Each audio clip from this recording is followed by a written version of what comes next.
Okay. I think the audio is working. I realized halfway through the intro that the mic had like lost its settings all over again. But I think I managed to like reprogram it before the intro finished. It was like a little race. Happy time zone, everybody. I'm just gonna like chatter a little aimlessly until somebody says, "Yep, confirmed, can actually hear you." Hi, everybody. Audio's good? Excellent. Okay, cool. Well, it's an exciting week today, as you can see in the little Crochetdex. I forgot what this whole series is called for a second there. The Crochetdex counted down in the corner. We have made 140 of the 151 original Pokemon, meaning we have just... I wanted to hold up 11 fingers. We have just 11 Pokemon left. Which, of course, means we're going to enter the top 10 today. Excellent. I'm glad you can all hear me. I'll show the earrings. I am wearing some of the little dragons that I've been talking about for weeks. They finally arrived. These ones here are Fae. They are from a company, I'm pretty sure they're an Australian company called Spice and Dragons. They also do the Binkaboo birds, if you've seen those ads. It's my first time shopping with them. And they're so pretty. So pretty. So I'm wearing them today. I got a couple of pairs of earrings. You'll be seeing all new earrings for the next few weeks. Yeah, so those are the dragons. We need AI CK so she has 6 fingers on her hand. No, don't do that to me. Look, I almost stuck my tongue out for the extra finger, but I was like, no, that just feels like we're starting off in a strange place. Okay, so real quick here. We have Alakazam and his spoons. He's all ready to eat his cereal or like drum like nobody's business. We have, and his name was Prestidigitato. We have Hypno, who I keep going to call Drowsy, even though I know that there's a difference, with his little charm. So I ended up putting him in a seated position, and I did end up changing the legs as well. Because like he had these weird little tube legs after his stream and I didn't really like them, so I went back and I changed those. Then we have Sparky the Raichu, the long-awaited Raichu. These little embroidered stripes on his back that no one will ever see. And this is what I was talking about when I was talking about anchoring the tail, so I could have it like be little and flimsy. Because it's anchored to his shoulder there, he looks like he's got like a gravity-defying little string of a tail. Yeah. And finally we have Meowth, Meowthzarella, who was way cuter before I added the eyeliner, but we're all just going to get over that.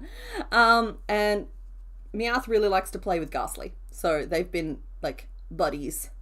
And I've been keeping them together because it's like a little yarn ball. Meowth keeps sneaking up on him. Who doesn't have his gas, and we're not talking about it. I'm so done talking about Ghastly's gas. I can't work it out right now. I've tried some things, I'm not happy with them, so Ghastly is just bol right now. He's just... As I keep saying, he's just Tlee right now because he's all out of gas. The price of gas is too much. So yeah, they are little buddies. So let's pop those all to one side because from here on out we are experiencing a shift in how we're going to be doing our choices. I mean, it's not a massive shift. You probably won't notice it if you're only viewing casually. But those of you who have been here through the thick and thin are going to notice a major shift in how we're doing our choices today. So, there is no real theme. The theme is basically, we have 11 Pokemon to go, and that is going to remain the theme until we're done now, basically. I'll put the Pokédex up on the screen while I'm talking so you guys have something cool to look at. And, what was I going to say? Yeah, we have 11 Pokemon to go. We kind of just have to get them done, but you guys will still get to vote every week. So... Let me just pull it up and I'll show you what I mean. Boom. So, we have this document with these 5 Pokemon in there. This is my scary document. We also have these 5 options. Now these are my nice options. So we have a choice here. We can go evil or we can go good. Now they're not evil or good in like the terms of like the moralistic decisions of the Pokemon involved. They're very much down to how complicated I think they are, how long I think they'll take. But basically, the remaining Pokemon are in these 2 documents.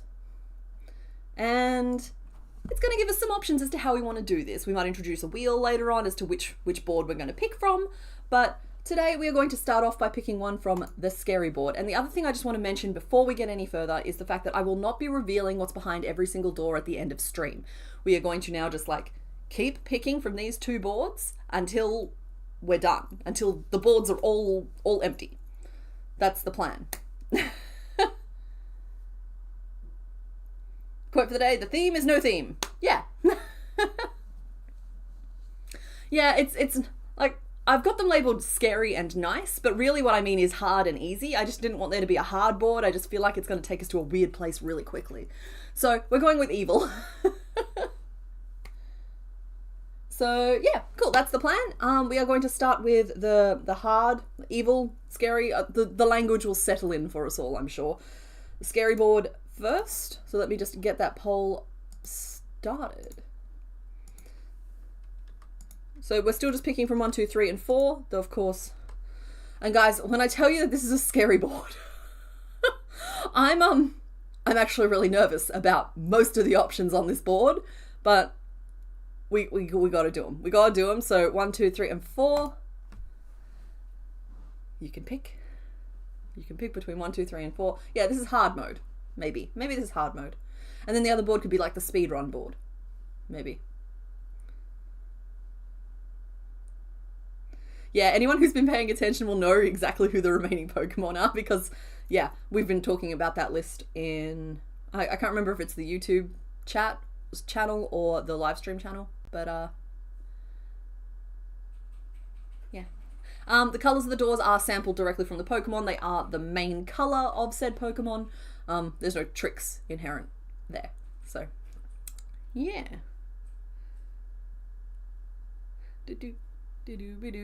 Oh, what a shock. You guys are picking number 2. Who could have possibly seen that coming?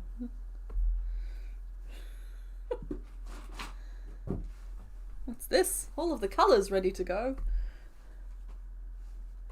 Most of the colours ready to go. Maybe that's a better colour. Don't mind me, I'm just picking out colours for the Pokemon you haven't necessarily selected yet. This is gonna be fine, I'm sure. Why do I have 2 of that? Oh, they're 2 different colours. Huh. Oh, this is fun already. I'm just letting y'all make choices. I'm not steering you one way or the other. Yeah, okay.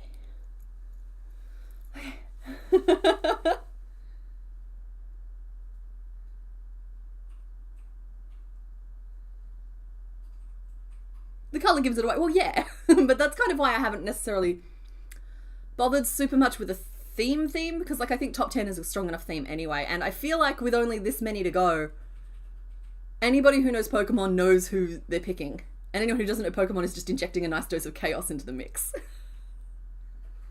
Oh yeah, no, he's definitely a frog. Not that he's been picked yet.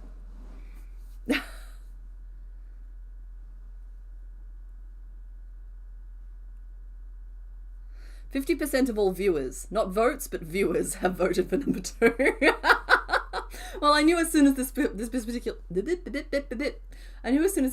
Pokemon was offered, it was going to be snatched up and secreted away. I don't know how we're going to go with this today. This is very much a case of me trying to trust the process because I've been putting off doing this particular one, who we haven't officially chosen yet, but I think we all know the truth, for a while, because like I'm feeling a lot of pressure about it. But let me close off the poll. I think the people have spoken.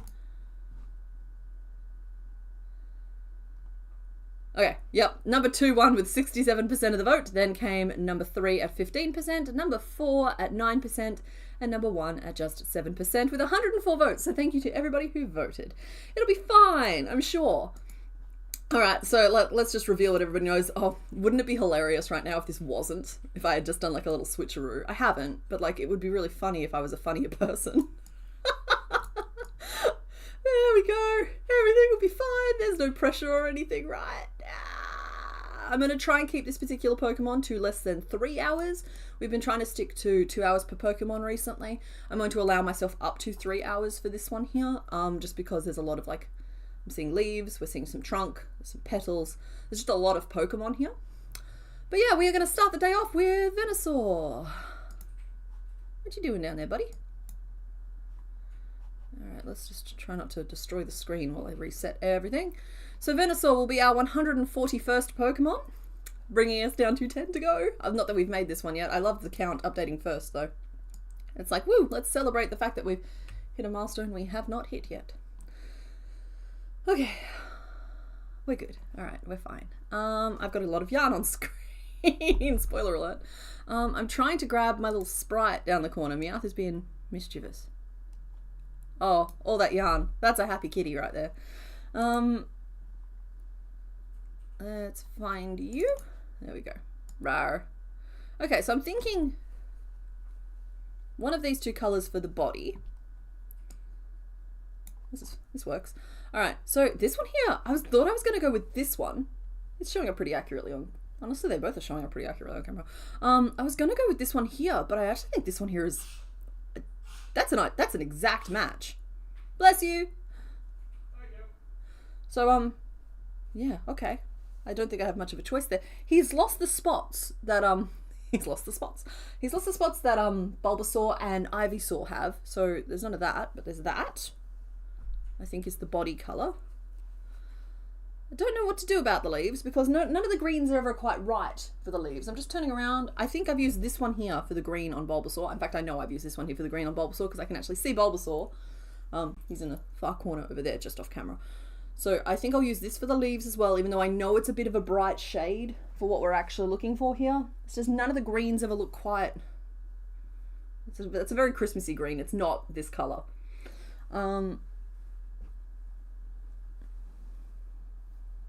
Yeah, no, the greens never look quite right to me, so I'm just going to stick with the colors I've used on previous ones. Am I going to do his bumpy texture? I don't know. So I get that he has a few little bumps. I think the stitches are going to do a lot of that work for me. But what I will do and what I have done for others with like very subtle bumps like these, because I don't think these are full on stitch bumps. I think they're just very subtle bumps, is going back in afterwards and like stitching over the top just to give like a slight raise to it using embroidery. I think might be the go here, just using the exact same color. So yeah, we'll go grassy green. We've got the body color. Now for petals. Again, these are showing up pretty good on camera. Okay, they're a little bit more accurate in the face cam. We have juicy watermelon, which I think might be too pink. And we have like a slightly more muted berry tone, which doesn't really match, but I think would look nicer overall. I don't know. I'm not sure between these two colors. Holding them up to the light to try and give you guys a better idea.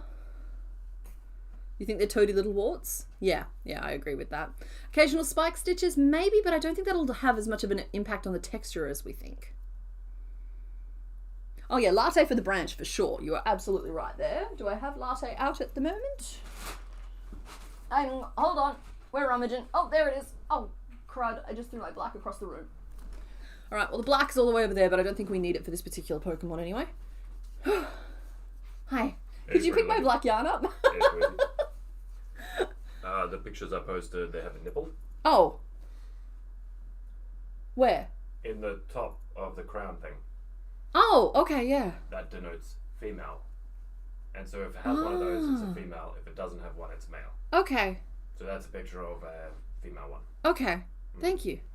That's helpful. I probably won't do that because I think when people think, right, back me up here, guys. When you think of Venusaur, you think of like the empty crown on top, right? Yeah. Yeah, so that's the one we'll do. Did you want a sixth finger? An 11th finger? No, that's all right. Thank you, honey. All right, so yes, latte for the trunk. Absolutely.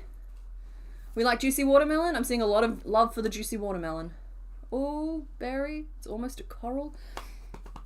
Well, I also have antique rose that I could use for it, but I feel like that's the spots on the flower. So maybe that's how I decide. I work out which one this color matches. Because like, yeah, that's pretty perfect for the flower spots. Sorry, that was me. That's me like holding it up underneath the sprite. Oh, you can see what I'm seeing. So I think I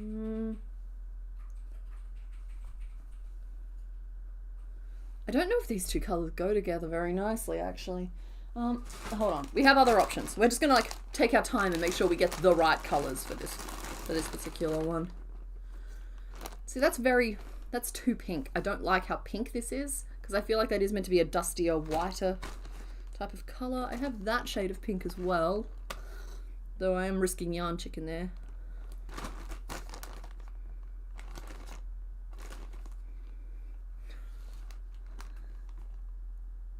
Yeah, the darker kind of goes with it more. I agree with that.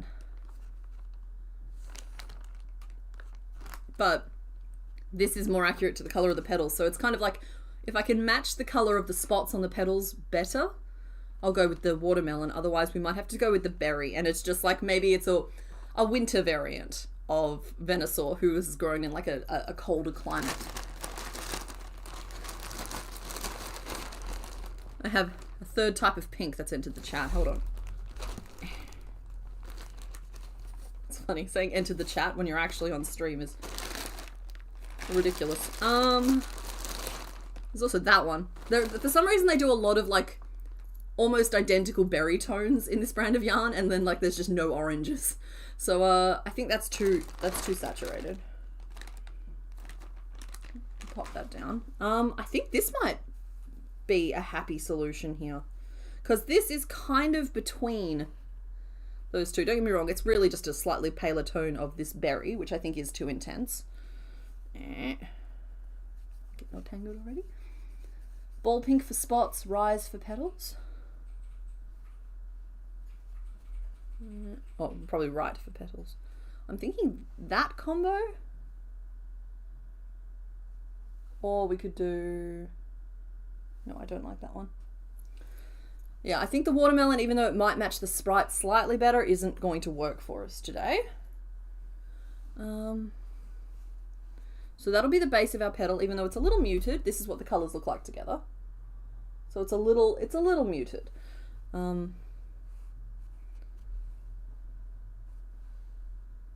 These two are now too close together. Sorry, folks. I understand that we're spending a lot of time on yarn selection today. Normally I do a little bit of pre-work for this sort of thing. I don't know why I didn't today. I could get away with using white. That's the final option. Oh, hang on. Hello.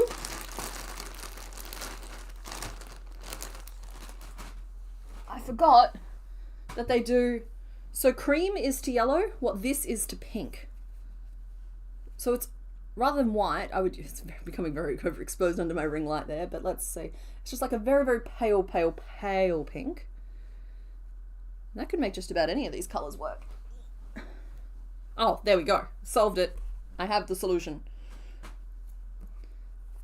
There we go. All right. I just didn't want it looking as dull as it was starting to look. I like the nice bright pink.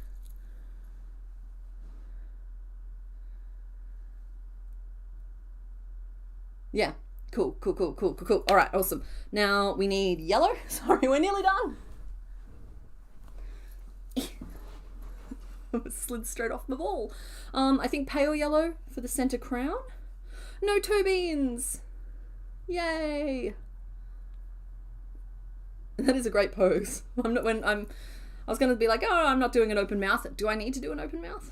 All right, they're the colors for today. I think that's all of the colors we need. As well as some white for the claws, which I have there. Oh, we also need red for the eye details.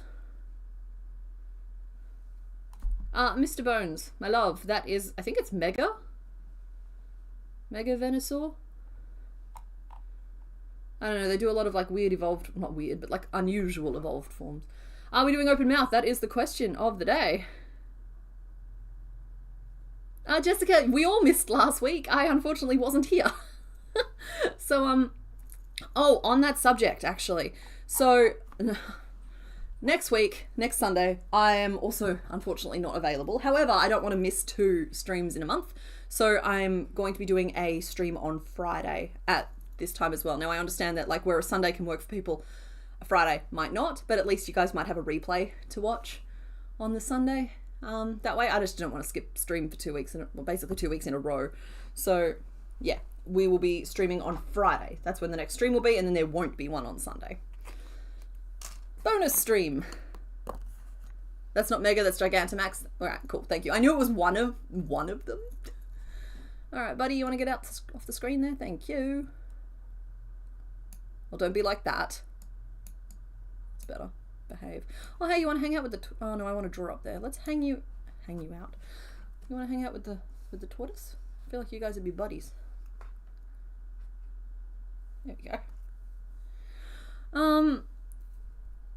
what are the names in this evolutionary line? We haven't named any of the ones in this evolutionary line.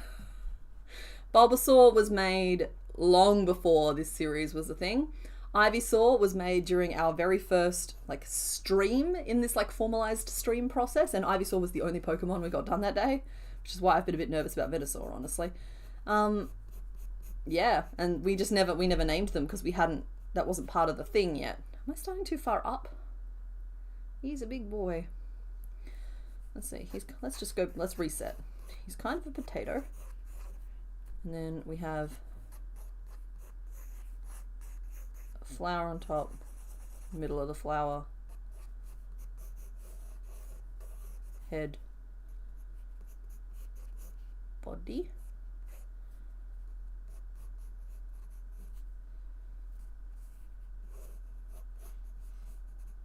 legs.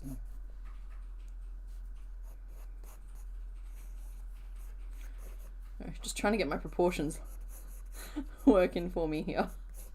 Alright, I think that's better. Hi! Just to clarify for those at home, that would be Thursday night in the US. Oh, well, yeah, today starts at 11 a.m. Sunday for me. I will be starting at 11 a.m. Friday for me. That's Australian Western Standard Time, which is +8 UTC or GMT. What's the difference between UTC and GMT? Who cares? Who cares what the difference is? It's just GMT is Greenwich Mean Time, and UTC is something else. Universal something? Universal Standard Time. Universal Time Code? No, Universal Standard Time. But in any case, it's +8 to either of them, so I just don't understand why we have both.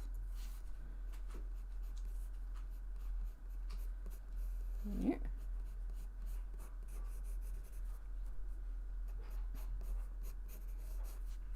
This is the most guidelines I think I've ever had to put into a Pokemon that I've been drawing on stream. There's just so many like little bits. Okay. He's got toenails.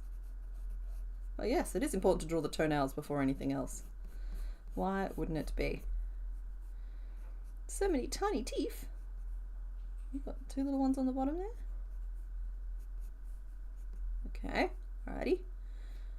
Now I think all of the other ones have used safety eyes, so we'll try and do the same thing here today. And if I'm using safety eyes, I like to try and draw them with safety eyes. GMT doesn't always exist. Okay.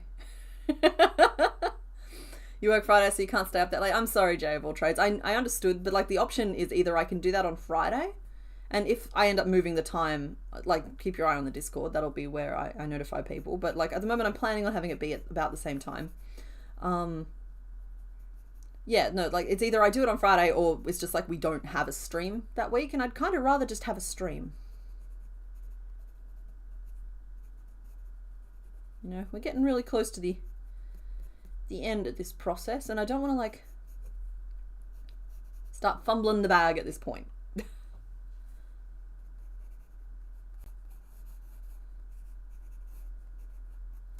There are so many like little tricky details here. Like the crown in the middle is spiky, and we have like these little petal details, though honestly I probably should have gone back and seen exactly how I did them on Ivysaur, but I'm pretty sure I used Picos for them. You love Brussels? Brussels cute! Oh, for Bulbasaur? Okay, I kind of like little names for big things as well, but Brussels for Bulbasaur is cute. Alright, Mr. Bones, you are only required, not that you're required to do anything, I would appreciate it if you would keep track of the names for Venusaur. You don't have to keep track of the names for the others. It just means that chat will have to be extra belligerent about what names they want for the others for me to have a chance of seeing them. Tracking 3 Pokemon at a time is a lot of work for the poor skeleton, and our goal today would be to name Venusaur specifically. It's just if you guys come up with like a name that works, like a group name, we can consider it. Oh, we can consider it. Yeah, it's an option.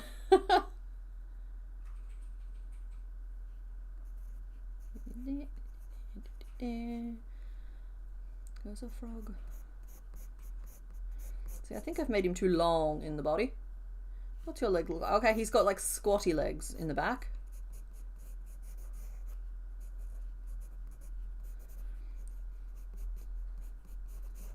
Gotta speed this up a little bit so I'm gonna get a little bit looser. Alright, admitting openly that I'm not sure I really nailed this. Let's just ink it and get going.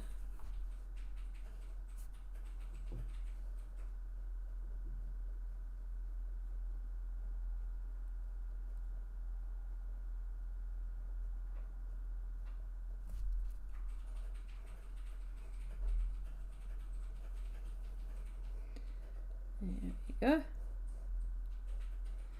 I'm noticing like he's got the pink to the inner ears. Angry eyebrows. Or eyelids. We're going to do some safety eyes with like the little dash of red. Just like we did with Ivysaur. And I know that Ivysaur's eyes happen to be, I think, some of Mr. Bones' favourites. So that's good. What's going to be really interesting here is because Ivysaur happened so early on in this series, I'm like completely out of frame when I'm down there. Okay, I'll try and move over here.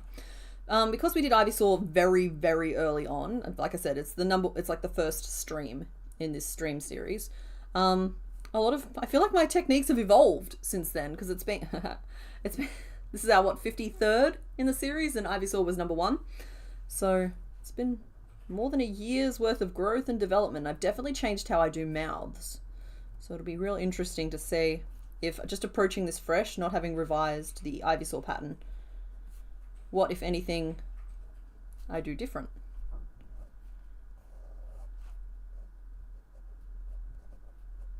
Three little claws on each foot.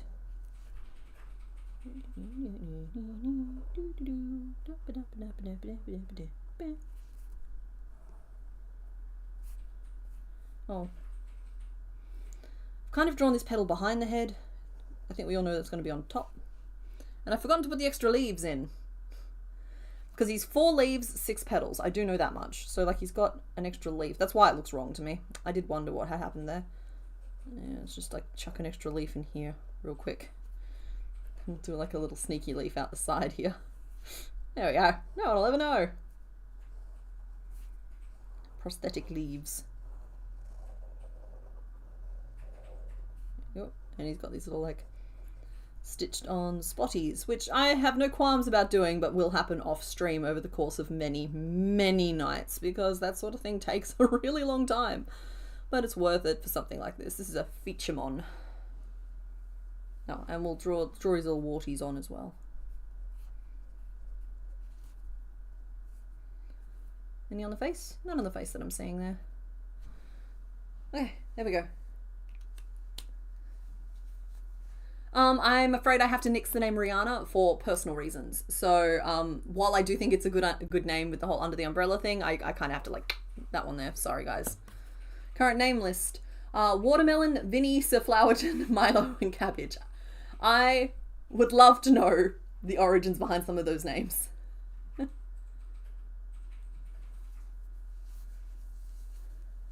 Okay, so to break this down into pieces, I'm actually looking at a side, like a profile view of this fellow, and it's an unexpected... I'm all the way off camera. Hold on. Let me see if I can just like get in frame. Oh, I've actually got the window open today. Normally I have that shut.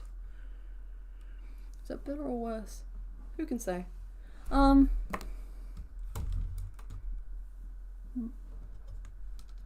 folks. I'll just move the whole monitor. There we go. All right, I'm exactly as far on screen as I was before. Okay, so yeah, looking at this fellow from the side, he's actually a way more, like, I kind of always thought of him as like a head and a body, but he's way more frog than that. Like, way more frog than even I. The ultimate frog champion. Well, that's not true. Some of you guys champion frogs way more than I do, and I respect that. But, like, he's actually kind of like this. Like, there's not a lot of definition between head and body. Or maybe that's just that there's a leaf covering it, but we could just, like, dip down. And then this is kind of like a low body piece. Admittedly, none of this stuff is going to matter. I could be the messiest, worst stitches ever in that area there, and it's going to be covered by so much, like, specific detail, it's still going to come out looking cool. So, like, this is the low stress area of this Pokemon. The head is the high stress area of this Pokemon, and so we need to pay a lot more attention to that. So the profile view does show with the mouth open, and then like for context. Oh, the eye goes like all the way up here from this angle, and then the ear is like there. I don't know if I want to do this much shaping on the fly, including the mouth. Sometimes he's shown with his mouth a little bit more closed, like this. In any case, we're going to try and do the head and body in one piece, all right? I'm not going to promise the ears will be part of that piece, but we're just going to see where the wind blows us, you know what I mean?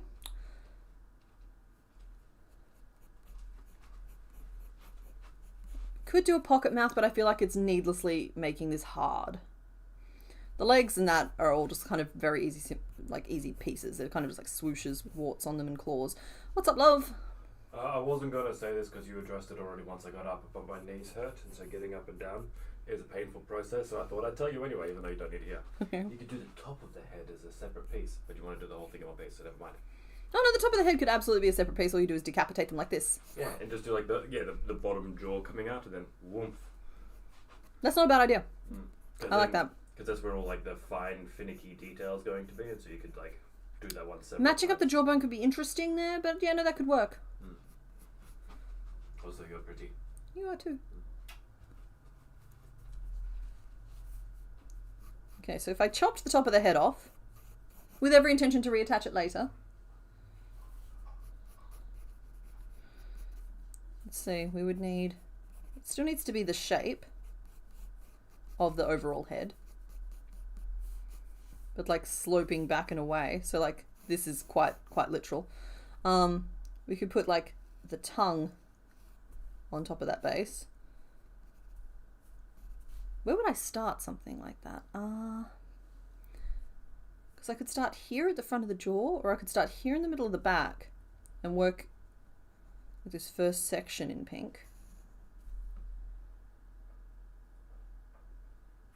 The pink could just be stitched on afterwards, really. We really just need a green potato. Oh wow, we're 35 minutes in and I have not touched a hook yet. I'm feeling the pressure. So the flower from above is 6 petals.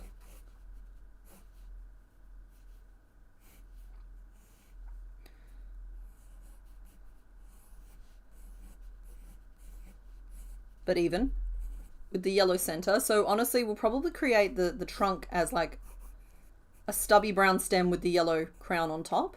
And then we'll create, kind of very similar to how we did vile plume, and then 6 petals that will become sewn on around the edges. And then we need 4 leaves because the layout of the leaves is very like this.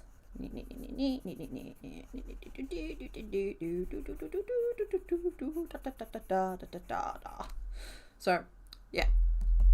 So there's not actually that many pieces. I'm just getting up in my own head about it. So we're going to start with a green potato and we're just going to like let it flow. All right, we have to break this down though because I'm feeling crowded again. You don't like feeling crowded? You can descend back into the marshes there, buddy, and just watch. Alrighty, here we go. Venusaur. Mr. Bones need a Venusaur head for his collection. Gustav for Venusaur. He's more like a Pac-Man frog. Oh, he's very much like a Pac-Man frog. You vote for Henry because we beheaded him? Wouldn't... No, I suppose Henry. Gonna be like Boleyn, Antoinette.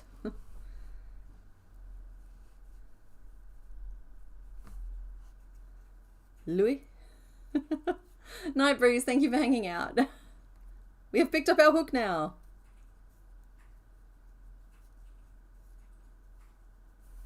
What's the French word for frog legs? Because that's like a French dish. We could use the French word for it, and it's a frog reference. I feel like there's a good pun in the mix there. I just don't know the word. 3, 4, 5, 6. Go.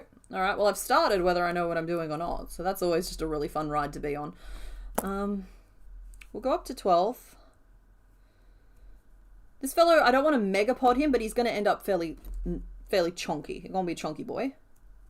It's just like there's too many details to pack in otherwise. Escargot hop? No, that's snails that you're going for there. Oh, okay. I don't know if I can pronounce that.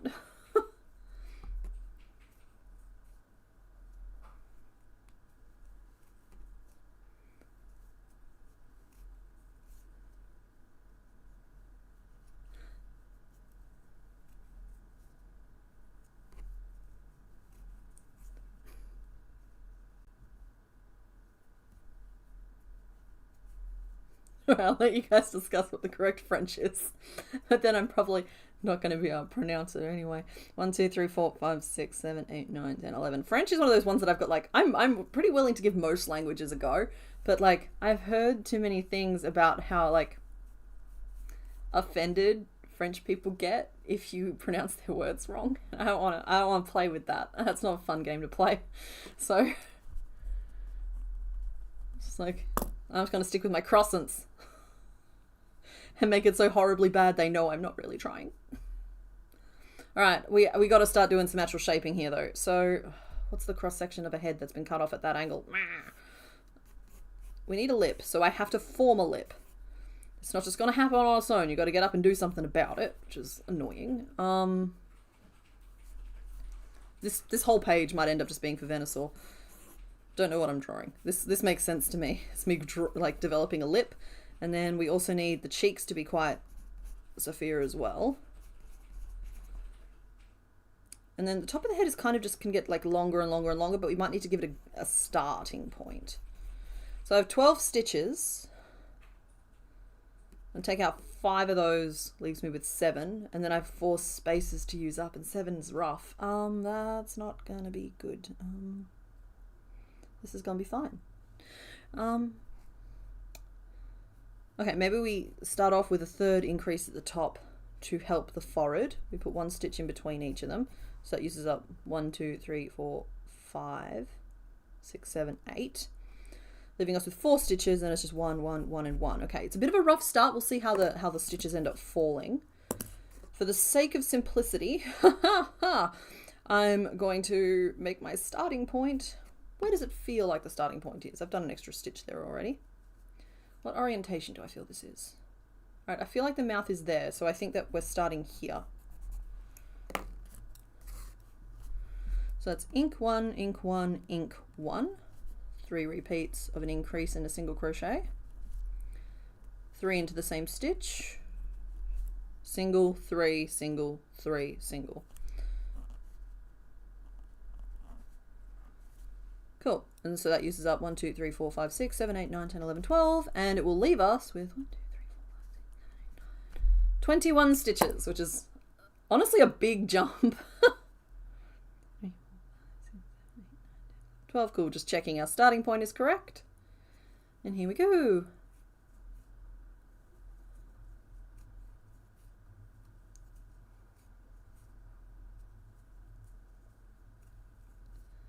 Oh, you got a puppy asleep on your typing hand? I forbid you from typing. You must not risk waking the precious bundle. There are rules.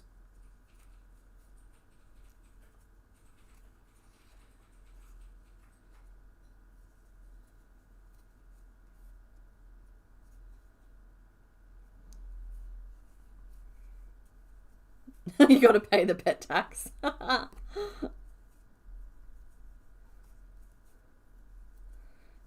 One and then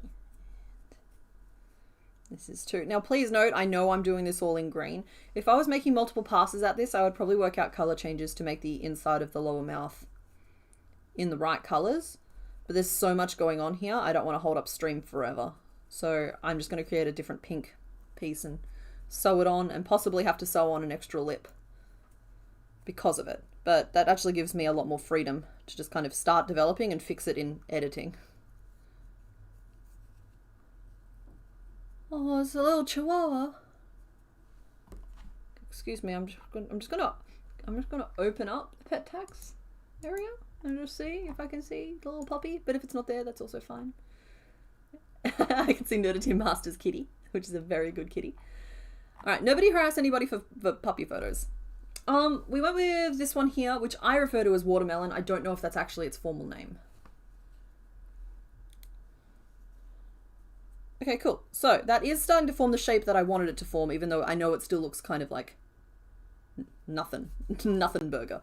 So what we're going to do in the next row, this is a little bit of a messy diagram, so I'm just going to simplify it a little bit here. So we have increase, 1 increase, 1 increase. That's the top of our head, and we are situated like there. Then we have 1, and then this is our first cheek. or intended to be. We have our okay, I'm leaving pet chat because it's going to distract me from the job.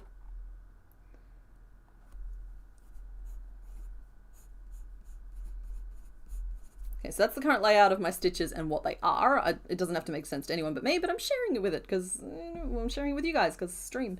We're gonna enhance the cheeks again, and we're going to enhance the bottom of the mouth again.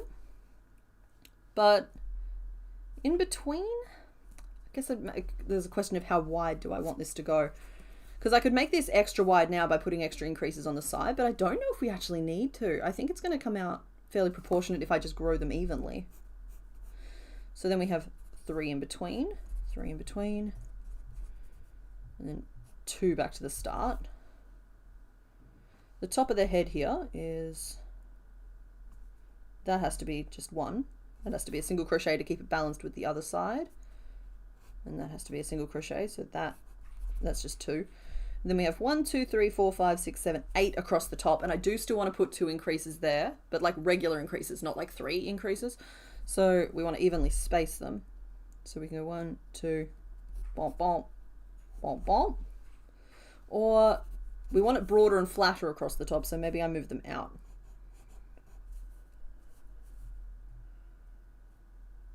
Like that. Because then that keeps the spacing even the whole way around, which will be nice. And then it's 4 across the top, which is good, and I can work with that. Okay, cool. I'm going to write down what this mess is. So what we've come up with is single crochet increase, 4 single crochet, an increase, 3 single crochet, increase 3, and I think that repeats a couple of times, so it's 3, increase 3, increase 3, increase, so that's 3 of them, and then 2 single crochet back to the start. That is going to add 1, 2, 3, 4, 5, 6, 7, 8, leaving us with a total of 29. Gross, but it's fine, it's fine. Current name list is Watermelon, Sir Flowerton, Milo, Cabbage, Rafflesia, and Gustav. Okay, I feel like we might have a Gustav. I don't have my Pokédex open though. I will begin the process of checking that out, because like cheese names are a good example, because that came up on the Discord yesterday. Cheese names are a good example of like, cheese is a beloved thing, and so we like to name things after cheesy things, but we have 3 Pokemon already named after cheesy things. So any further cheese names are going to be like highly scrutinized. That makes sense. 2, 3. Yes? You being cheesy? You being cute? I'm being Gustav. Oh. Slowpoke. Oh, Gustav is Slowpoke. Okay, Gustav is gone.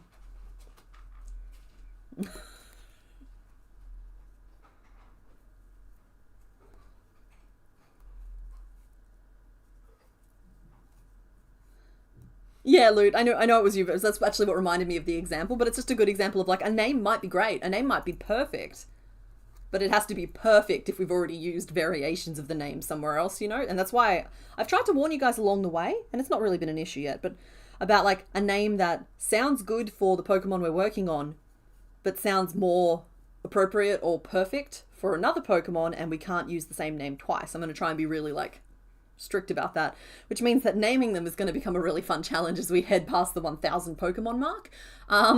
Because it'll be like, Bob. No, we've already got 3 Bobs. Okay, something cheesy? Nope, we've used all of the possible cheese variations. All right, have we used a Steve? We have 6 Steves. And so, like, I just think that would be fun. Oh, Slowpoke might be Eduardo. Oh, no, Slowpoke is Slowpoke. It's just we started naming him Eduardo as a nickname. Okay, I think there was just a huge case of mistaken identity there. I'm just going to look up Gustav in the spreadsheet. Ah, not there. What you doing? Control F. There we are. Okay. We have Gummy Bear. Professor Asparagus.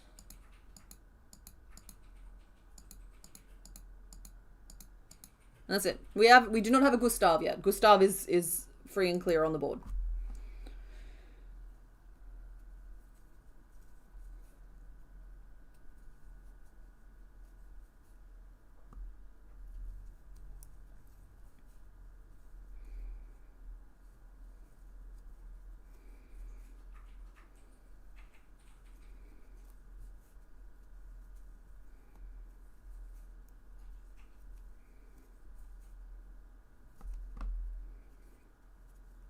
These stitches are surprisingly tight. Oh, we missed you too, Pam. You're welcome back.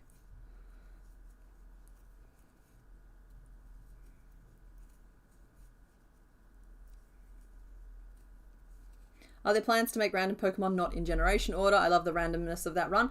I have every intention of like starting some other kind of run. Not straight away, but like... Alright, okay, here we go. We're going to talk about it. I like making that run. A select group of people really love that run, and I love making them happy. It makes me happy, makes them happy. It's a good ecosystem. I lose subscribers every time I put out one of those videos.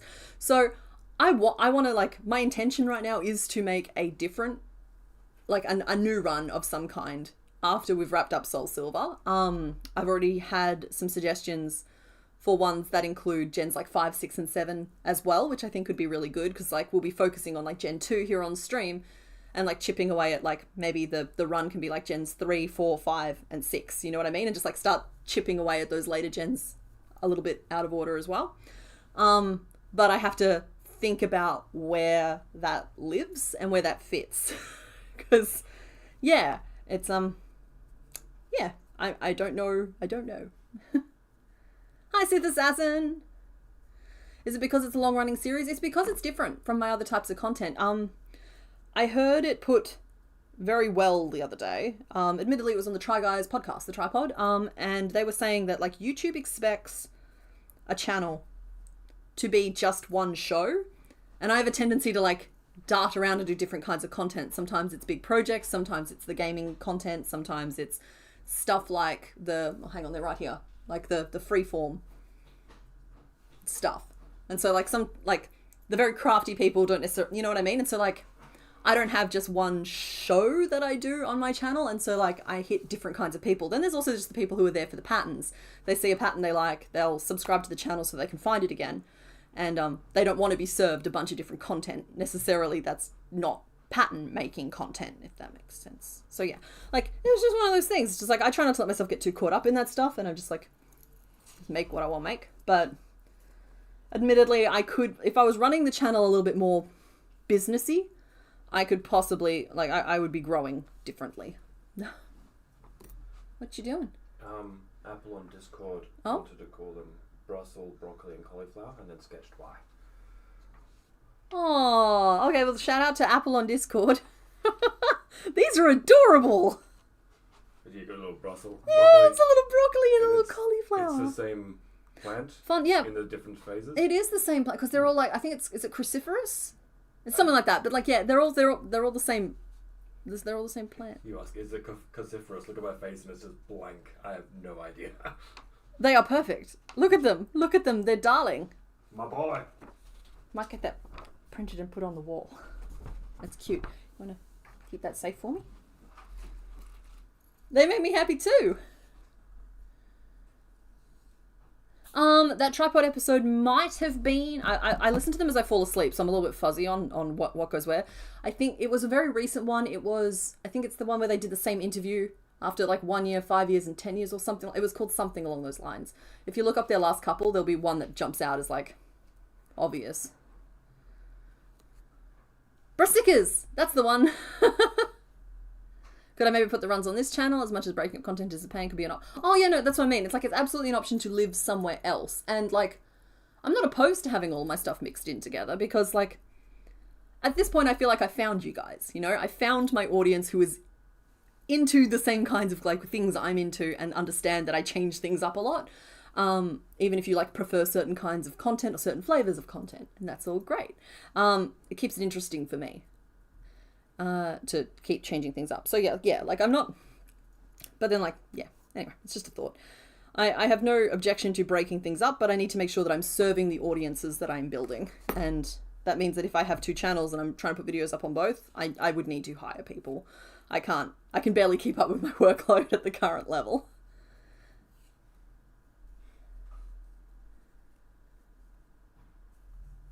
You know, it's fine. It's like, it's just one of those things, and it's not necessarily the people. Anyway, let's just peel off. So Heather and I have to thank you. We started DCC last week, and we've been able to put it down. Yay! The rest of my hardcovers arrived, guys, and they're so pretty. DCC is Dungeon Crawler Carl. This is my weekly spruik for that series. It's a book series by Matt Dinnerman. I recommend it to everybody. I'm not an audiobook listener normally. I recommend the Sound Booth Theatre audiobook version. They're great. They're so good. They're being made into in fact, the web series is starting in like a couple of days. They're coming out in a web series. He's been picked up by a formal publisher. He used to just release it on like Royal Road. And there's a TV show being made as well. It's big news.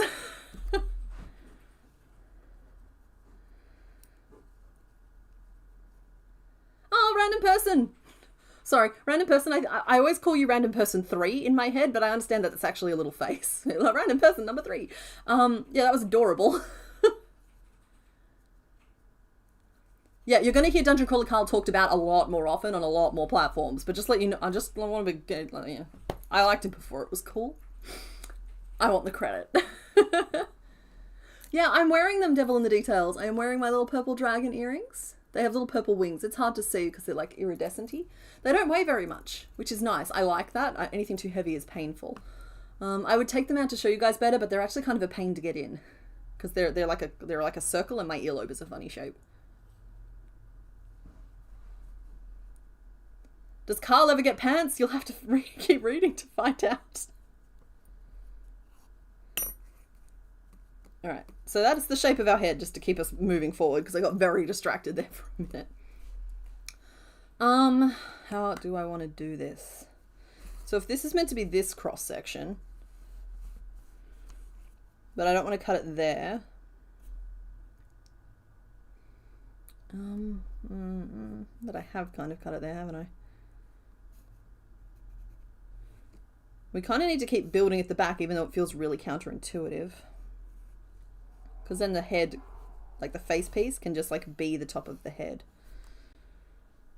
We do need to like close in the lip a little bit on the underside.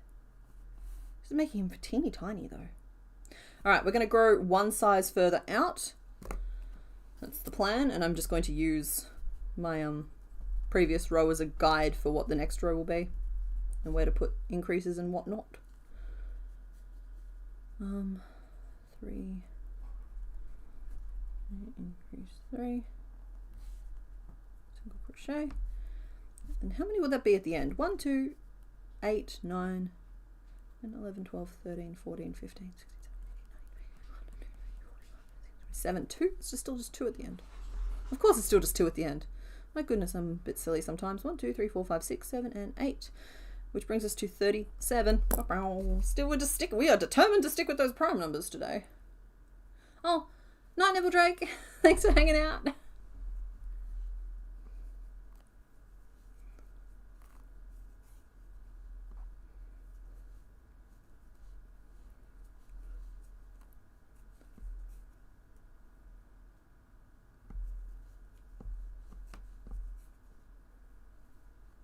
For anybody trying to look up the exact earrings that I'm currently wearing, they are on Spice and Dragon, and I'm wearing these ones here are Faye, F-A-Y-E. They are the iridescent purple guys.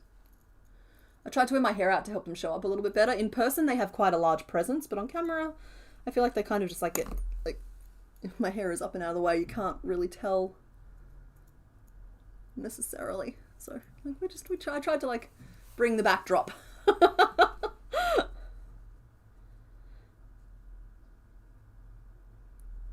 Increase. What? Single, increase, and 1 and 2. Okay, cool. We're on track. We're doing this. It's fine. 3, 4, 5, 6. We are making Venusaur very slowly. I understand it took us a long time to get started. Honestly, things will pick up once we make this base piece, because I've been perusing the rest of the pieces and they don't frighten me. So I think we're going to be fine after this piece.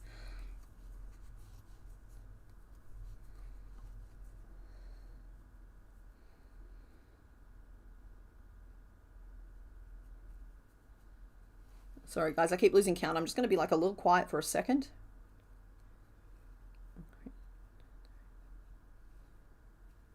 Increase. Okay, no, we're good.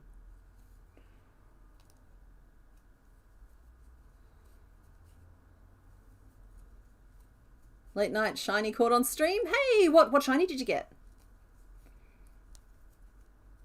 Careful though. There is the chances of me abandoning stream to go shiny hunting are low, but never zero. Because I do love me a good shiny hunt, and I just have not had time in the last 10 years to do any of it. But I used to do a lot of it.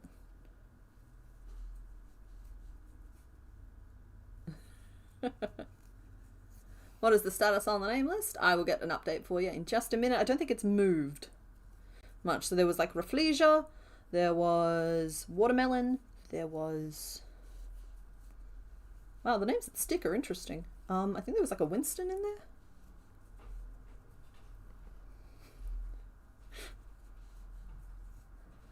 Nora Julie, you're giving a whole new definition to threading someone's eyebrows right now.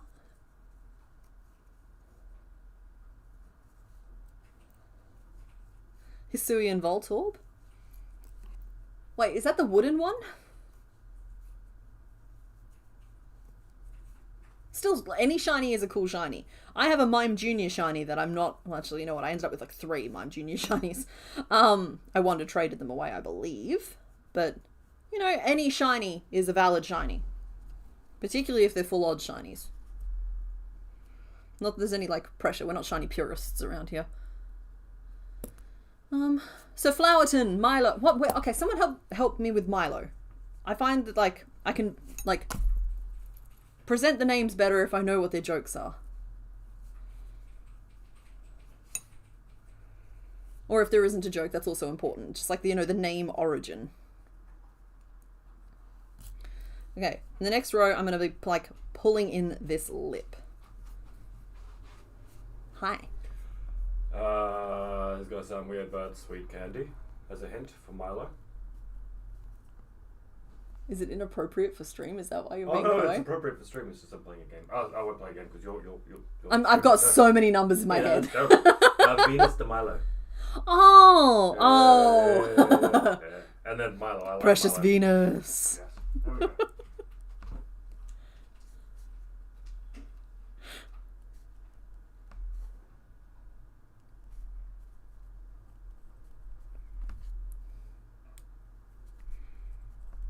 We're going to be pulling out some of my nonsense stitches for this next row. It's going to be fun for everyone. And by some, I just mean one. And it's not even a nonsense stitch. We're just going to single crochet 5 together across the bottom lip. And if I don't like it, I'm going to take it out and do something else. I honestly, even as I say it, I'm just like, you know what? I'm probably going to just do a decrease, a single crochet 3 together, and then a decrease.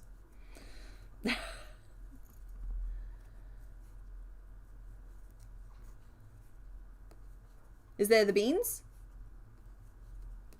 Okay, we vote to get rid of Milo.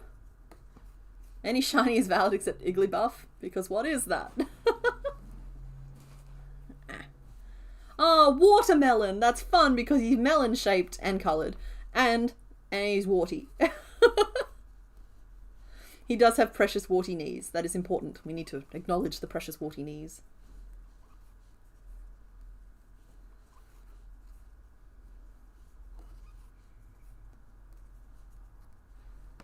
Oh, I'm curious about what that's about. Hang on.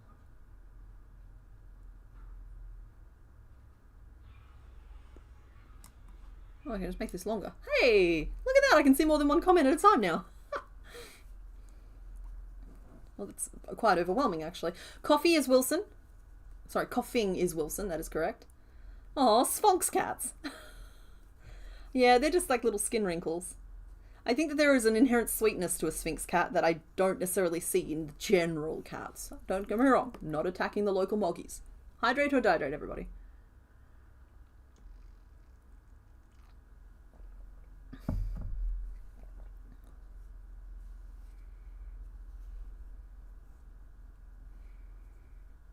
Okay, we love watermelon.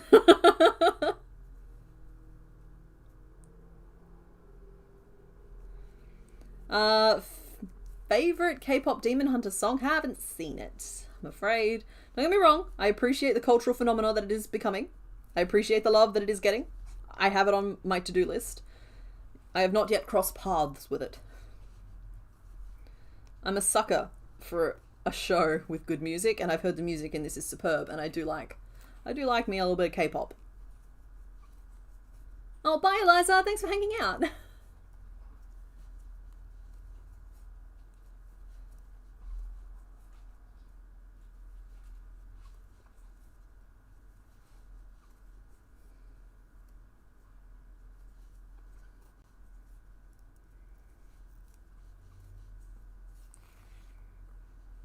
I do believe we all agree we would name one Mon Dave, but I can't remember if we've delivered that on that promise yet. I'll look it up for you guys in a minute if you like.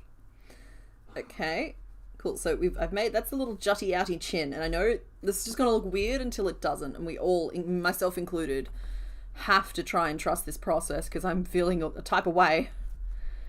I'm glad you're all here for the moral support. I need to write that row down because my notes are a bit of a mess. 1, 2, 3, 4, 5, 6, 7, 8, 9. All right, cool. We're going to use algebra to work out exactly what happened there. So it's 9, 10, 11, 12, 13, 14, 15, 16. 31 less 16. Sorry, 37 less 16. 21. So 11 and then 10. Okay, cool. So yeah, and that should leave us with 21, 30, 31, 32, 33. Hey, cool, guys, we made it down to a division by 3, everyone. Hydrate or die dead, everybody. My husband. Do they know that your hydrate or die dead is Dr. Pepper? I'm being attacked in your own home. Hey, no, that's your master. Dr. Pepper is a doctor. That just means that your hydrate is better than everybody else's, right? Don't get me wrong, I've tried that once and it tastes awful. But I tried it once with a very childish palate because I was literally 8, so maybe I'd like it now. Maybe it's good. Okay, I'm loving all the love for watermelon. Cantaloupe in Australia is called rock melon. 2, 3. You are correct. I don't know why that's coming up, but you are true. It's true. 4, 5, 6. You made Darcy sit down on Thursday and watch it with you? Oh, hey. Yeah, no, I've heard it's good. I don't have Netflix. Haven't had it for a while, but like it's come back around again. I've said this before, I refuse to pay for more than one streaming service at a time because I have one set of eyeballs, and currently I am on Paramount. But it's a toss-up for me between Netflix and maybe a Disney moment next. But I'd probably only do a month of each, whereas with Paramount I did a big chunk.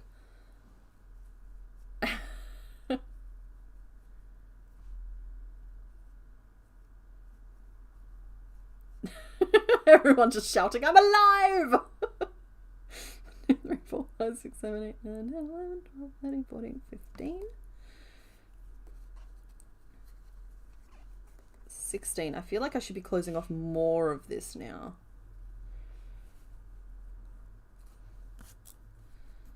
Don't mind the sneezing skeleton in the background if you happen to hear. He's okay. We did a single crochet 3 together. I'm making this up as I go, and we're just going to hope it turns out looking relatively even. That's the plan. 1 and 2, because I'm just trying to like form this lip at the bottom, and I know that seems like such a really obvious thing, but sometimes you get mental blocks with even basic shapes. It's like literally while filming that Soul Silver episode, when I was making Porygon, the final one, I literally had a moment where I was just like, oh, okay, I can do it in 2 shapes where it's a ball and another ball. And then I remembered, like, as I was making the head, hang on, the shaping isn't that hard, and we know how to do it. How about we be brave for a second, yeah? Like, how about we just do the shaping, because, like, we know how to do the shaping. Shaping is not that hard. I'm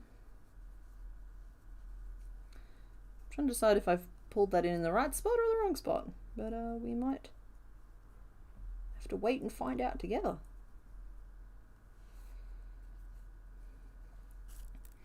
That was 2 single crochet, and then back to the start. 1 and 2, 3 and 4. Is Nat here? Oh my goodness! Everyone's here all at the same time.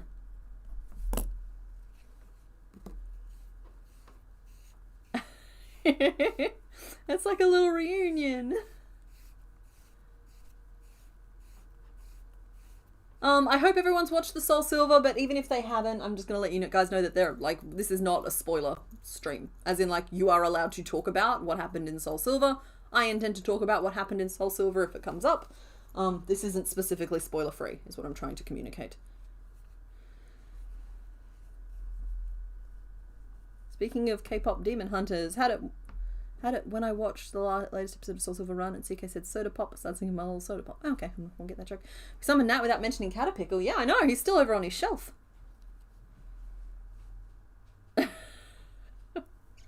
Well, Nat, you picked a good one to show up for because we are in the middle of making Venusaur right now. He's putting up a little bit of a fight, but we are doing our best. A little decrease.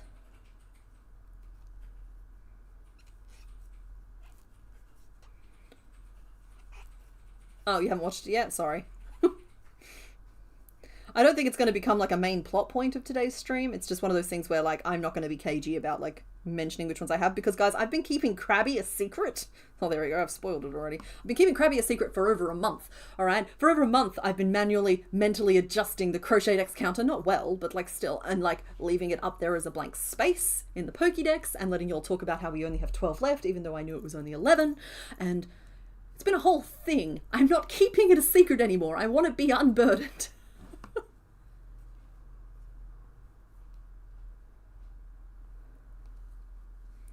You were cracking up when Palkia just popped up in the cave? Like, I wasn't. All right. When I tell you that filming, I thought I was going to get all four episodes filmed that day because normally they take like 2 to 3 hours. It's a longish day, but it's not undoable. The filming of that second, like, because I filmed 12 and 13 back to back gameplay wise, it's like the first episode I filmed for maybe like 3 or 4 hours and that was fine. It took like 6 or 7 hours to film the one that just came out. Just the gameplay part of it, not the actual crochet. Because, like, they just wouldn't evolve. Or they would evolve and just take themselves off. It was actually... Oh, sorry, I'm reliving the trauma. It just kept going. And, like, I don't have any guarantee of when an episode is going to end. I'm just doing my best in between to, like, keep the plot moving forward without losing the plot myself. And, yeah, it wasn't cooperating at all. Not even a little bit. Zero cooperation for me.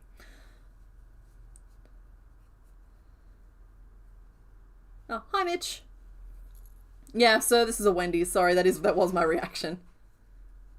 Yeah, sorry Nerdity Master. I think I'm going to make you love Wingull. I think I'm going to make Wingull your favorite Pokemon ever. Not that it's come up yet because I literally haven't filmed the next chunk of gameplay, so I'm completely spoiler free at the moment. But like, I reckon I can Carnivine the heck out of Wingull. When I'm done, you're going to want pictures of Wingull on your wall, and you're going to want to hang them from your ceiling, and you're going to always have one on your team forever.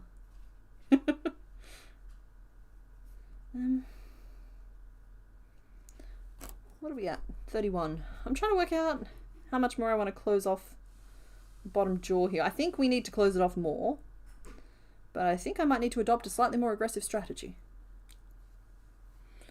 I don't think that's going to be too bad though. So that's the top of the head I've slightly closed. 1, 2, 3, 4, 5, 6, 7, 8, 9, 10, 11, 12. All right, and then we have 4 stitches. And okay, cool. I've actually done this pretty evenly right now. So we've done...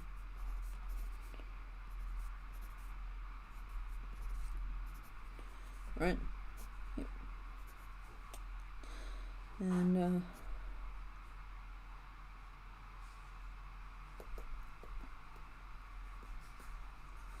so then we have like 4 stitches remaining here. 1, 2, 3, 4.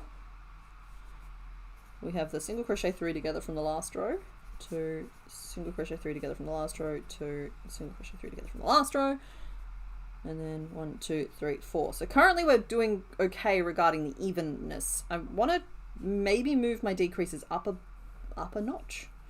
So I'm going to swing them around this way and swing them towards the out. It's going to keep it even on both sides. It's just not centered over those previous decreases. And then in the middle, this one here can stay even. Because then in the next row, I can still do this and have it be even, and this, and have it be even, and this, and have it be even, if I want to. I don't know if we're going that narrow.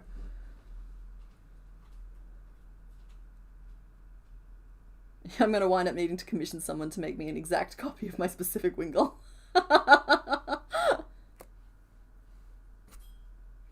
Oh, yeah, no, Venusaur doesn't have bangs. He's just going through a phase. Full single crochet. Crochet three together. Single. Do. 1, 2, 3. And a single crochet to finish off. 5, 6, 7, 8. So it's 31 minus 8 is 23. I will get us back. I will get us back to non-prime numbers. Oh, I've already done that whole thing. And now I can just do my decrease.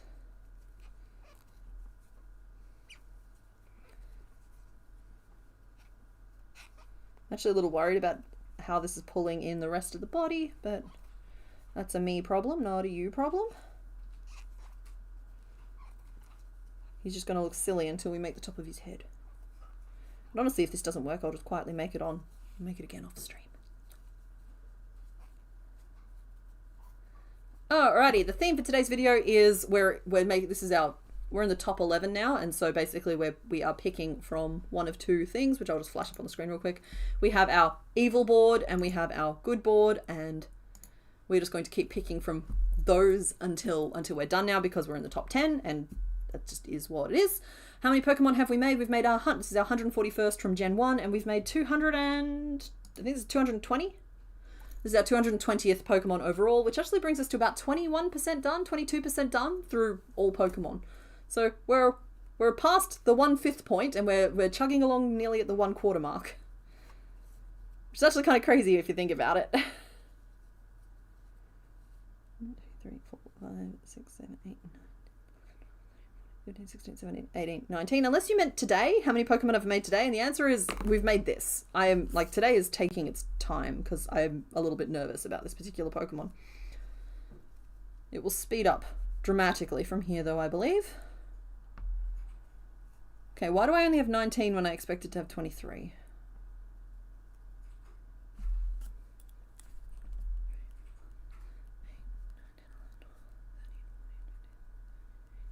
Okay, no, 19 is correct though. I just can't algebra apparently. Yeah, no, we are real close to being done with Gen 1. I'm actually, hopefully, I'm expecting to get the main channel video for it done this year. Probably not until like October or November, even after these streams wrap up, but we're like right there with it.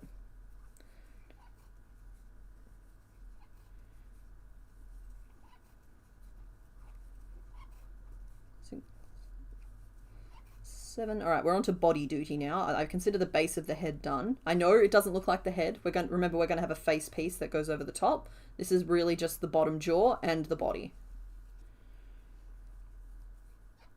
Gen 1 is not the biggest. Gen 5 is the biggest. Gen 1 has 151, Gen 5 is 156. And I don't know this off the top of my head. I've got my spreadsheet open in front of me right now. Gen 2 is smaller though. Gen 2 only has 100 Pokemon, and we've already made 29 of them. So we're actually already almost a third of the way through Gen 2. So we are just going to like tick over into the next one. I appreciate that a lot of people will probably peel off after the first 4 gens are kind of done. Because like nobody knows Gens 5 through 9. Oh, sorry. I don't know Gens 5 through 9. I'm still going to do them. Until I'm sitting here by myself in a room, because at a certain point I'm internally motivated by this process. 1, 2, 3, 4, 5, 6, 7, 8, 9, 10. And by that I just mean I'm doing it for me. I'm just really excited that you guys like it too. It means that I have your emotional support when I need it, and you guys help me pick colours and names and such. There won't be a big gap, but there'll probably be a little break in between. Just regarding the question of do I think I'll jump into Gen 2 immediately. I don't think the streams will stop. But we might do something else on stream for a little bit just while I edit that video. Because otherwise I know I'm going to reach like a saturation point of how much I care. But like there won't be a long gap. I'd say we'll be on Gen 2 before the year is over. By easily. Raichu got named Sparky. Gen 5 was your first. I'm sorry, Shiny Pokemon Crochet. I wasn't trying to like... Your Pokemon preferences are valid. I was speaking from my own experience because I was very much a Gen 1, and then I jumped back in Gen 4 when I realized I had adult money and could buy games if I wanted to.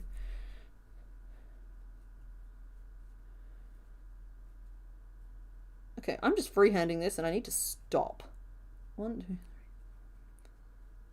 3, 8, 9, 10. I'm like, oh yeah, I want that to curve out. Let's just add a little curve out there. It's like, no, you gotta write that down. 1, 2, 4, 5, and then I think that's right. And then we'll curve out again. So one more and then we'll curve out again. So I'm curving out to form potato of the body now. I'm just going to stop after I finish this row and just make sure everything's still nice and even.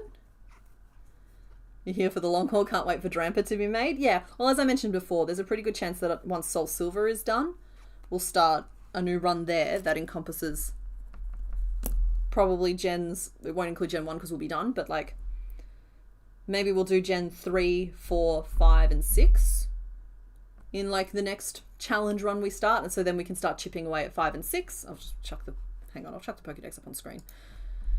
We can start chipping away at, that's Gen 2 nearly done, or well, a third of the way, basically.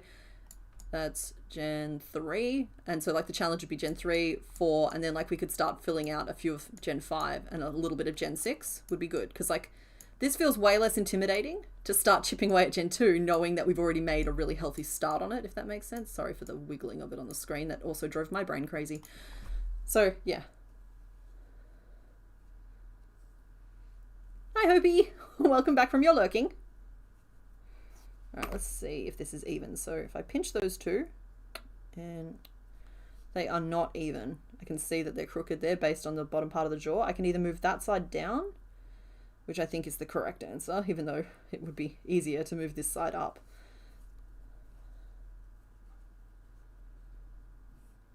Honestly, maybe I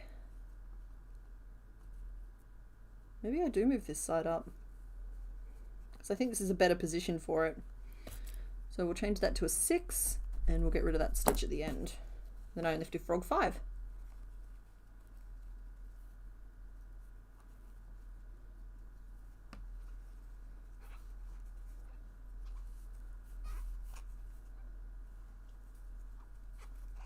Oh, no, that's fine.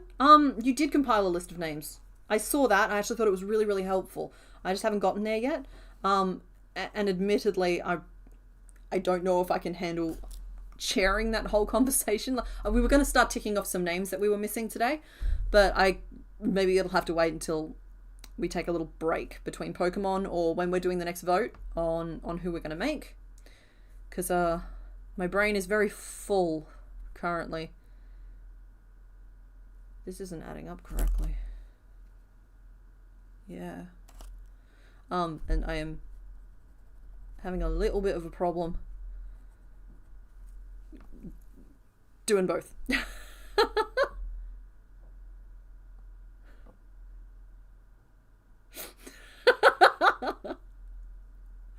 Everybody stop teaching Nat new swear words. Expletives. Stop it. We are terrible influences.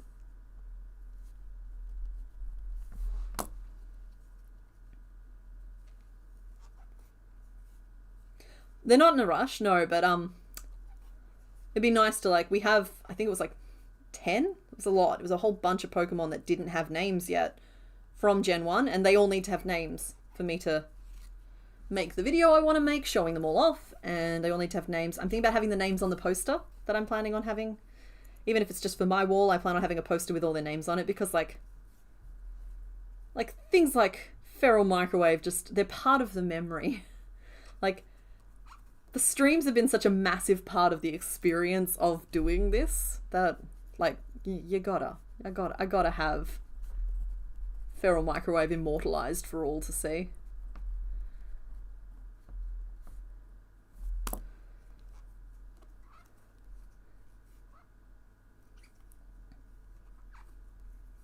I challenged my friend to give you 2 mythical creatures to mash up and draw. You were given a Dullahan and a slime. How do you put the disembodied head and face onto the body of a slime who doesn't have a head or face? At this certain point, you're just drawing a face. Do you think we'll be doing one Pokemon per week? I'm going to keep trying to get through 2. I have set myself a budget of 3 hours for Venusaur instead of the usual 2. We're about halfway through that time, but honestly, a lot of these pieces will come together pretty quickly. I keep saying that, and I believe it. Maybe I'm kidding myself, but I do think that the pieces will come together pretty quickly once I manage to make it through this body potato.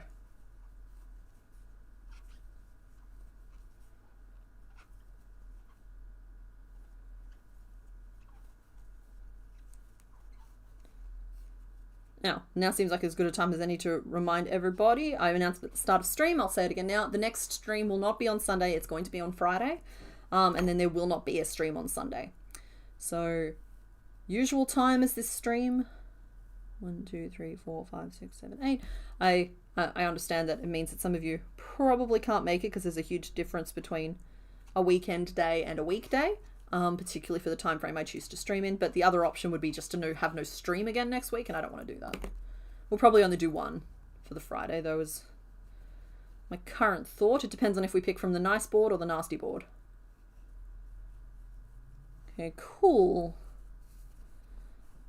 This is coming together good. We are doing the thing. 10, 11, 12, 13...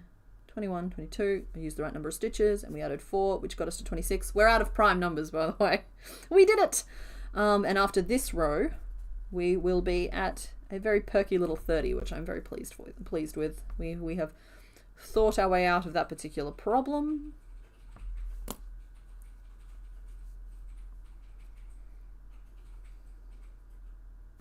Oh, I'm going to just change the configuration a little bit. Rather than having the 2 increases together, I'm going to put a stitch or 2 between them so that like we're growing out slightly wider and encouraging a slightly squarish appearance. It makes sense in my brain. That one has to still be an increase. And then we'll do 10. No, then we'll do 11. Increase, 2, increase, 8. Increase, single. That'll get us to 30. Yay! We're telling the story of Feral Microwave again. Oh, okay, yeah, no, that's easy. So yeah, I was talking about how you shouldn't put dangerous things in microwaves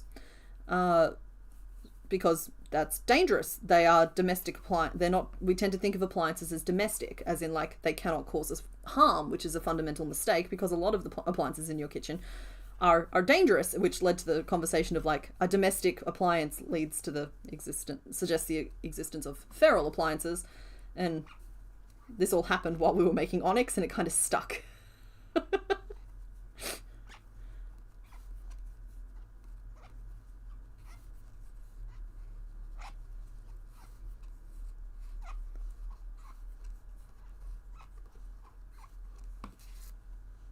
Oh, thank you, epic name.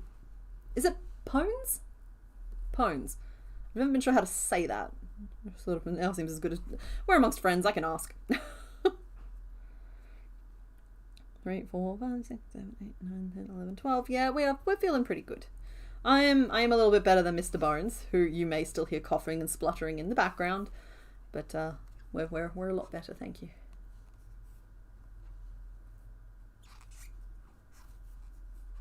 What's the fluffed up back team?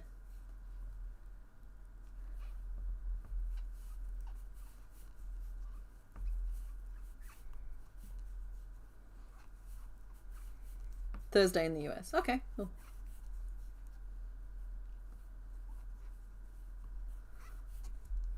Wait, who's getting married? Happy wedding to whoever's getting married. I missed the specifics. Wow. I'm reading. In my tapestry crochet, I used fabric to back it so you didn't have to weave in the ends. Has that worked now? It's been a little bit. Do the ends try to come through? The ends don't try to come through, but then if I'm honest, it's not super well attached either.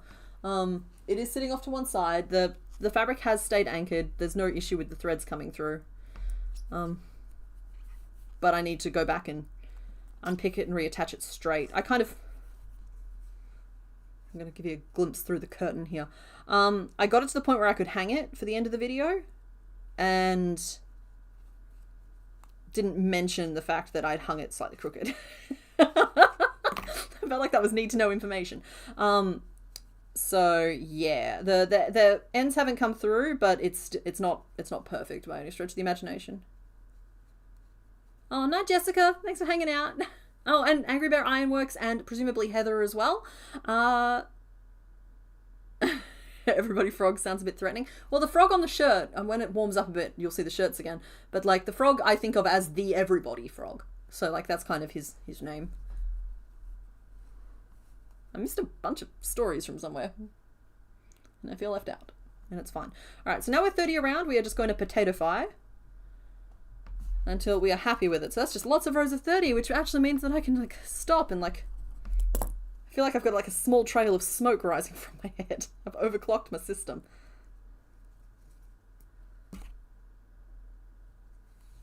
Your brother is getting married during the week of July 20th, and it's a week long with many events. Wow. Is that just because they're like, is it like a personal choice thing, or is it like a cultural thing? Because I know that like in some places it's really common to have like massive day/week long celebrations, and in other places it's just literally because people are like, hey, this is a great reason to get together and celebrate, and let's make sure everybody's there and let's all have a really good time for a number of days. You want a quick break? No, because I feel like it's taken me a really long time to get to this point. I'd like to have the body finished by the 2-hour mark, and that gives us a good hour to chip away at some of the key pieces. Technically, like I've said, I've given myself a budget of 3 hours here, but if I'm honest, this guy here was on like a 5-hour list of just like, that's how long this thing will actually reasonably take. But that is supposed to include making duplicate pieces. And for example, I don't need to make all 6 petals. I don't need to make all 4 leaves. I don't need to make all 4 legs. It's like, there's a lot of duplicate pieces in the back half of this one here. If we can just get this base correct, the face correct, base and face, base, we like, we'll be good and on track. Your brother is marrying into an Indian family, and it is cultural in this case. Yeah, I was going to say, like, I've heard of it mainly regarding, like, Indian weddings, which are beautiful and stunning, and oh my goodness, the clothing.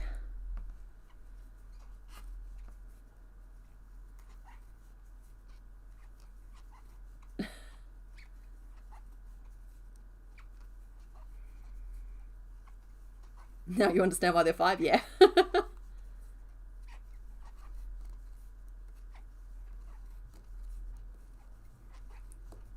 CK, only asking because you have a corner-to-corner blanket I'm making for your brother and the ends are overwhelming and it's only a quarter of the way done, lol. Oh, no, Darcy, honestly, backing fabric is would absolutely solve that problem. You might want to, like...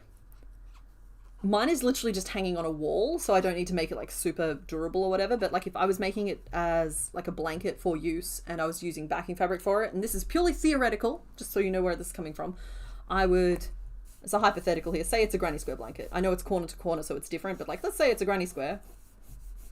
I would attach the fabric down like the lines as well as around the edge, just like almost like a quilting type of thing, and just like make sure it's really like tacked down, anchored down the whole way. I think you'll save yourself some problems there, but I can't see the ends coming through a backing fabric unless it's a very open weave.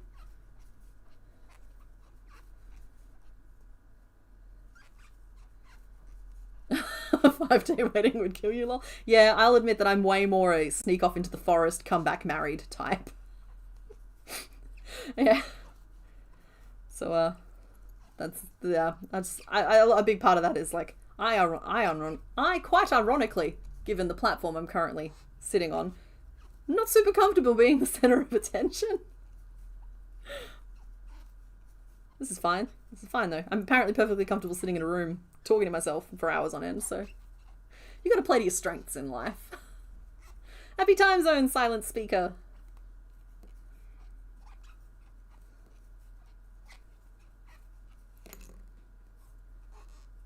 If it had big squares, you'd tie it in the middles too. Yeah.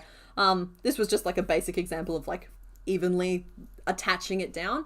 And as I think I showed in that tapestry video, you can absolutely use a sewing machine to do that. Just keep in mind the stretch of the crochet piece and make sure that you use an appropriate stitch for it. A zigzag or something is more appropriate sometimes if it's going to stretch and move, but if your backing fabric is non-stretch and you've paid attention to the biases, and look at me talking like I actually know what I'm talking about, but I don't know what I'm talking about. look for people who know what they're talking about. These are just things that I would be looking into if I was trying to do what you're doing.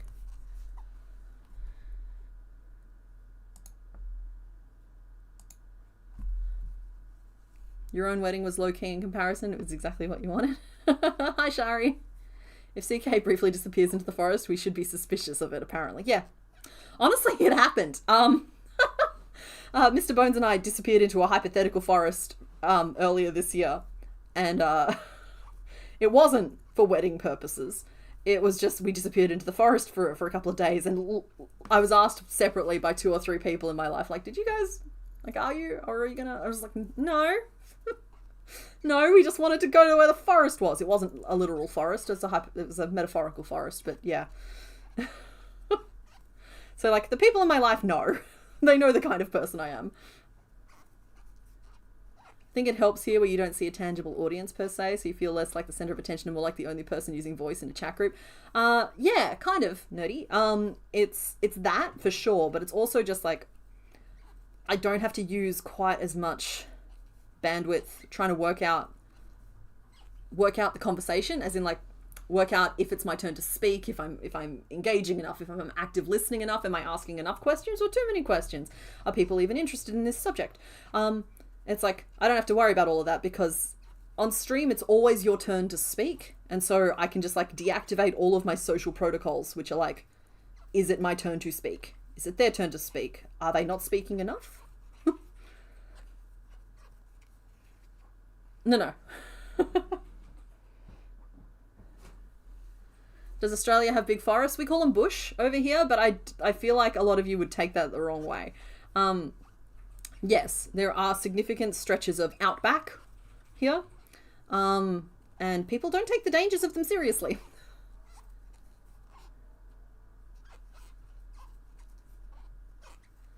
I want to be where the forest is.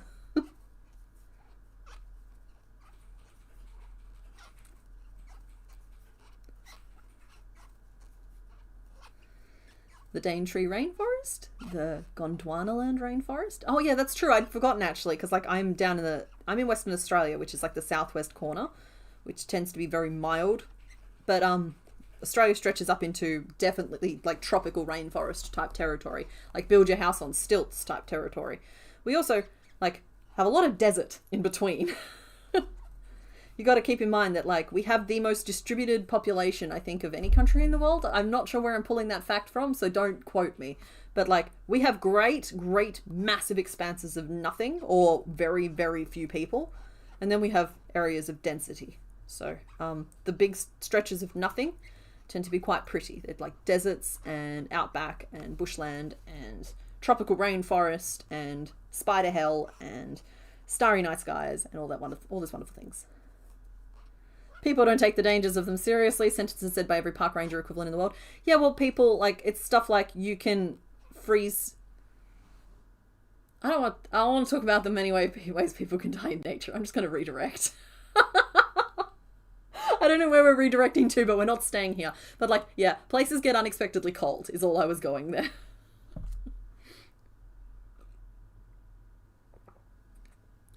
Recently drove 9 hours to visit your hometown, which is hours into the woods in Quebec, and I was like, God, it's beautiful here. Why did we ever leave? And then I saw the locals and remembered why. Yeah, that is the beauty and the honesty and the reality of small towns. It's like we've talked about how like I'm building this list of things that I want in a future place that I live. Like the future house, the big dream of every millennial, owning a house. And I'm losing my voice a little bit, sorry guys. And like, so far the list is like tree, which Mr. Bones has already done. He went and got me a tree, you guys. I cried like a baby. It's a beautiful little fig tree. He went and got me a tree. Anyway, get you a man who gets you a tree. That's all I'm saying. And yeah, so tree, chair, dog, birds. It's just like, my list is not very like building based, but like one of my, on the short list is a street light that doesn't shine directly at my bedroom window. Would be fantastic. By the way, everyone, Goofy, one of the ferals, is 7 today. Oh, happy birthday, Goofy. Give him some ear scritches for me and an extra treat and tell him he's a good boy. Sorry, that's me assuming. Oh no, you've said he. That's fine. honestly forgot that we have frill neck lizards here. How could I forget? Yeah, frill neck lizards, but also we have the thorny fellas. That like drink by funneling the fluids from like around their thorns into their mouths. Thorny fellows. It's not a good picture. Yes, deserts are dangerous for a lot of reasons.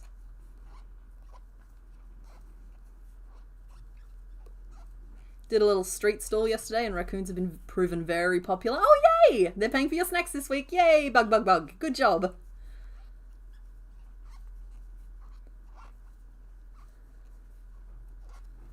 As a Canadian, I'm sad to admit that I'm one of those people that have fallen into the mindset that Australia is just bushy desert. We have a mountain range, folks. We have a mountain range. It's not near me, but we have one. They are the Blue Mountains, and they are beautiful. They are beautiful.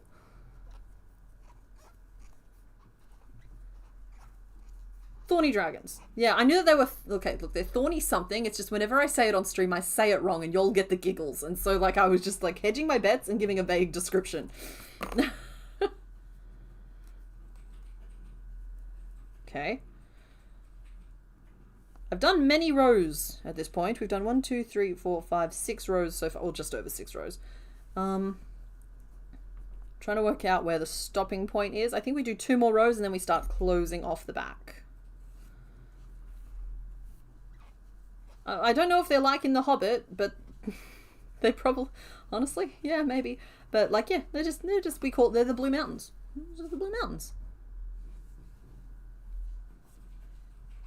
Goofy! Who's a good boy? Who's a good boy, Goofy? He's listening. That was for him. That was just for him. Nobody else pay any attention to that. Your neighbors have an awful floodlight thing on their porch that turns on whenever there's movement. Yeah. It's awful. Don't you have blinds? Yeah, but I like to sleep with the window open. And like, do you know how much easier it is to wake up in the morning if like you can see the sunrise?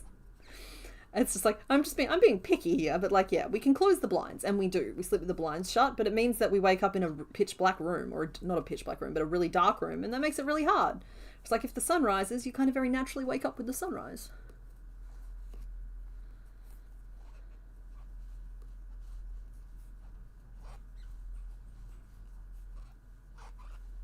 I bet it opens all your nostrils. Okay, that we have just had a confirmation.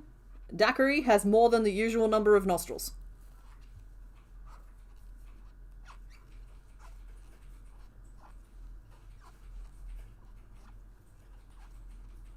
Oh yeah, the Great Dividing Range. I forgot about that one.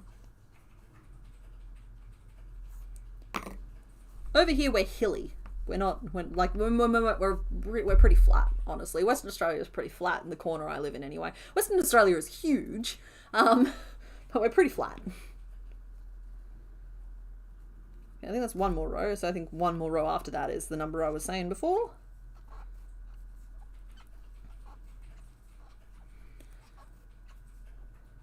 Oh yeah, and the snowy mountains too.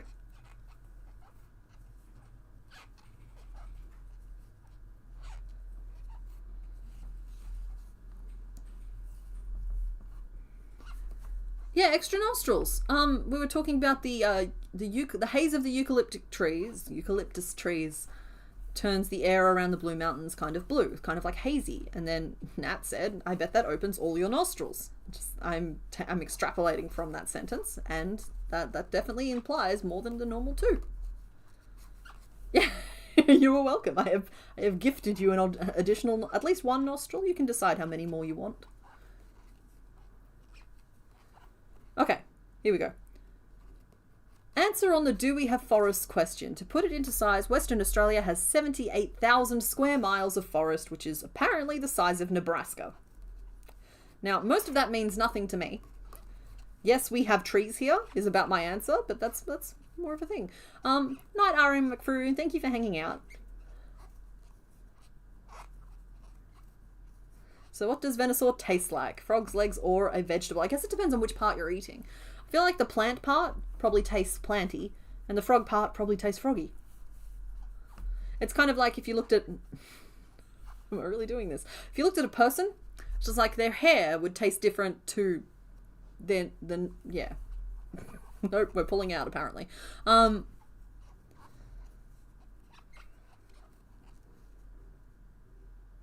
there we go. We have done 1, 2, 3, 4, 5, 6, 7, 8. 8 rows of 30 single crochet while we mindlessly prattled on.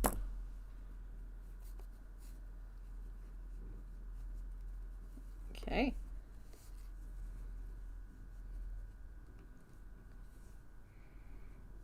Now I do want to have this a little bit tilty.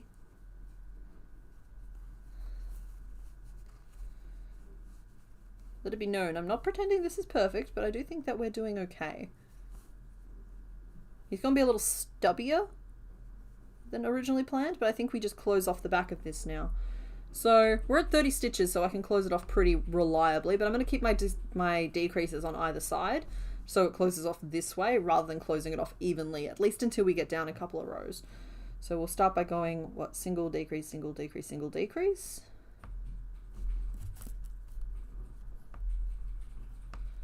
Around one side, and we'll do the same thing around the other side. I just got to evenly space the two, but we'll do that using algebra, not our brains. So that means each of the decrease sections will take 9 stitches. There'll be 2 of them, which is 18 stitches, leaving 12 stitches remaining, and we're evenly positioning them, so we'll do 6 stitches in between each. That'll get us down to 24, and then we'll just be able to do 3 decreases, 6, 3 decreases, 6 to get us down to 18, and at that point we'll probably just start decreasing in a round fashion. We have a town in Australia called Whoop Whoop. Yeah, way out Whoop Whoop.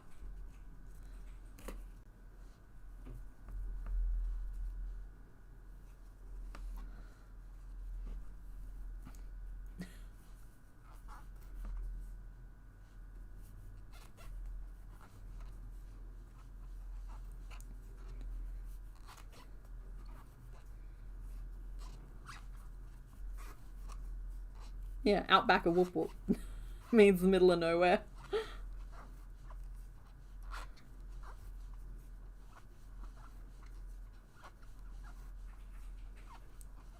A lot of our places lean. Well, actually, you know what? There's a mix. I feel like there's a lot of like name replacement or name reinstatement going on, where like a lot of the like Aboriginal dialects are being included, which is great. It's really interesting because like I feel like up. Someone correct me. Darcy, you might potentially know. I have actually a family in Ulladulla. On one of my sides of the family. But anyway, up like the you know how like there's like prefixes and suffixes that mean like town or city. I'm pretty sure up means like place of water or something like that, or even just like place. And so we have like Yarling up, Kawaram up, you know. Dally up. I'm trying not to say any that are too specific to places I have lived or have people that live. So I'm just like randomly plucking them.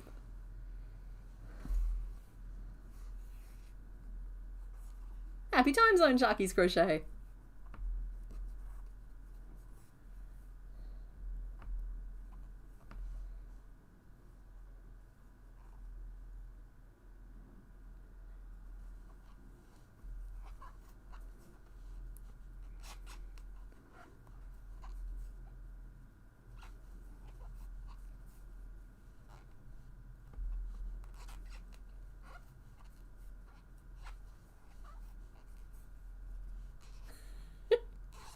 Oh.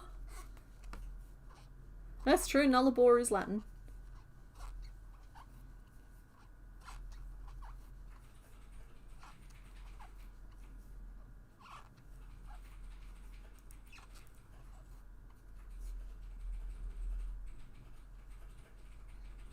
Okay, cool. We are on track. I will stop and stuff after the next row.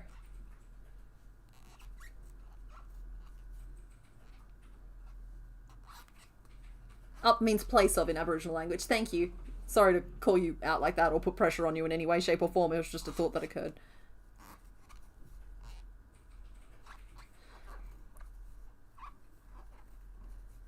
One, two. Some of the places in your country have surnames.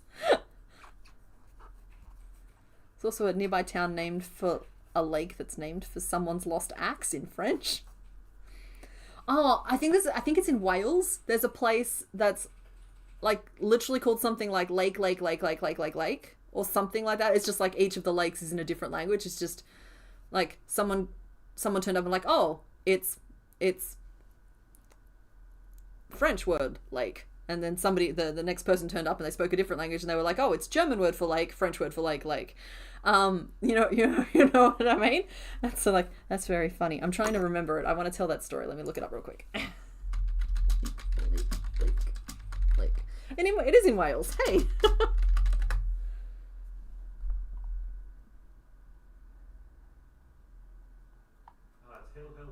Oh, it's hill. Dang.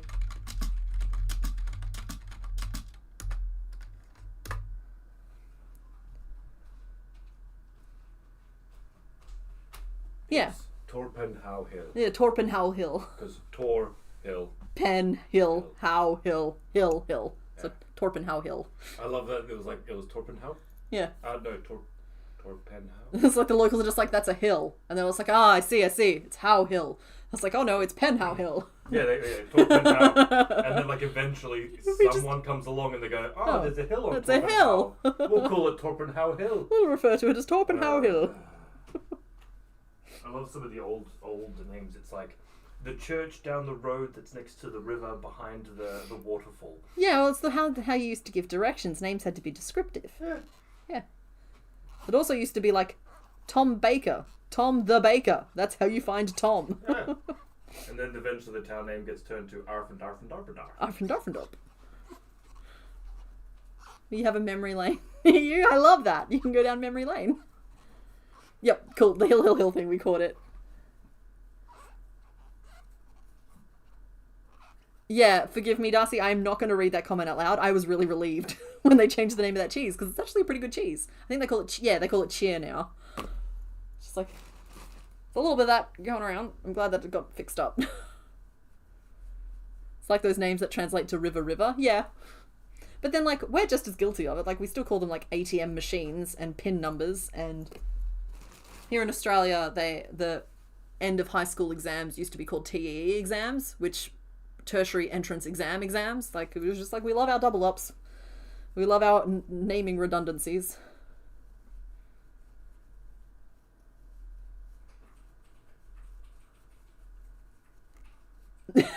Australia has a town called nowhere else. Didgeridoo is literally named that because of the sound that it makes. Yeah, you know what? It does go didgeridoo. There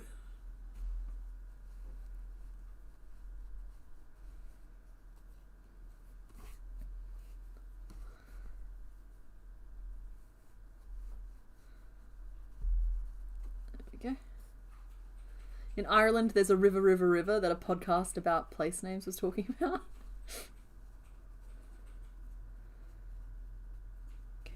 Okay, good. I don't know if proportionally we've nailed this, but I think with the flower it's going to help. He just might be like a stubby little Venusaur.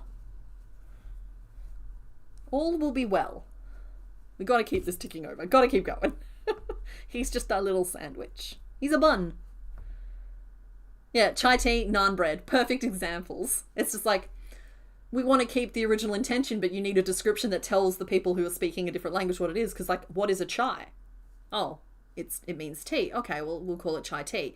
It's like, naan. What's naan? Bread. Okay, let's get cafe, coffee, yeah. Well, latte just means milk. So, like, it should be like cafe latte, which is like a coffee with milk. It's become just latte. Here in Australia, we're all apparently coffee snobs, even though I don't drink the stuff. I've heard that our coffee is quite good. It holds up on the global stage, so there you go. Stuff!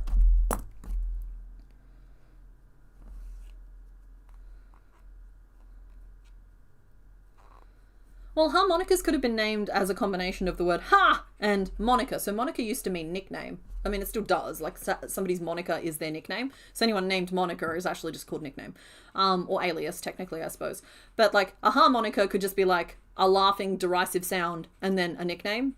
So maybe a harmonica is a mockery of music. They're fun. They make fun noises though. And don't get me wrong, I have heard beautiful music. I'm just riffing on the name.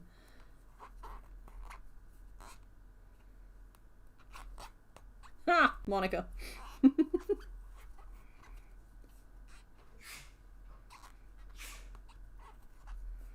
Arr, Monica. A very good point, Julie. Nora, yeah.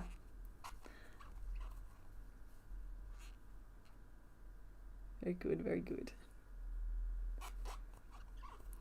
One of my nibblings has a harmonica. Likes to run around playing it. It makes fun noises, or did used to when they were about 1. Because it's a very accessible musical instrument. And they got it. They got it straight away. Different sounds come out when you do different things with it.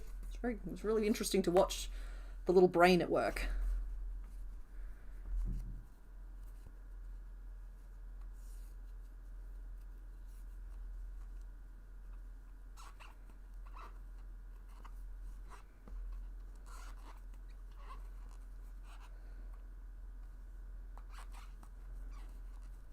Lake, yeah. I knew that one.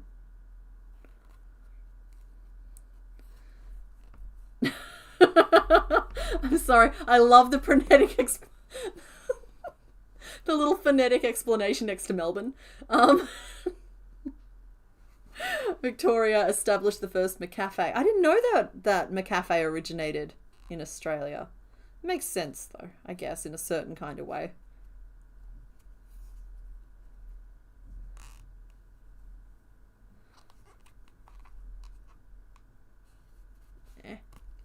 I need to stop trying to read comments and just finish the stitch I'm doing because I keep getting tangled in my yarn.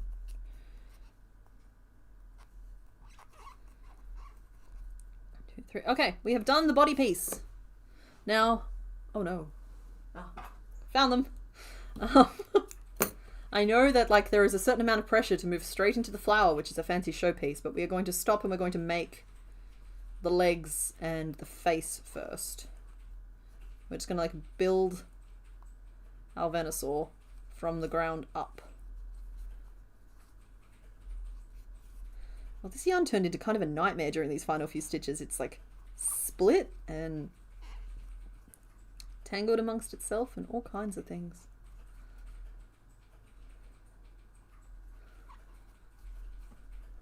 You made the mistake of gifting your husband a mini xylophone. I think that sounds like an awesome thing.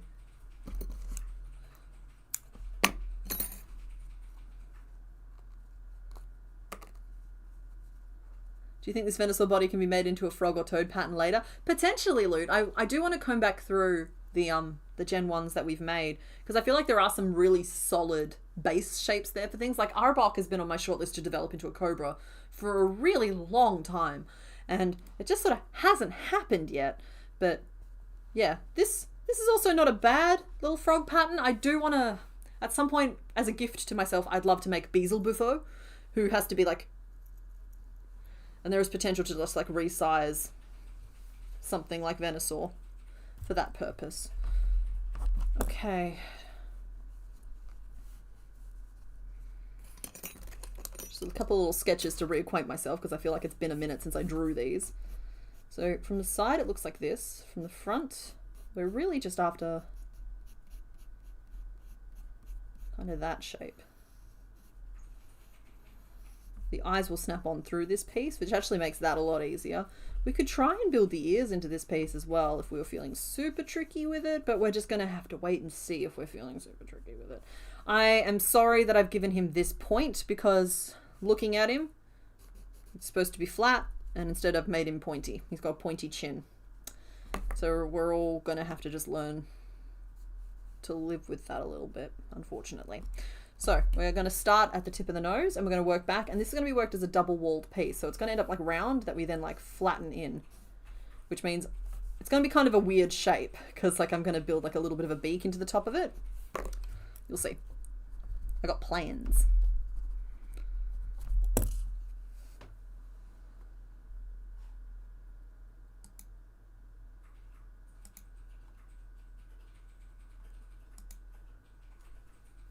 You also let him buy a beginner accordion? This is great.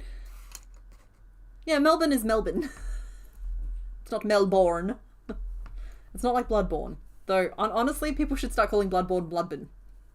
Because that would really tickle me. Yay! Well done for finishing that sweater. Now you don't have to give any mental energy to remembering that you have to do the cuff on that sweater.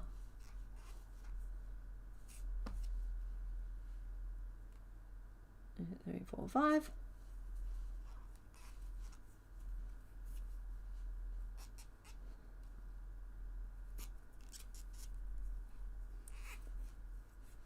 American dialect pronounces Aussie as Aussie. Oh yeah, Aussie. You hit the Oz. You've got a harder buzz sound to it. Aussie. Now I've said Aussie so many times I have to. Aussie, Aussie, Aussie. Your instrument of choice is the kazoo.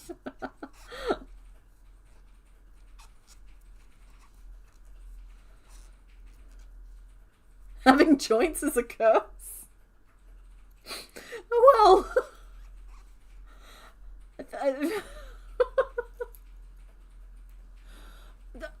yeah, okay. I'll let you have that one.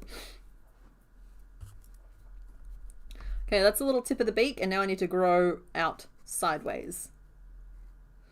So we'll do 2 repeats of a single crochet and increase 3 in a single crochet.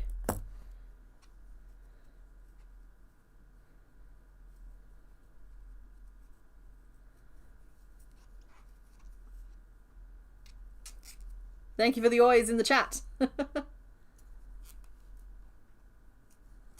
Alright, chat, I'm going to need you to lighten up just a little bit. Birth is a curse and existence is a prison is pretty heavy for our happy little bubble to deal with.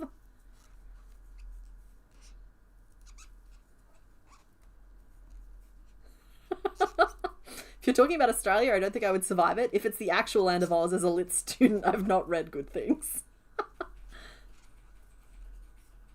Okay, so, Rosalind, I'm going to have a crack at this. Ready? So in New Jersey, there is a town called Newark. And it's easy to tell who's local based on how they say it. And it confuses people because it's close enough to and sounds close enough to New York. Dawn, did I say it okay? Because I'd say Newark. Aussie, Aussie, Aussie, oi, oi, oi made a very prominent feature in your dream the other night. You heard it so many times. Dreams are kind of nuts sometimes. They're just like, no, we're fixated on this sound now. We're going to make you listen to it repeatedly for the next, what's going to feel like 6 hours, but it's actually just a 2-minute window in the middle. And if you check your sleep trackers later, you'll see that's the point where your oxygen level fell below 80%. You know what I mean? Like, it's just, oh no. Is the afterlife just a cheering mass of oi, oi, oi? I think I got too specific just then. He plays violin, fiddle, cello, mandolin, erhu, guitar, concertina, and he used to be a flute teacher. It's a constant cacophony. Nora, your partner, I believe this is what we're referring to your husband here, but like, your partner sounds like a real Renaissance man. How lucky are you? Your life will always be decorated in music. I'll take an afterlife of infinite oys. Oh. Some people say it so quickly it comes out nork. Yeah, that's just like, I've seen that happen with the word squirrel. Where like all of the syllables kind of collapse down and you all say squirrel. It's squirrel.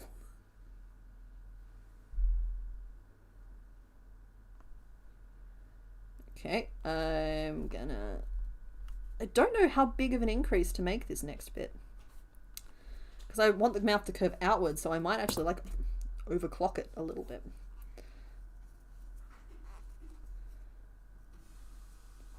Two. But maybe 3 would be enough. No, 3 won't be enough. 1, 2, 3, but that's 3 there. Maybe 3 would be enough. Hi. Hey. Another example of all the syllables being collapsed down. All the syllables. Sorry, yep. Da, da, da, da. Oh, I'm back in the 90s. Ah, no, don't take me back. You got squirrel, but you've also got Straya. Oh, yeah, we do have Straya. Yeah.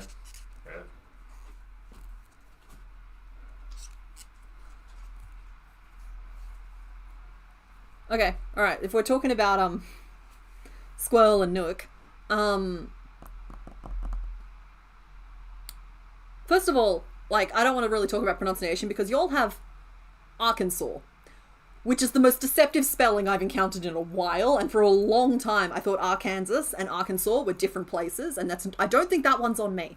But also, just a question to chat, how many syllables does fire have? Do you say fire, or do you say fire? fire.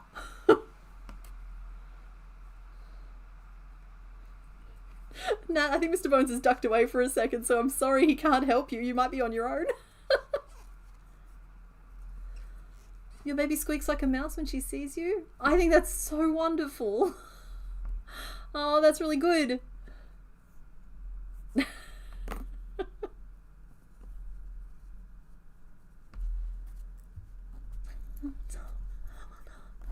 Can't sing the song because we're on stream and you'll be surprised what gets caught by copyright. Yeah, the fact that we have Arkansas and Kansas is just rude. It is. It's just rude.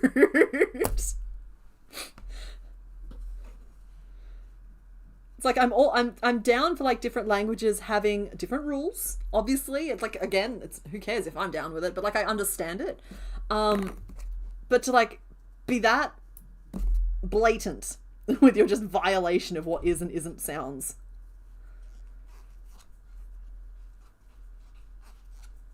Okay, alright. Diphthong. Nat, you have given me a new word to Google. But like, I can kind of tell from context what that means. And I love the fact that there's a word for it, and I adore the fact that you know the word for it. But that makes sense. You're a very languagey person.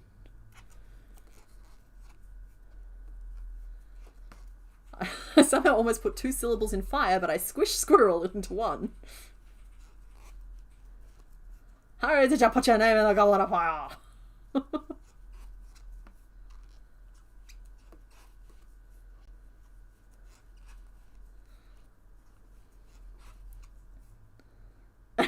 Oh, good.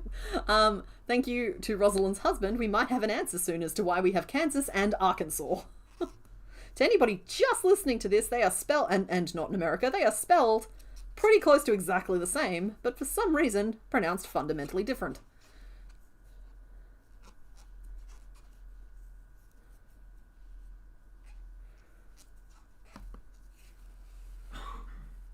You should look up some of the city names in Washington. Spelling and punctuation, 2 completely different things. Well, I mean, first of all, spelling and punctuation are 2 completely different things.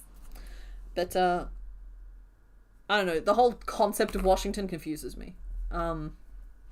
Geography has never been my strong suit, and I know that there's like Washington DC, and then there's Washington the state, and then there's like 3 cities or something called Washington. I'm just like, okay, at this point it's not my job to get your stuff together for you. At this point, this one's out of my control. I can't fix everything.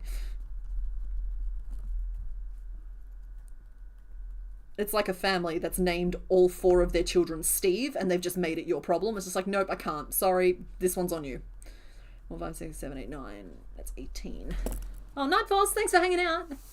Oh my goodness, if Voss is here, I just want to very quickly say I have seen your comment both on Discord and YouTube about using that Pok&eacute thing to edit the emulator file. I've seen it. It feels a little bit too close to cheating for me, but I am going to try the Dawnstone thing with Snoron, if that makes a difference if we get a female one. So anyway, I just thought I'd slide that on in there. Hopefully that caught you in time.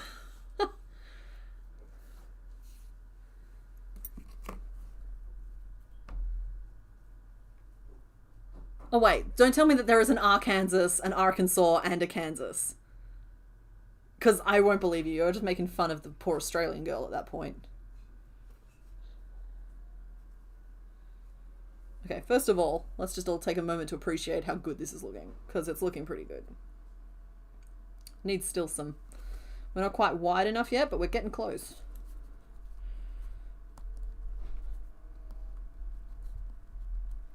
I still have all the small things stuck in my head.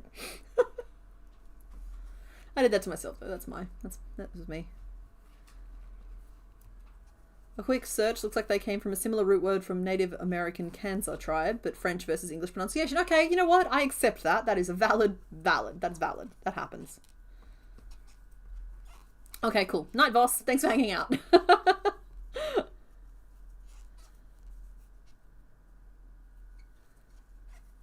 I knew some folks when I was like 12 who had 4 sons named Luke Oscar last name, and they were the worst. Yeah, I was like, that is the worst kind of person. Well, no. Okay, no. There are plenty of worse kinds of people, but like that is rough on the kids, and it's rough on anybody who knows the family as well. Just like, people should remember that they're naming humans. Humans that have to go out and be independent things.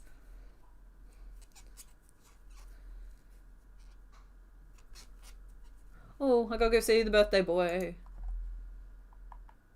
Oh, happy birthday to anybody else whose birthday it is. It's also Goofy's birthday, and so he is our official birthday boy of the week. Where's the Pet Tax channel? There it is.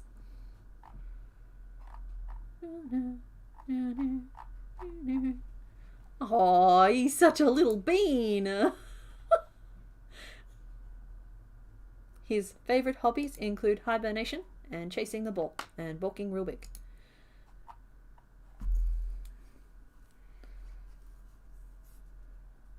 At least they were different generations, but still, yeah, I guess.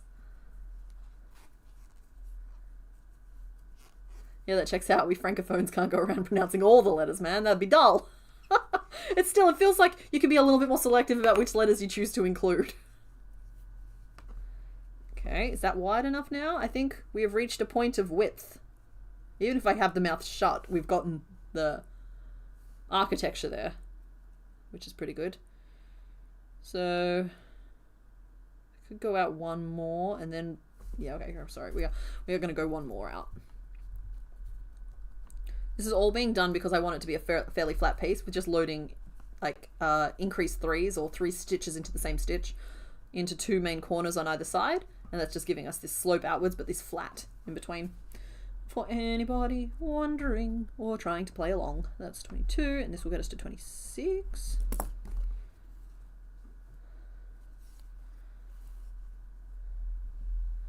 I have a relative named Hugh. Guess which 2 letters you pronounce? Did I get it? For the record, looking at that without the rest of the context of this conversation, I would have pronounced it Hugus.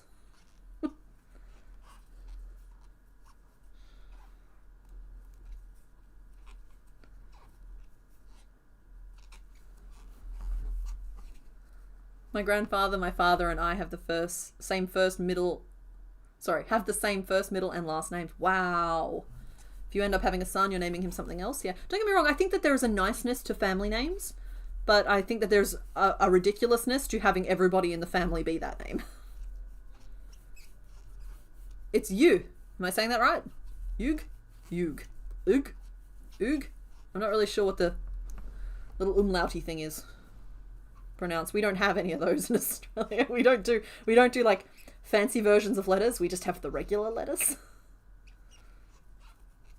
Yeah, family names are lovely, but sometimes it's not that practical. Yeah. I like the skipper generation type family names where like grandparent names, they're up for grabs. Parent names are a stretch. I suppose that's skipping 2 generations. So like I could be named after my great grandparents. I'm not, but I could have been. The last attempt was perfect. Oh no, what did I say? Was it oog? Because that was me kind of like phoning it in a little bit. That was me being like, oh well, it won't be this one. Lambertus Gerardus Jacobus.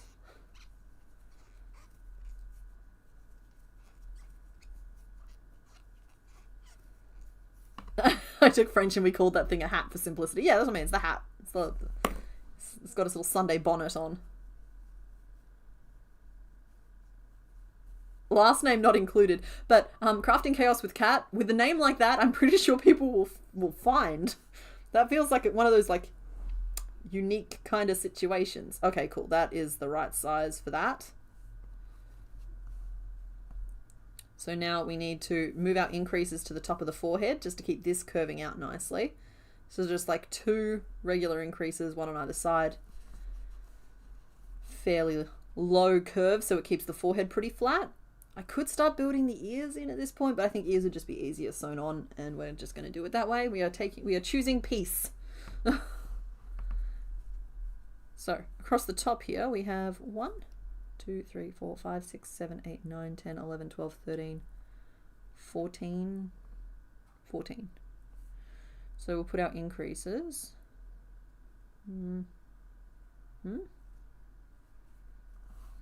There.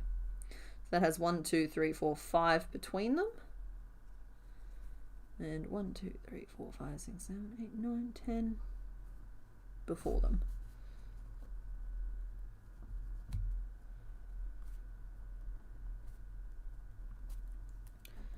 And How many stitches is that remaining? 9. Back to the start. Which is 19, 20, 21, 22, 23, 24, 25, 26, 27, 28. Cool. We're up to 28.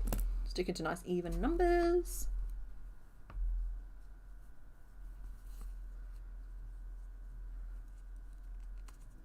All the girls in my generation have Rose as our middle names after your great grandma. I'm pretty sure half the girls in the world's generation from around this time have Rose in their middle name. Rose, Marie, or Jane. We come in 3 flavors. You will occasionally encounter an Elizabeth or a Louise.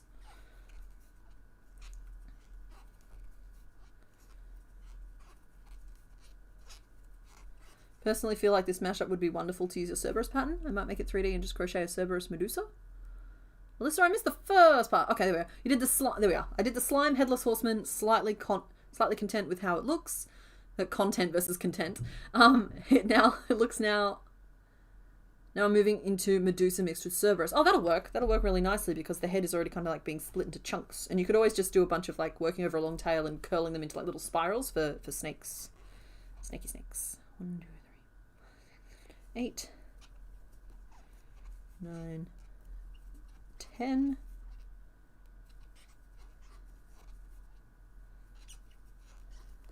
An increase. 1, 2, 3. Well, I'm going to read that message out, and I'm going to do my best. So there is an Arkansas city, there is an Arkansas city, an Arkansas, and an Arkansas city in Kansas. Or is it Arkansas city in Kansas? You all just need to back away from Kansas.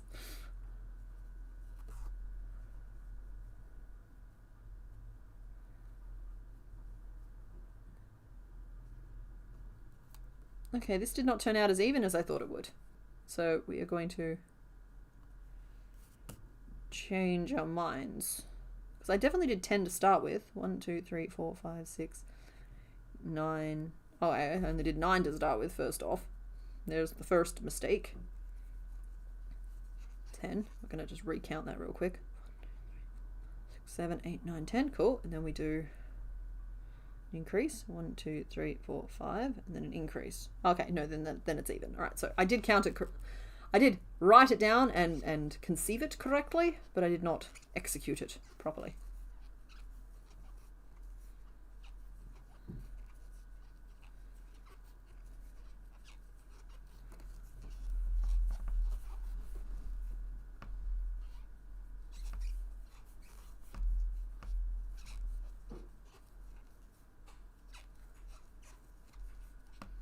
Anne is an honorary mention. Agreed. That said, I've met more like first name Annes and Annas than I have middle names. That said, you don't always know people's middle names, so that could just be a unreliable narrator type of thing. I'm from Quebec originally. Every single person's first name is either Joseph or Mary. You go by the last of the given names in daily life, unless your parents hate you or something, I guess. A night random person. Thank you for hanging out.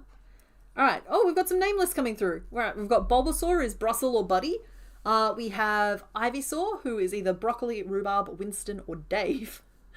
Sorry, I'm just stretching out a muscle in my back while I do this, hence the weird pose. And we have Venusaur, who is Sir Flowerton, Cabbage, Rafflesia, Vinny, or Watermelon. Now, that is 5 names if I count. 5 possible options for Venusaur. But I am happy to start a poll. We're going to do Bulbasaur first. Bulbasaur. And his name is either Brussel. I think it was Brussel. Yes, Brussel. Or, or Bloody. He's just a little buddy. So, this is it. We are formally and officially naming Bulbasaur.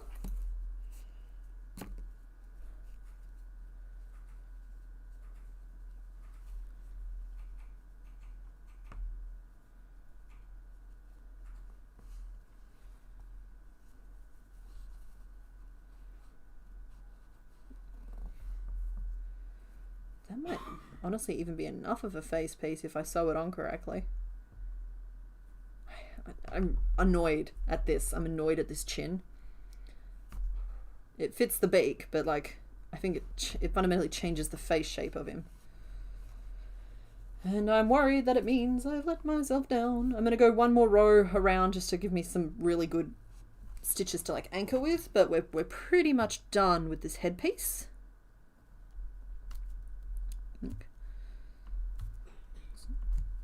So I will leave that Bulbasaur vote open until I've worked this final row, which gets us back to 30 stitches actually, which is probably a good thing. We'll move on to the next bit. Not the next Pokemon, the next bit. When you picked this one, you knew what you were doing.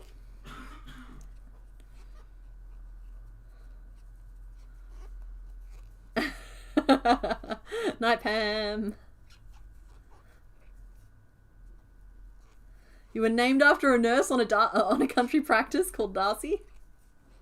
You became your namesake. I think that's great.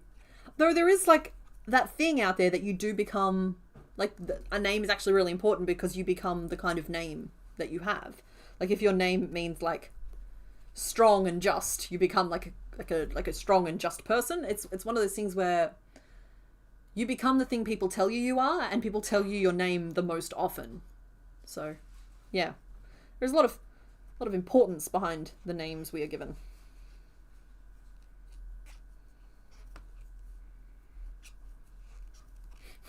My name means boomerang. My name's Mr. Bones and I became a skeleton. Yeah. Oh, night Nat. I hope you get more sleep this time. We might catch you at the end, depending on if you come back. Nominative determinism. Yeah, that's the fancy way of saying it.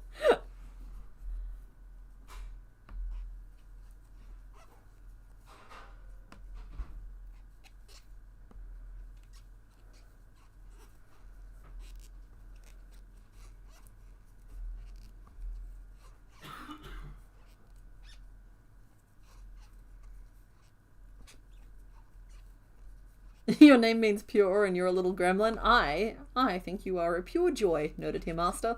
So I like maybe pure gremlin is the point. There's one thing that fiction has taught us is that taught us. Derailed myself. Sorry for the bang on the desk. Is that prophecies and all that will come to pass in unusual ways.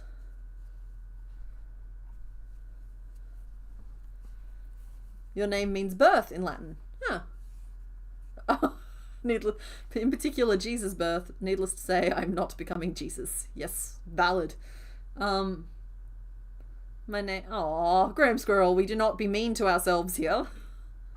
Yeah. Don't get me wrong. My name. My name is Kylie. That's my name. I don't go by it online, and yeah,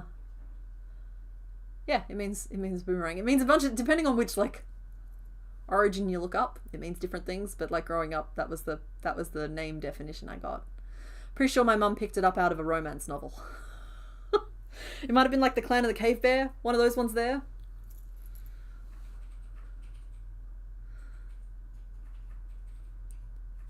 I was nearly named after your grandma and you wish you were, but it was spelled differently on her birth certificate and I would have had an identity crisis at some point. It's like, yeah, naming a human being is like a big, serious burden. Not burden, it's important and it should be treated as such. It's like frivolous names that are going to like punish the human being that has to wear the name should be reserved for goldfish. Hold on. Hello. There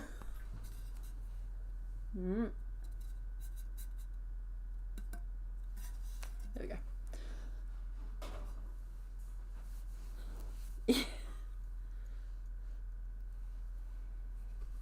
It used to be a less common name. Now there's a couple of really famous Kylies out there.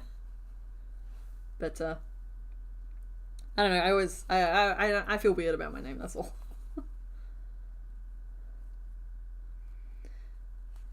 Okay, and we're going to hinge it open.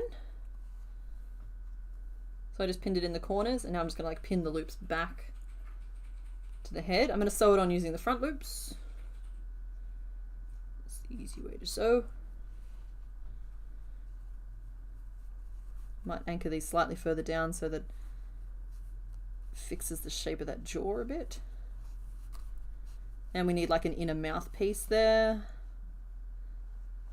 I don't know, hopefully this is okay. It's a good wide mouth. Like a couple of eyes. This is my child, CK. Oh no.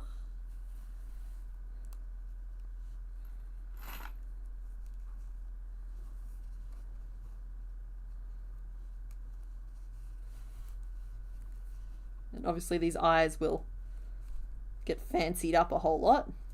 Maybe slightly further apart. Honestly, they almost need white circles. Like full-on stitched white circles, not just like the white borders I do sometimes.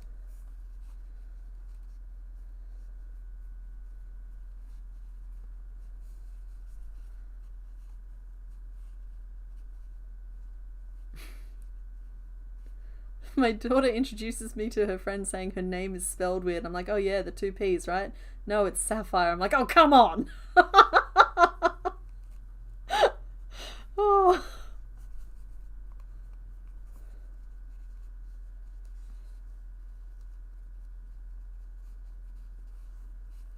Okay, that's where I'm going to chuck those eyes for now. They're not obviously not snapped in, but like bop, bop, bop, bop, bop, bop, bop. He's a little more beaky than I wanted him to be, but I think we'll get it in editing. I think we're on a strong path. So let's close off this Bulbasaur vote. We have officially named Bulbasaur. Bulbasaur's name is Brussel. Thank you to everybody who voted to name Bulbasaur. That ticks one off our list. Ivysaur. We're going to do Ivysaur next, so let me get that poll started. I'm sorry, honey, would you mind? Oh, I can scroll back up.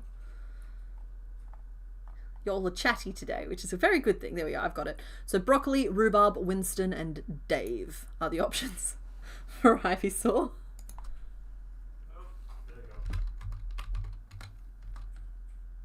I can't spell broccoli, but I managed.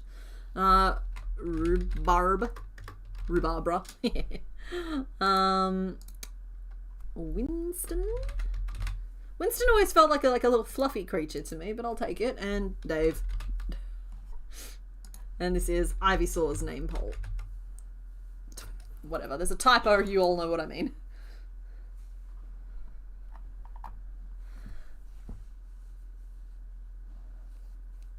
Okay, legs next. Let's do some like, I like the where's my good pencil? I only have this one, which is the wrong kind of pencil. Do you know how hard it is to find? Like, specifically the HB Goldfaber ones. Like, these are the great pencils. I really like the HB one. It's the one that shows up nicely on stream, but it's soft enough just to sketch with. Because I think this one here is a bit, yeah, this one here is too dark. It's not a happy feeling. I like the vibe of these little swooshy legs. And I think they're just round, right? And they've got like 3 little claws. We'll stitch the claws in. We'll try 12 for the pads because I think they're quite big. I'm afraid I can't let you do that, Dave.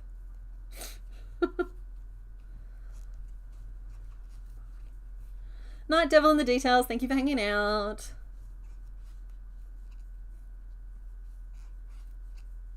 You think the snaggle teeth will help? Yeah, don't get me wrong. A lot will change as it gets sewn on. Like even just having the leaf over the face is going to make this not feel as like long as it is. That's why I haven't like snapped the eyes on yet, because they might even end up moved. It's one of those ones where it's going to be, it's kind of like, you know how Nidorino turned from like a weird pink potato and then like 3 weeks later he came back fully made over into like the perfect dinosaur gremlin of our dreams? Yeah, that's probably what's going to happen here with Venusaur. That said, I still used all the pieces. It's just a lot changes when you add the details and you sew them on and you take your time and you do all of this and that and the other.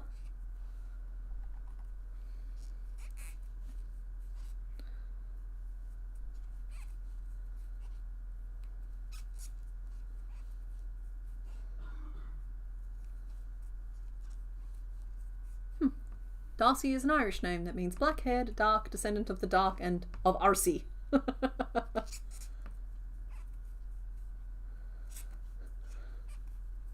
They're all dead, Dave.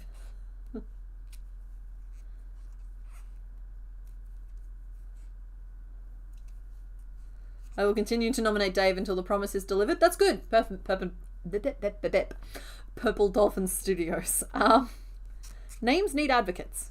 It's like if you want to get a name out there and you don't really care who it's attached to, you keep suggesting it. Eventually people will pick it. Because eventually we'll just make one and it will just be a Dave.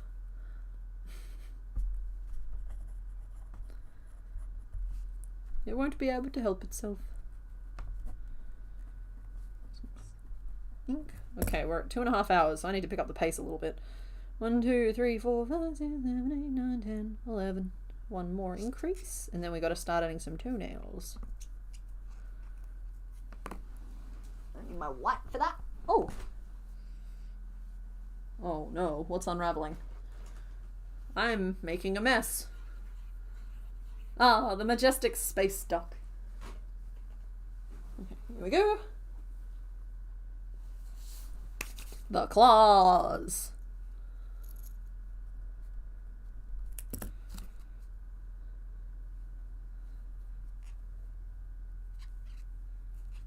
One, two. Oh, I should be working in the back loops.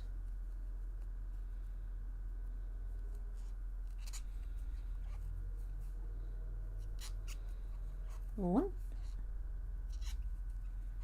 two,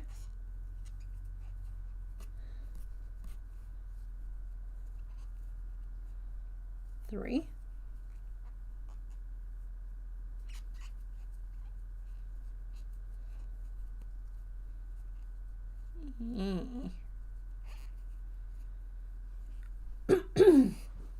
sorry, I'm just a little froggy.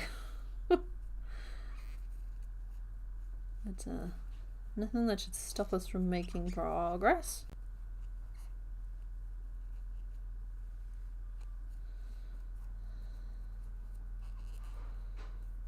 That's 2.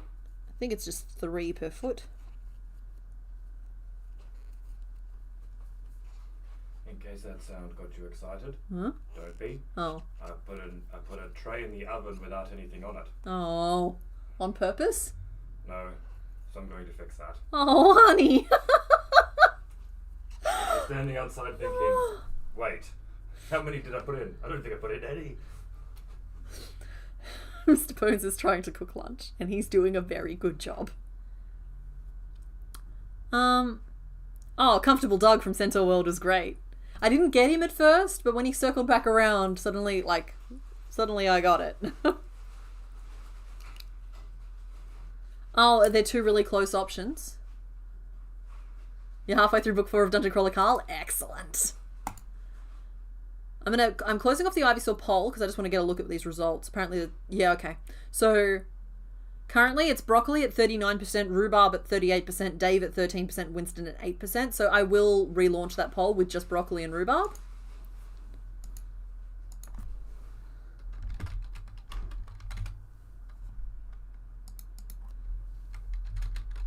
There you go. Ivy again. There you go. A little bit more room to be decisive there while I finish writing down this pattern.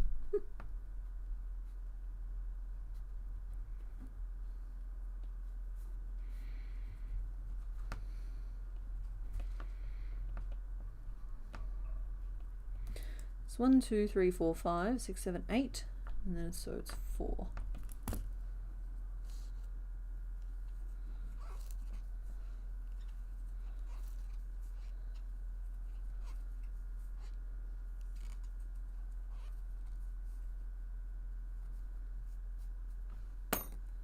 Hi, Jinx!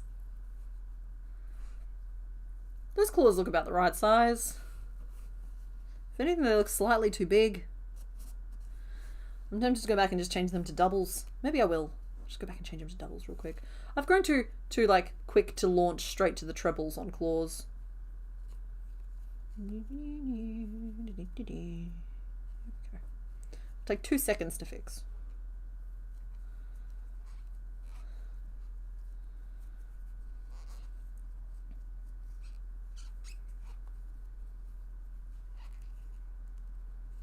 Oh, much better.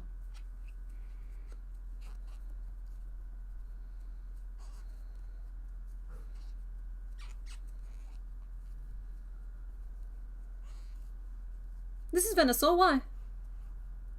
Oh, the poll says Ivysaur because we're naming the other ones in the line at the moment. We've just named Bulbasaur Brussel. And we realised that none of them, we've made them all, but we haven't, sorry, we've made them all and we haven't named them. So that's fine. We're just correcting that now. There we go. Went back and changed them to doubles and my goodness, that is so much better. Yes, we are pleased. I'm going to write that line out again because it's a scribbled mess.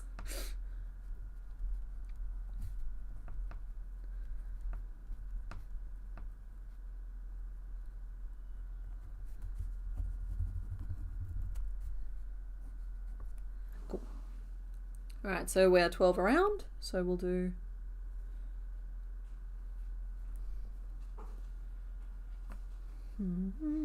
I apologise for this, but there is currently a very large growing movement in chat to relaunch the poll with Broccobarb. Oh, okay. I mean, we can, oh my goodness, it's 50-50. That's why there's a movement. All right. Honestly, we have time to do it, so we may as well. Yeah, you guys managed to thread the needle perfectly. Broccoli and rhubarb both at 50% of the votes, so we'll do Broccobarb.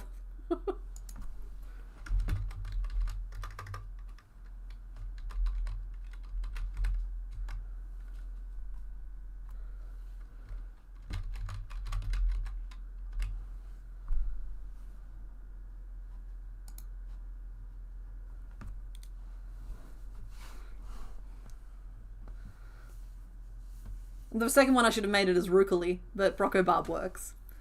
I'm feeling very fluffy today. I might pull my hair back when I go on break.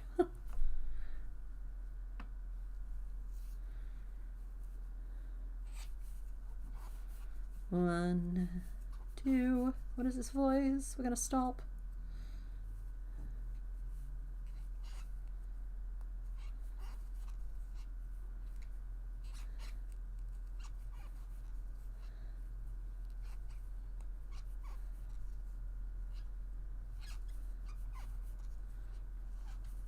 Oh, it's my job to talk. 1, 2, 3, 4.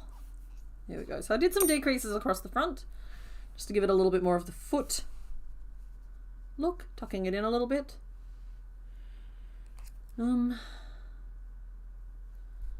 There's 2 single crochet, and then I did 3 decreases, and then I did 4 single crochet, bringing us to 9 stitches. I'm just going to hydrate for a second.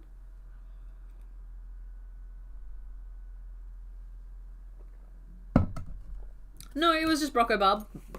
Y'all have used 3 polls. At this point, you have decided. Okay, both, like, so the first poll you got 38% and 39%. The second poll you got 50-50. At that point, we normally would have just mashed the 2 names together. Honestly, I'm impressed that so many of you managed to pick the same Broccobarb, because I'm seeing 81% in the poll now.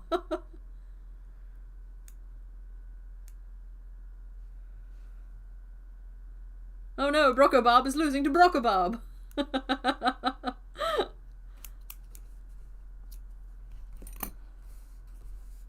50-50 again. Yay! Oh, y'all are a menace, but I adore you.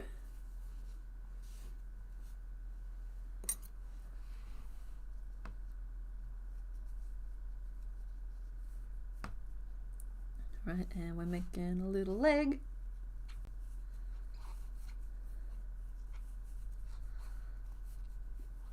2. You'll pick the first one, fair enough. 3, 5, 6. So this top, the front legs are just kind of little tubes. I'm gonna see if I can get away with just like really minimal shaping. 6, 7, 8, and 9. And keeping in mind any warts will be added afterwards. 10, 11,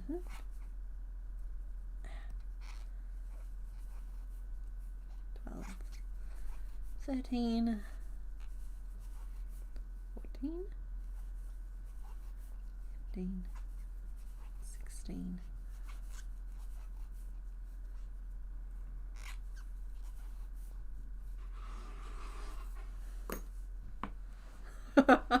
I'm glad we could validate you, Makona Barb.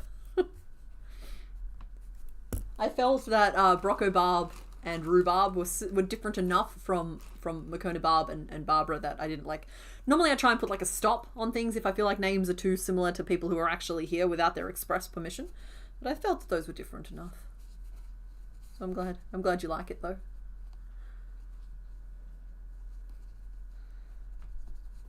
In there, so we've got a little welly boot. Okay, yeah, we still need a few more rows, but I think that's looking really good. Sorry, I love that point in designing where you just start to feel that little butterfly of like, oh my goodness, I think this is actually going to look really, really good, and I just got it, and that's great. It's the moment where like I can stop being nervous about it, and I can just be like, oh my goodness, this is going to be phenomenal. I can't wait to see it. Morning, Coletti Spaghetti.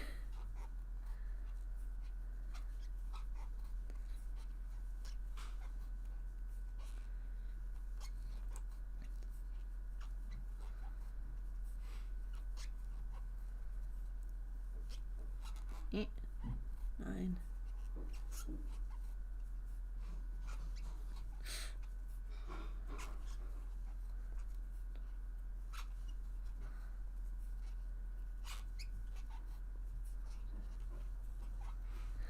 Yeah, Brocco Barb is the name we're going to give Ivysaur.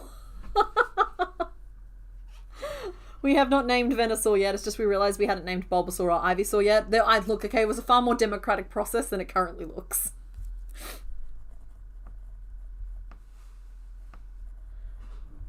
There was 2 tied polls before we ended up at just mashing broccoli and rhubarb together.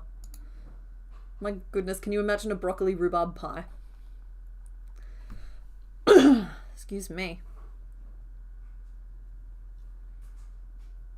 So yeah, so now it's Brocco Barb.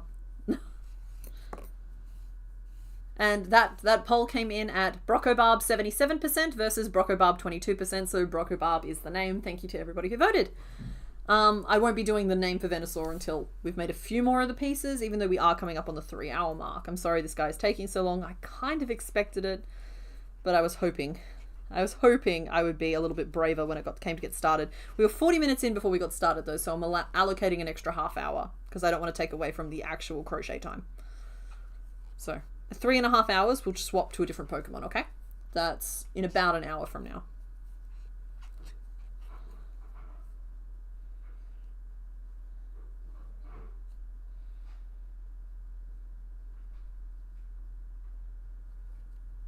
One, 2, 3, 4, 5, 6, 7, 8, 9.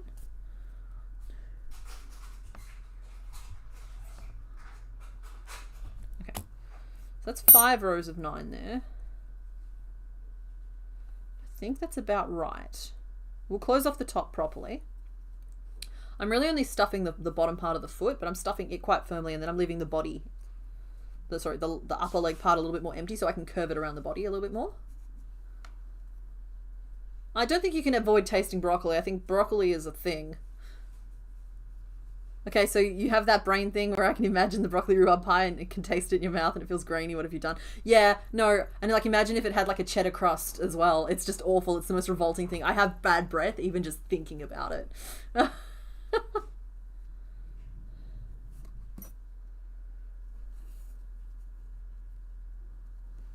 Bedave.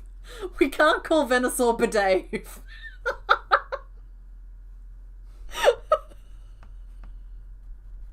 Don't do it. Don't see me laughing about it and think, okay, cool, that's a fun moment. Let's name it that. Don't do it. That's a terrible name. No.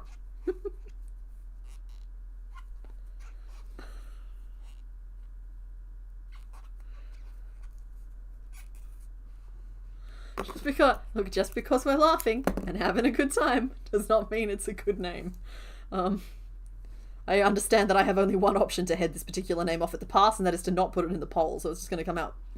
Remember, hey guys, remember watermelon? Because he's warty and melon shaped and melon coloured? Remember watermelon? We loved watermelon.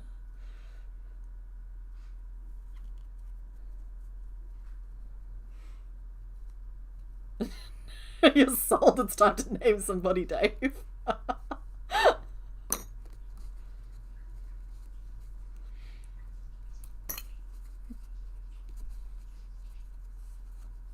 Okay.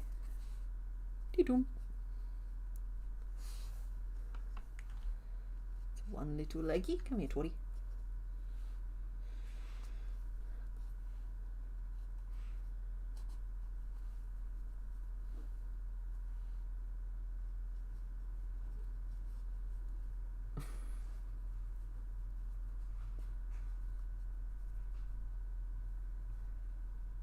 Watermelon.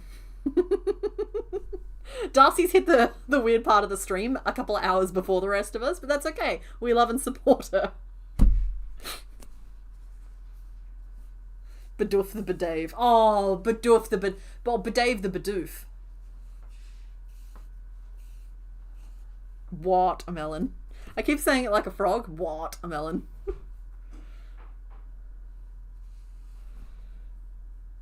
Okay, so we've got front leg done. Back leg, I think, curves a little bit more. So we might do the same foot shape and then increase at the front for one row, maybe two, and then we're increasing at the back with no increases at the front. And then maybe another. And then we decrease at the front with no increases at the back. So it ends up looking like that. Okay, back legs go.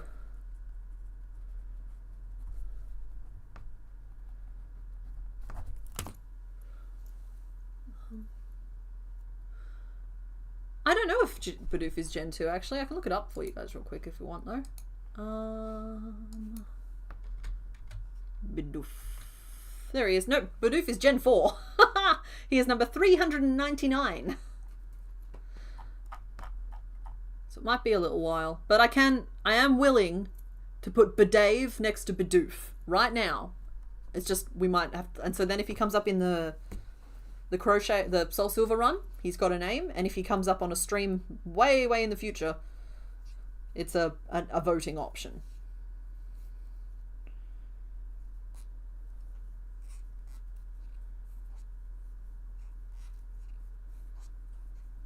Okay, all right, cool. I will.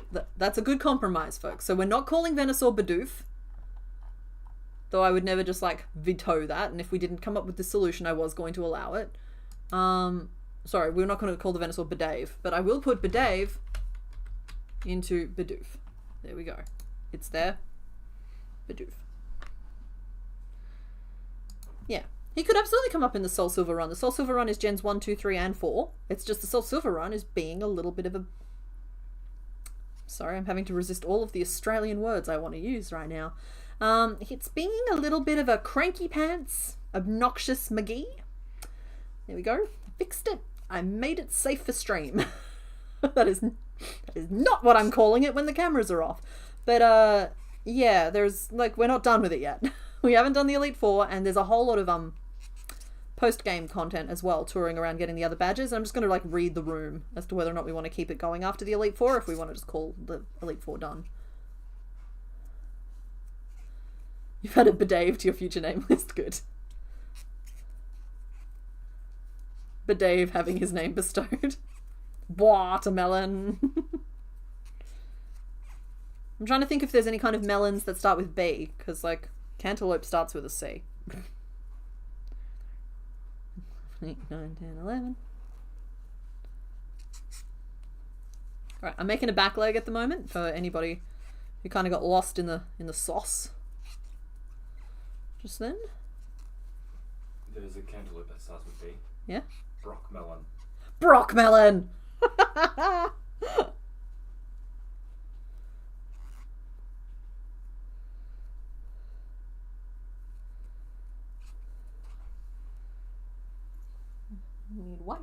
for some little toenails. Here we go.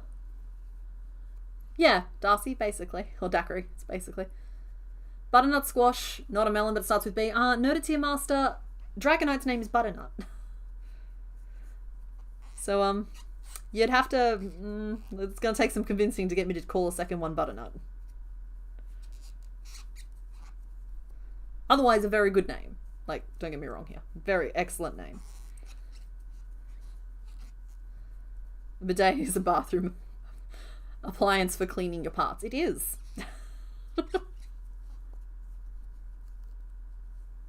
Oh, bitter melon. That's true. That fits the descriptions. Or Babaco.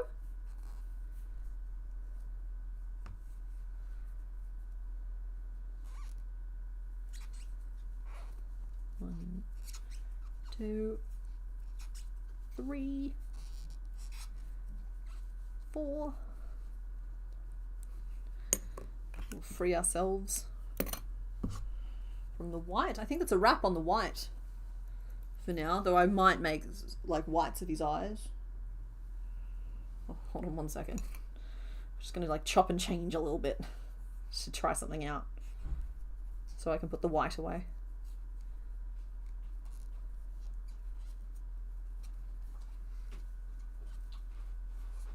Hi.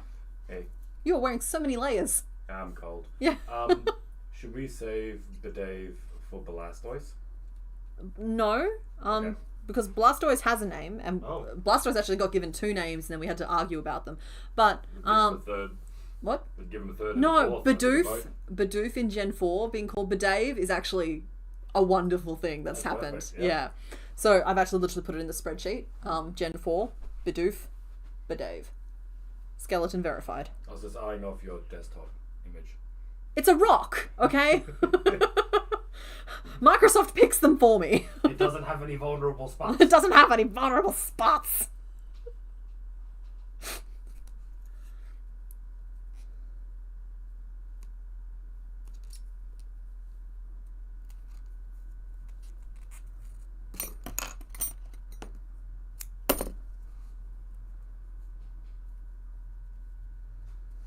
Okay, pluck an eyeball.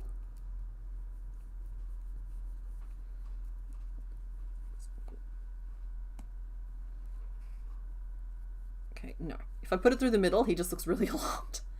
Oh, that does kind of like with the eyelid over the top though, that could still work. And then just like, okay, he just looks really startled for a bit. I am going to leave it like this, but know that it won't stay like this, if that makes sense. Because like, he'll have an eyelid and a little bit of red in there. Like, I don't know if the white will stay. It's just, it's there right now. That's all. Anyway, back to the leg. He's very surprised. Well, he's half surprised.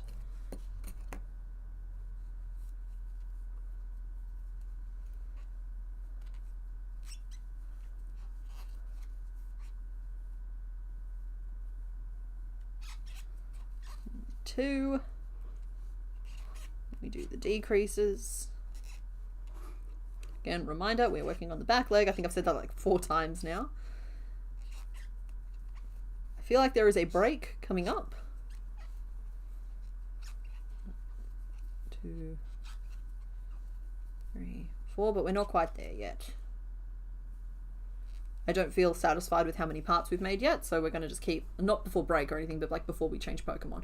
I want to make sure that we have done a satisfying amount of Venusaur here on stream before it becomes, you know, an off-stream project. 1, 2, 3. Same as front. 1 to 3, and then 9 single crochet around.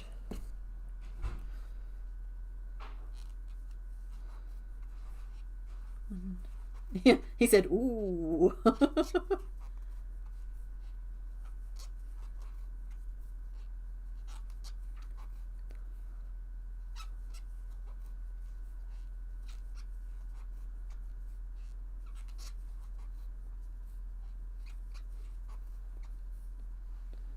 He just walked in on his parents.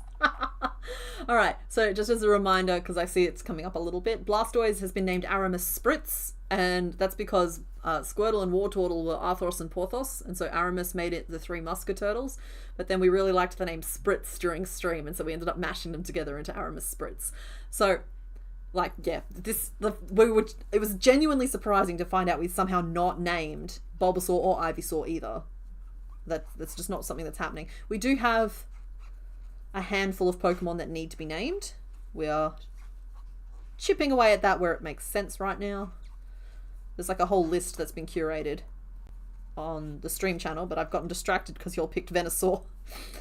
And it's taking everything in me not to cry. No, I think one row of 9 is correct. So we'll go back. 1, 2, 4, 5, 6, and then we'll start curving out the knee.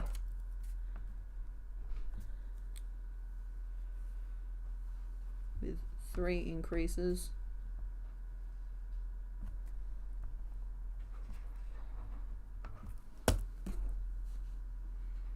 You do not recommend Barbacoa? Okay. Bernardo. I feel like we have a Bernard.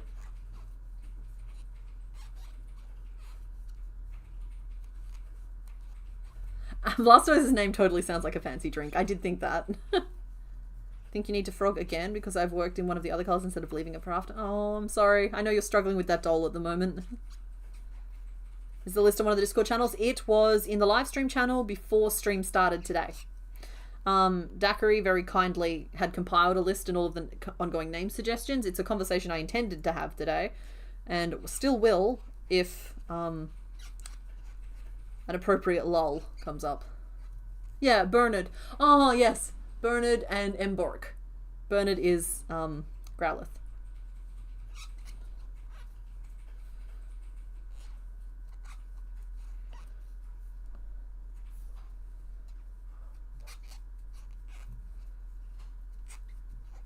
Two, 3, and 4.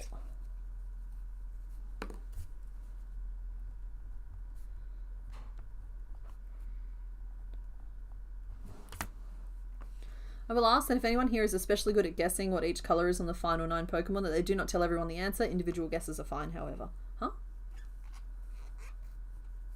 Oh, right, okay, yeah.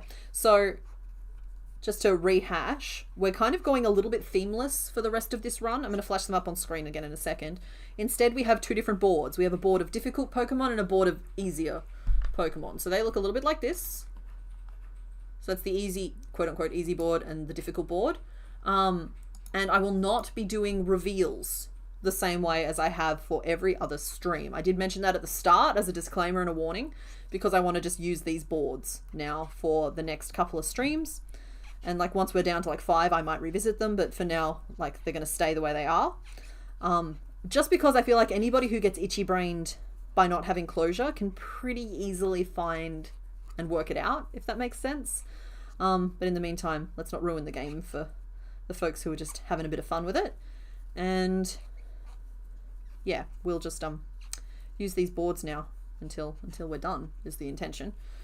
The colours of the doors do represent the Pokemon behind them, and they are a true representation. I haven't tried to like be tricky with that anyway. Had a strong urge to say out loud, yes, Mr. Bones!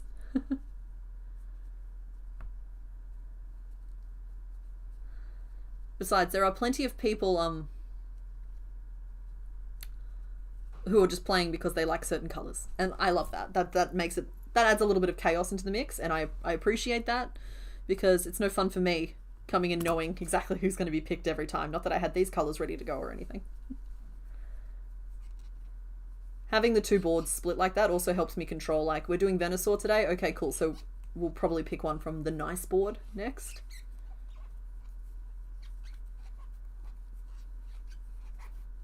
If we even get to a second one today. This is a pretty intense one.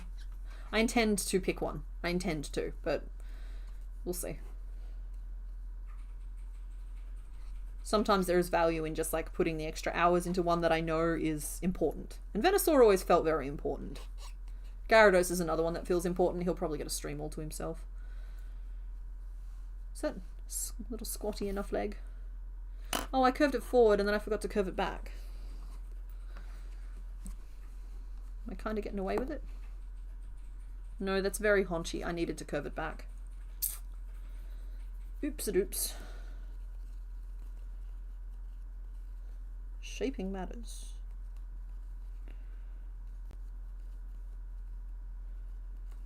Okay, that's back to there. Oh good, I didn't write it down anyway. Hi love. Hey, pretty lady. What's up? You know there's that guy you watched on YouTube and he was talking about how to handle the stuff where you do the thing. You get all of your small loans paid off and then the big ones. Oh right, yeah.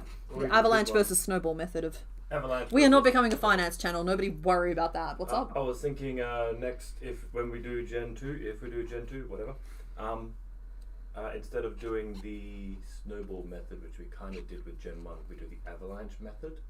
I don't understand. Oh, do the hard ones first. Do all the hard ones first, and then like the final episode, it's like, okay, we're gonna do, what's left, and then suddenly it's bang, bang, bang, bang, bang, bang, bang, bang, done. Maybe. I've thought about, even for Gen 1, I thought about reserving like 10 really easy ones and just doing one big live stream of just like we knock out the top 10 all in one go, which is not an option with who we have left, in case anybody's wondering about that. We're doing Voltorb, Electrode, Ghastly. But even then, I didn't have a lot of control over some of the easy ones getting picked off. But, yeah, no, I've thought about that. But I think you're forgetting the fact that, like, we did a lot of the hard ones early on in this as well. It's just, there was just a lot of hard ones. It's like, for the... Hold on, I need just a second to do some math. I've been lurking here, like, waiting. Just 1 sec, don't go anywhere. 1, 2, 3, 4, 5, 6, 7, 8, 9, 10, 11, 12. Okay, cool, so I did 10 stitches, and then I'm doing a decrease. All right. Go. Sorry. For the final 3, you do like, okay, we've done Voltorb. Need to turn them upside down. It's Ghastly. And then you dip them in chocolate. Sorry. You Voltorb upside down, it's Electrode. Yeah. And then you dip him in chocolate like fondue and he goes, and now it's Ghastly. Done. Ghastly's not amused. It's like, sir, am I a joke to you? Ink 3. Maybe I genuinely randomize the Pokemon I select each week, so hard ones will be mixed in, but you should revise the list in case they're too tough or too easy. Yeah, that's, like, honestly, I tried to keep I think if you look back through the streams, I personally think I did a pretty good job of keeping the lists pretty, like, difficult and easy. There was a couple of weeks where I was, like, a little under the weather, or I just wasn't feeling it, and I specifically loaded those weeks with easier Pokemon. But in general, I actually think I did a pretty good job of keeping things pretty even in terms of that. That said, I do think that I haven't really looked at the shapes of what we have left in Gen 2. So, it's definitely a thought.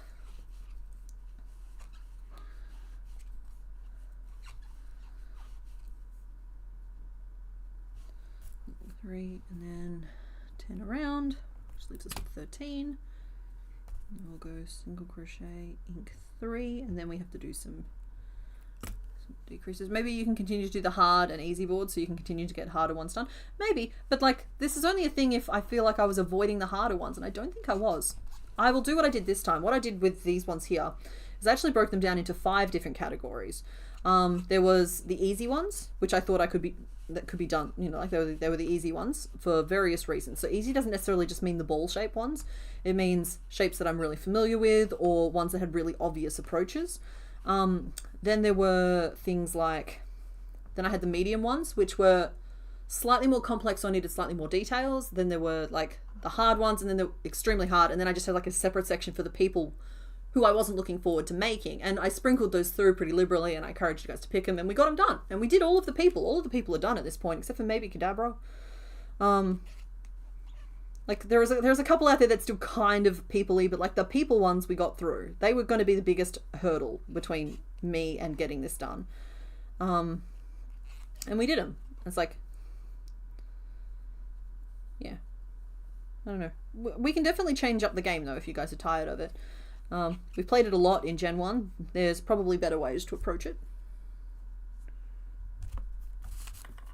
I'm riding off the edge of the page here. 1, 2, 3, 4, 5, 6, 7, 8, 9. That would have been 2, and then 2, if I did this correctly. Yeah, Amanda did. Nope, Amanda didn't.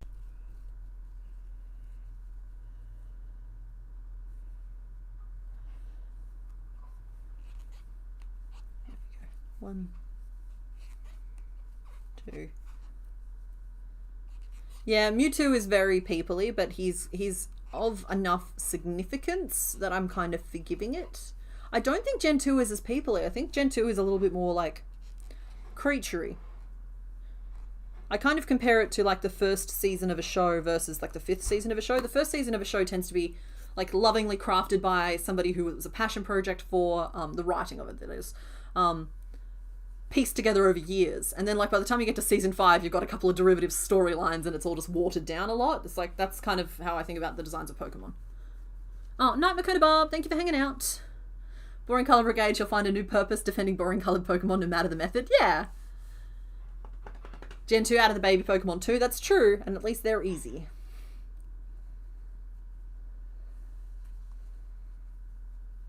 Okay, I remember to bend the knee back this time at least. So I still need to close it off. I might need to come up 1 row and then close it off. So that's 1, 2, 3, 4, 5. Sorry, 1, 2, 3, 4, 5, 6, 7, 8, 9, 10, 11, 12. And then we'll do 12 single crochet around and then 6 decreases. And then the back leg is done. I have not stuffed it yet though. Benjamin is doing a very good job. You'd like to see a stream that's just sewing pieces together? Really? I mean, I'm open to it. I just don't think it's very interesting.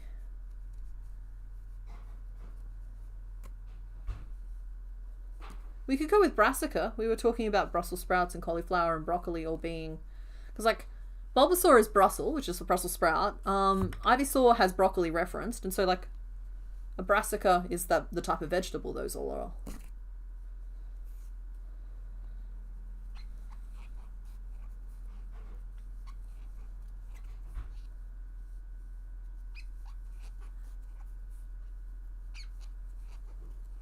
We do have Finish Your Whips Day on August 23rd.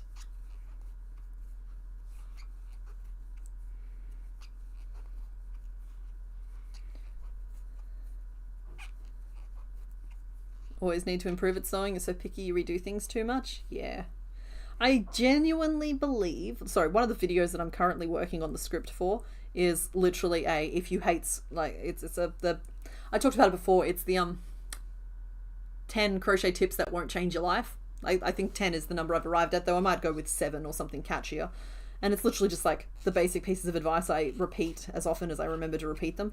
But like, literally, if you hate the sewing process, you're probably not doing it right. And that's okay. Or, I'm sorry, I don't believe there's a right and wrong way to do things, but there is definitely an easier and difficult way to do things. And I'm gonna script that tonight, hopefully film it tomorrow. I've also got a really fun project that I've been waiting to do for a really long time that I'm hopefully also going to start filming tomorrow, because it's going to take a few weeks to come to fruition, as it were. I'm also overdue on some patterns. I want to design a skunk, but I also want to put out the sloth pattern from Crafted and Clash, if anyone remembers that one there. I actually completely forgot about that one there, so maybe that'll be the next pattern I do. You just like hanging out? I like hanging out with you guys too. This is nice for me on the Sunday. I really missed you guys last week, actually. I was very much still at the stare at the wall stage of being sick though, so this would have just been a little bit too much. I did get a few of the Pokemon sewn together though. That is honestly, the missing stream last week is honestly the reason why Meowth and Raichu both got finished. Because I was like, the hands still have some smart, even if the brain has the dumb. There we go.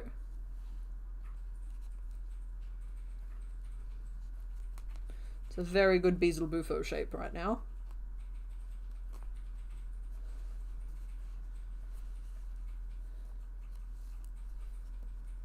I love the fact he has no toe beans. I love the fact he has no tail. He looks very surprised right now. Sorry, I will actually put the sprite back up on screen. The wallowing Venusaur was funny for a while, but I think we're over it. There we go. Except for the pointy chin, I think I'm doing okay here. So, let's see. I have to turn the page. This hasn't happened in a long time, where a Pokemon takes up more than one page. There we go. Venusaur continued. Label your pages. Just always label your pages. He's not Megapoding that much. He's staying within a certain range. Pikachu for scale. Like, when I think of how bad it could have gotten, I think we're doing okay. Let's do the little crown bit in the middle of his back. So in terms of scale, I think 6 stitches will be too small. I think 9 stitches will be about right. So let's just... The middle I'm going to do... I don't know. We're just going to like wing this piece a little bit and we'll make adjustments on the fly. He is reasonably sized? I think so. Yeah, it's really hard when you're like trying to get all of the details in, not to make them huge, because it's so much easier to do details on big ones. They take longer, but it's easier. And it's kind of how Onyx ended up enormous, because I got really fixated on doing him perfectly. If I had nothing but time, right? That's the important thing here. Keeping in mind that like I do not have the time. But if I had nothing but time, I would probably go back and remake about 2/3 of the Pokemon we've made and make them a little bit bigger. That said, some of them turned out perfectly at the size that they are. Like, I actually think Raichu and Pikachu are the perfect sizes. Ideally, they all would have ended up about this size. But some of them ended up bigger and some of them have ended up smaller. And that's okay. Diglett is the perfect size. Diglett is just perfection in all ways. Pidgeot, possibly a little small, but perfect for what it is. Muckleberry's perfect. Caterpillar's a bit big. Yeah, no, that's fine. I can reach up and grab him. One sec. There he is. Here's our feral microwave. He's a very stable feral microwave.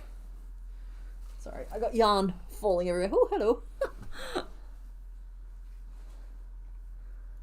And I'll grab Pidgeot for scale. So there we are. An example of one I think got a little big for the sake of detail. And Pidgeot for scale. One of these Pokemon took a lot longer than the other. No, don't panic. We have rules about panicking. We don't do it round here.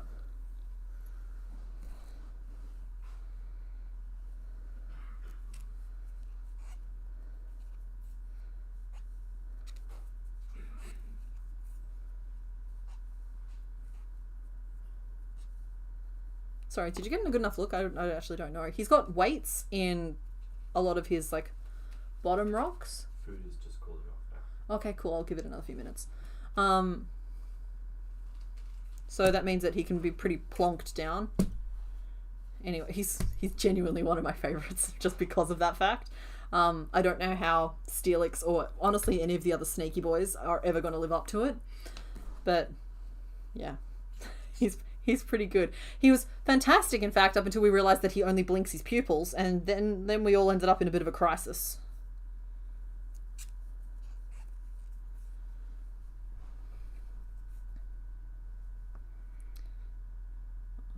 Seven, eight, 9. One thing I will say is he's not actually perfect. He's meant to have 15 rocks in total, 14 in the body, and I think I only did like 10. 1, 2, 3, 4, 5, 6, 7, 8, 9. Yeah, he only has 9, and he's meant to have 14.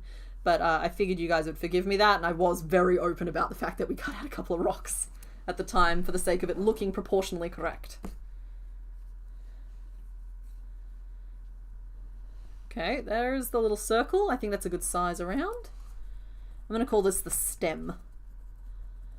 Ring 6, 3 single crochet increase. Now I need to do the little zigzaggy bit around the top.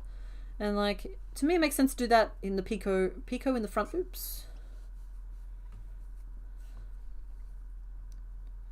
Maybe every second, though it's 9 around, which makes it interesting. Does he have a specific number? Does that matter? Sometimes these things matter.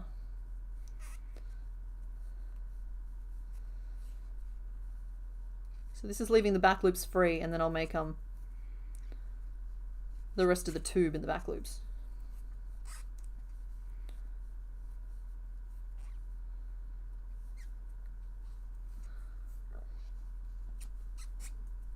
You forgot about the pupil blinkers? I will never forget about the pupil blinkers. That has been... Stream has brought many good things into my life. The unforgettable knowledge about the pupil blinkers is not one of them.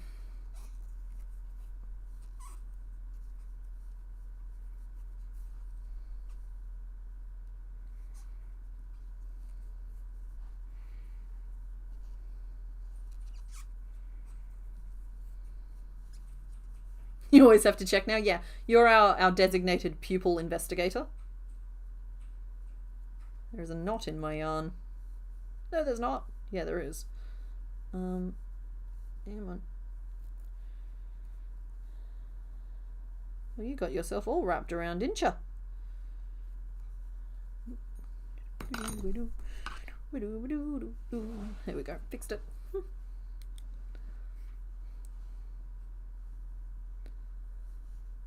Whenever they could blink their pupils, you must know. Yeah, well, we need to know as a collective.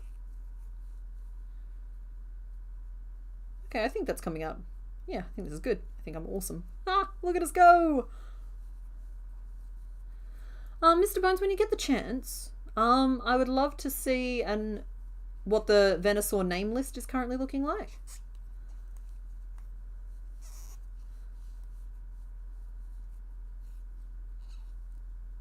Because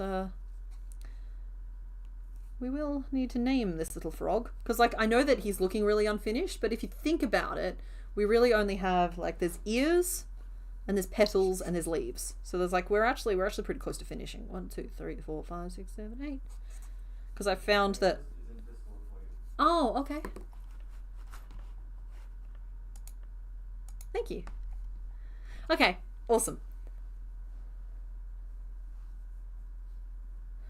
Alrighty, so the current name list is Cabbage and Rafflesia, Vinny, and Watermelon. Now, just in case anybody missed it, Bedave has been allocated to Bidoof. Okay, so I slip stitched and picoted around in the front loops, and then working into the back loops of those same stitches, I'm going to build out the rest of the stem. Happy time zone, Anne. This chunky boy does not already have a name. In fact, we were just talking about that. You probably heard me. Picot and slip stitch. We did that 9 times. And now in the back loops.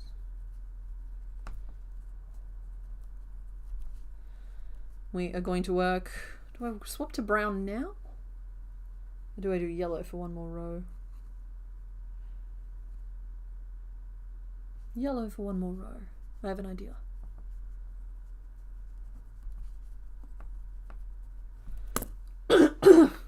Excuse me, sorry. Yeah, Brassica, I think, was also one of the names we were strongly considering.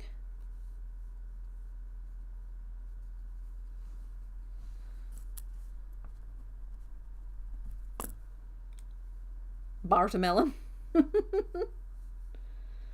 1, 2, 3, 4, 5, 6, 7, 8, 9. Please remember that we are naming a dinosaur with some dignity. He is a majestic frog. He is a starter. And I don't really want to call him, like, Bart.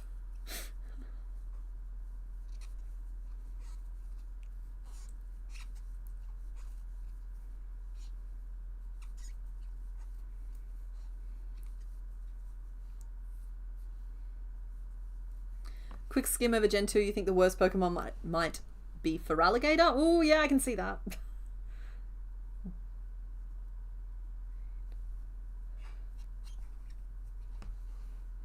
Feraligatr heard. Steelix, yeah, okay.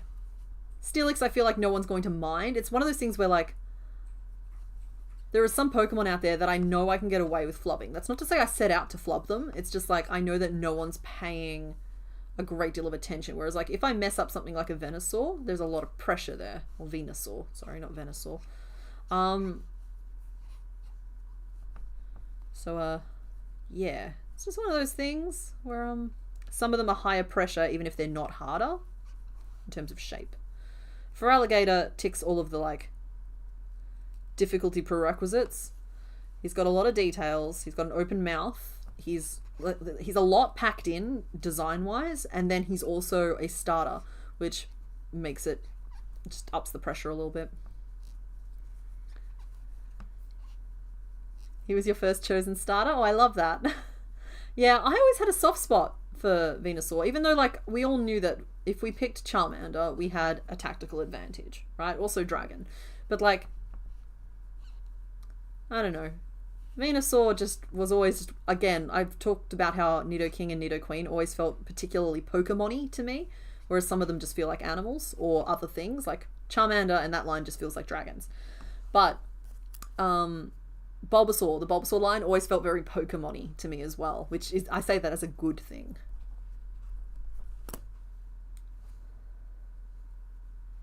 Yeah, nobody's really expecting Steelix to come out looking like a perfectly polished rock creature. That's important to note.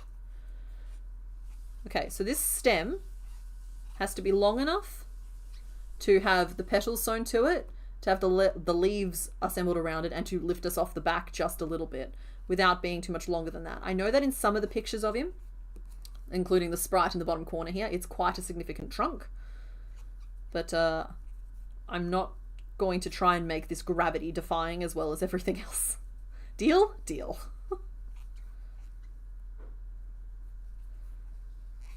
That's 8. That's 9. Now I'm going to stop and have some lunch in a second. And that will leave you all to your own devices for about 10 minutes, but then we'll come back and we'll finish making... We only really need to make the petals and the leaves, I think, before I'm satisfied that you guys have seen enough to satisfy the itch.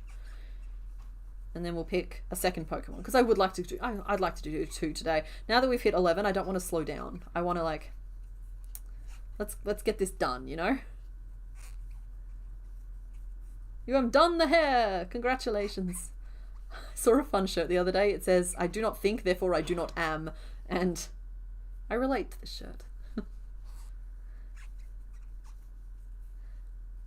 As an adult, Furret randomly became one of your favorites. Furret, okay, has a strange and distinctive level of appeal to adults specifically, and not in like a creepy way, but just like there's something that's very soothing about the noodle boy.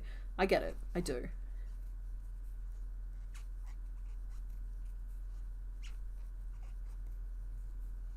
So yeah, Furret is definitely... I'm looking forward to some of them. Like, I forget... I'm so familiar with Gen 1, right?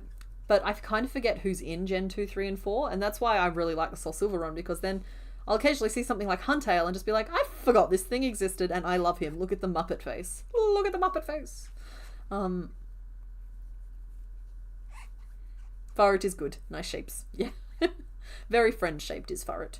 I think we've reached the limit of how tall this should be, so let me just back off one. 1, 2, 3, 4. That was 4 rows. I can always reattach and make more rows, that is. And I can always frog it a little bit, but I think that's a good height to start with. I'm going to let the rows of it be the, like, tree lines of it. I'm not going to overcomplicate this. Because, like, in the picture, you can see it's got little zigzaggy lines on it. We're not going to fuss too much with that. A little bit of stuffing for you.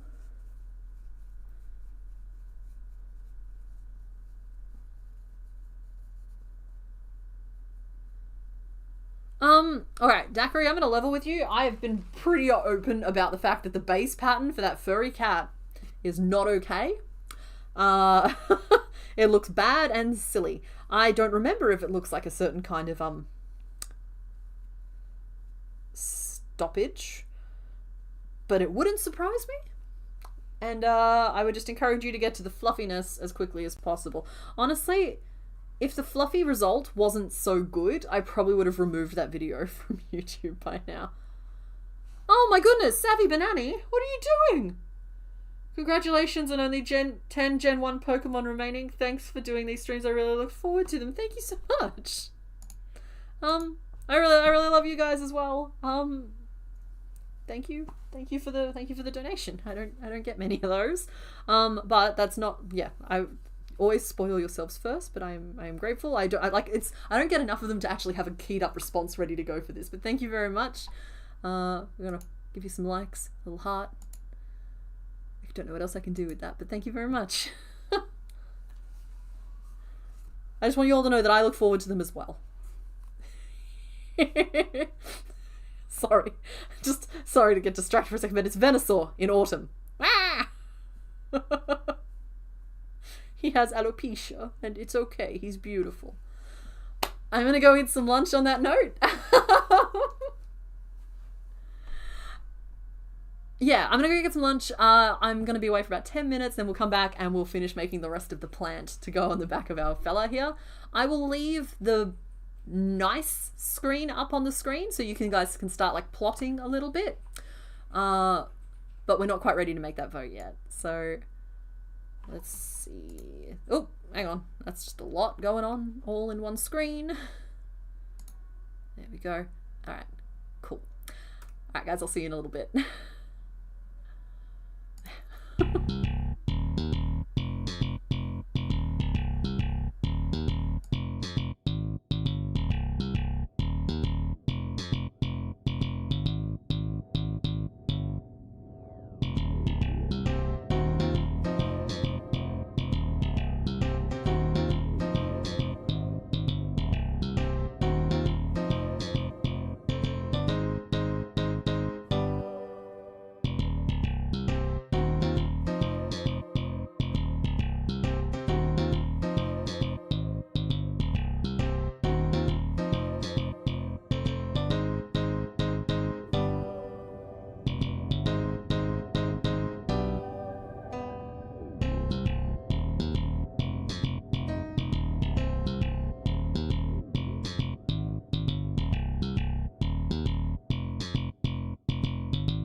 boy!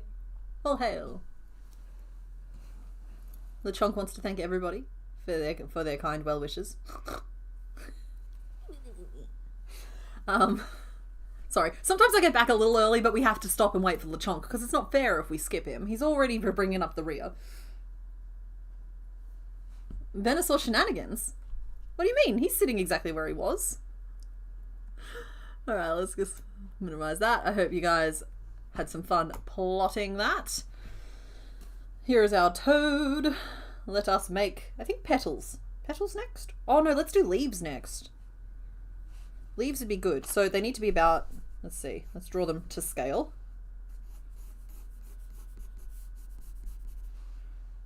That looks a... Do they hang off your sides? They do. Okay, that's to scale. We need a chain about that long.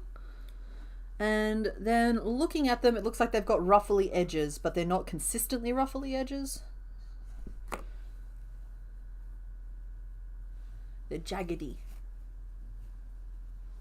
You forgot he needs leaves? Yeah, he got leaves. But, like, I forgot to draw them at first, so I can forgive you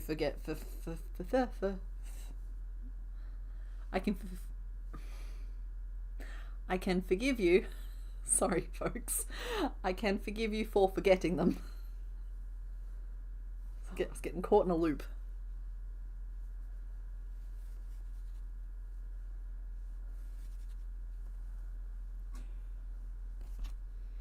Okay, so I'm going to just chain until I have the right length, and then I'll know what we have to work with here.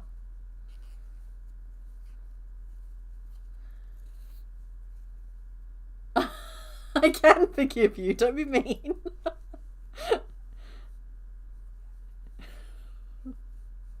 I don't know if anyone's seen Liar Liar with Jim Carrey, but I was getting like that vibe of like the pen is red. You know, I just could not get it to come out of my mouth.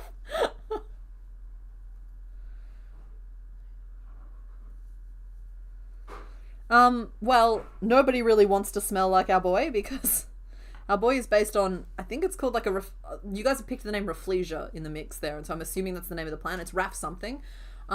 It's like this, it's called like the stench blossom or the stink blossom. It's based on that plant that gets pollinated by flies instead because it smells so bad. I don't think Mr. Bones wants to say what he was going to say now because he's left the room. He walked up to say something.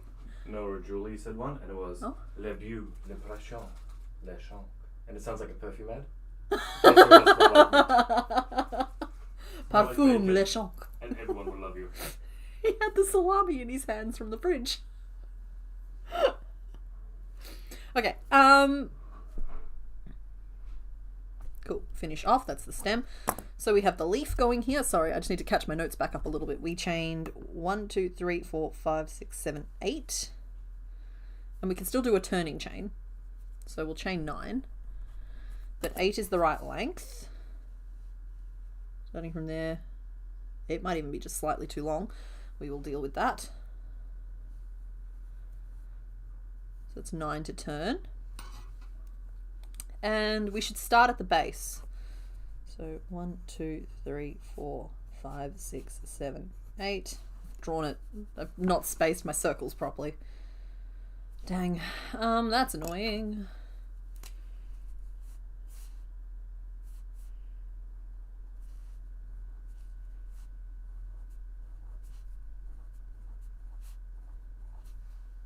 Oh, now there's 9.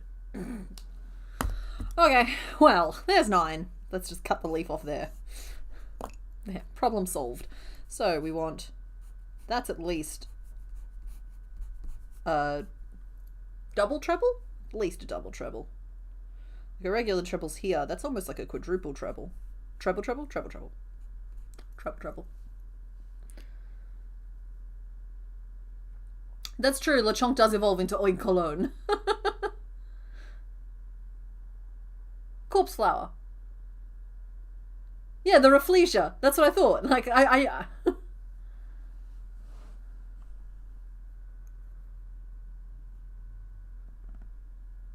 Aw, they smell like that because they use flies to pollinate, which is kind of nice. Even the humble fly gets a pretty flower just for them.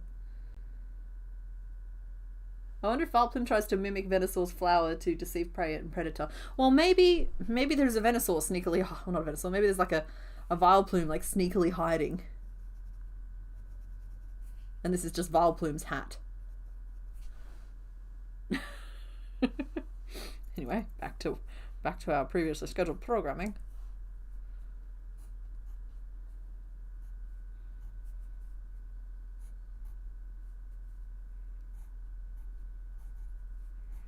So I'm just giving like myself a guide to try.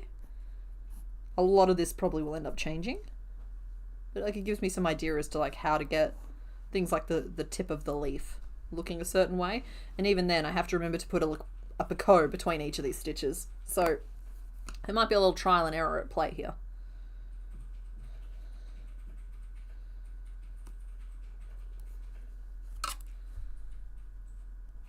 Third chain from hook.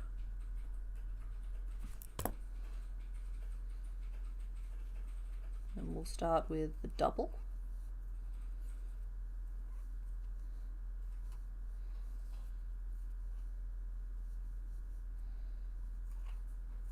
And then we'll do a treble.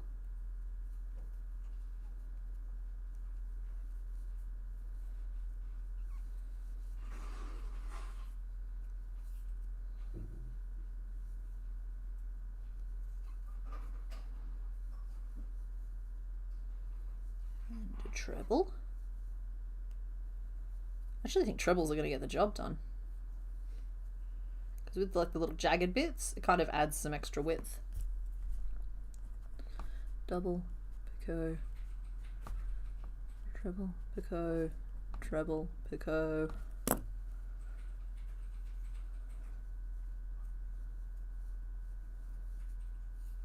Venusaur and Vileplume share a common ancestor. Yeah. Or they were pollinated by the same fungus. Or like, you know, like they have got the same fungus growing out of them. Okay, y'all, Mr. Bones, don't you be careful invoking Trubbish, because Trubbish is my baby, and I will not hear anything negative about him. That poor sweet boy has been through enough. Oh, Night Savvy Banani. Thank you for hanging out, and thank you for your dono. Fun fact, in Animal Crossing, if your town has the absolute worst rating and you have weeds everywhere, the town will grow rafflesias. I like that. It's almost a good reason to have a trash town. Not that I've ever played Animal Crossing.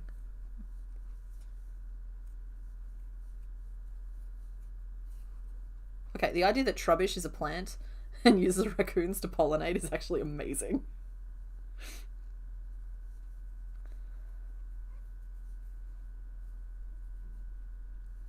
Okay.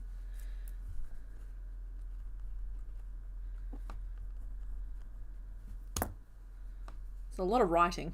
This is taking a lot of writing.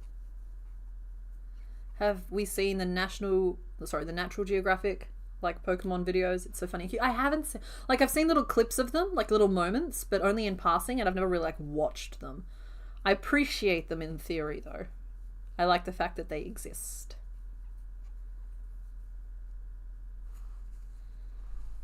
Yeah, I feel like this is looking quite appropriately leafy. Now I just need to nail the tip, and we're doing good. Excuse me. So that was double, treble, treble, treble, double, double, toil and trouble, and then all into the same stitch. And you have 1, 2, I think it's 4 DC picots. We'll just see how that goes. So we have one little chain left at the end.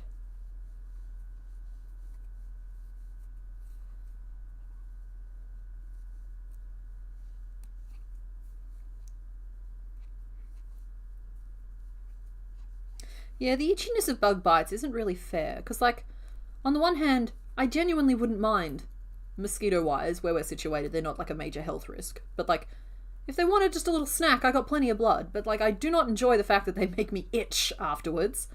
I believe there's, like, stingos will work if you have any stingos around. But for some reason, I always feel like vinegar is a thing, but don't quote me on that, for goodness sake. Avoiding scratching is kind of like the important thing though, because scratching will actually just make the itch worse. In most cases.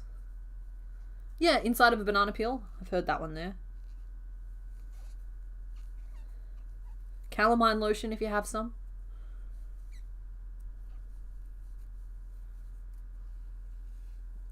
Bicarb soda and water. There we go.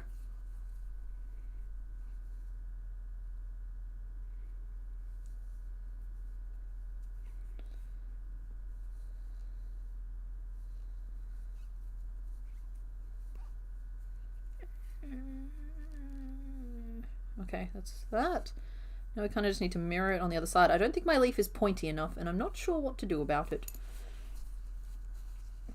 So it kind of turned into a long leaf. I can make it pointier if I have to. That's kind of the tip of the leaf there.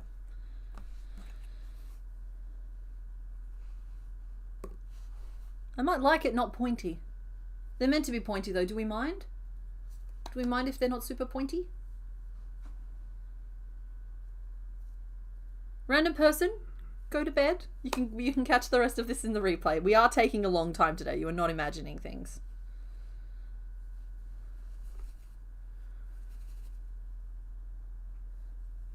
If it's a bug bite that was fine yesterday and angry today, you might want to consider the fact that you're having a reaction, and you might think about maybe consulting someone about it.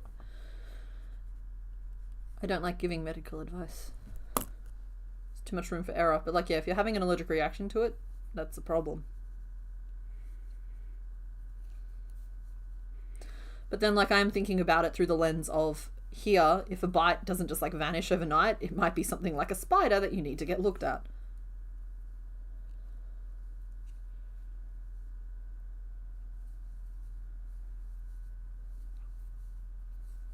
We don't mind the rounded leaves? Okay. Like, if we do decide we don't like the rounded leaves, this can just be his butt leaf.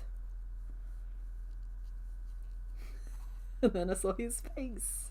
Now he's a butt leafer.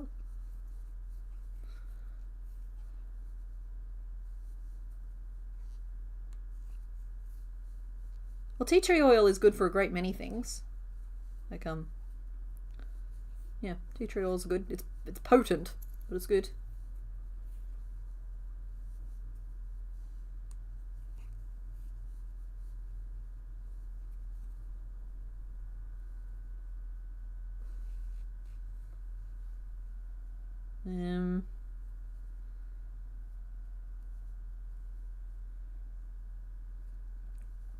I think I may have messed up. I think that's meant to be a double, but I don't really want to go back. So I'll just fix it in future leaves, and this one here will be our little secret.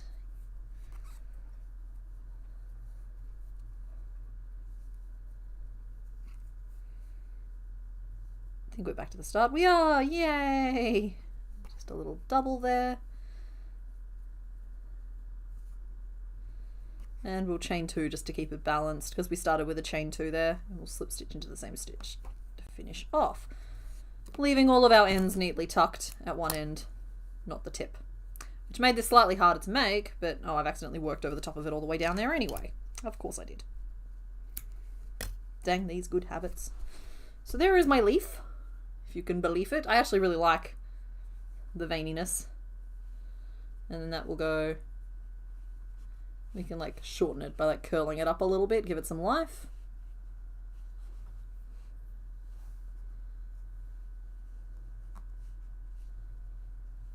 But yeah, 3 more of those in the key positions. That back one is going to be quite long.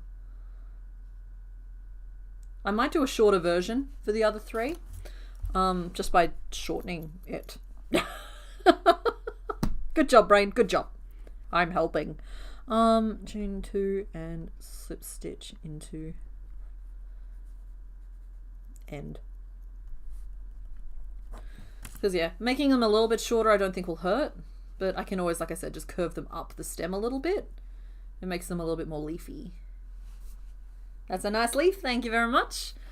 It looks a little bit Monstera-like. It's a great... Oh, thank you. Thank you, thank you, thank you. Alrighty, so we now just need to... That's him from the side looking surprised. Ah! him from the other side looking like a spud. Wah. That's the sound a spud makes. We need petals. Now the petals have to fit 6 around. This is a 9 around, so I've actually made my life really hard in that regard, because it means that each petal has 1.5 stitches on the stem to fit against, which is a problem because it means that they have to be 3 around at the base. Oh, that makes this really hard. This is one of those things where like scale makes it easier. If I made them bigger, he'd be easier. Let's put this in the bucket. I have a bucket where I put the yarn that I need to finish off a Pokemon, so I can go in the bucket. The yellow can go in the bucket, clearing the space. Brown bucket, bouquet. All right, and we have our watermelon that we've all been waiting the whole time to use. Belief. Night, Sour Sprout. Thank you for hanging out.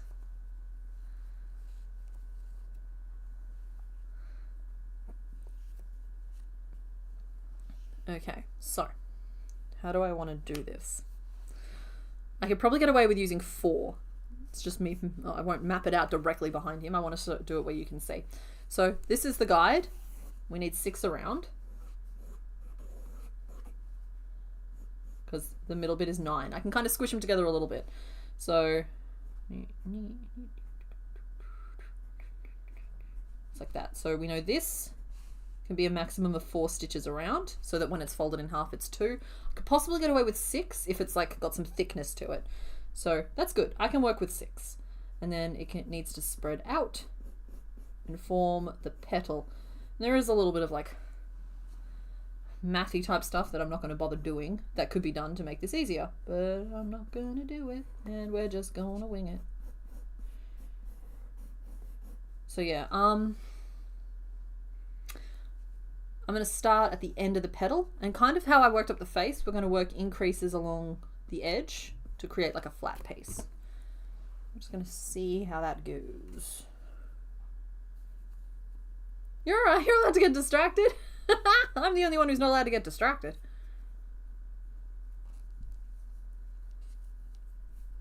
The feeling of finally solving a troubleshoot is so nice. I concur with that, yeah. I enjoy solving the problems and the puzzles. Does the gaps at the front and back make things easier or harder? Neither.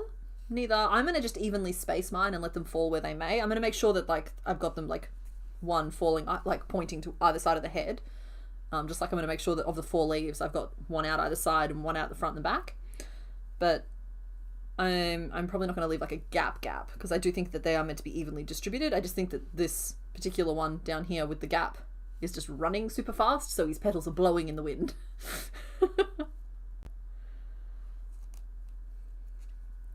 Oh, this color. This color is, you know what? I wouldn't even say pink is in my top 10 favorite colors, but there's something about this specific shade that just is so positive. It's just good vibes. This color is good vibes.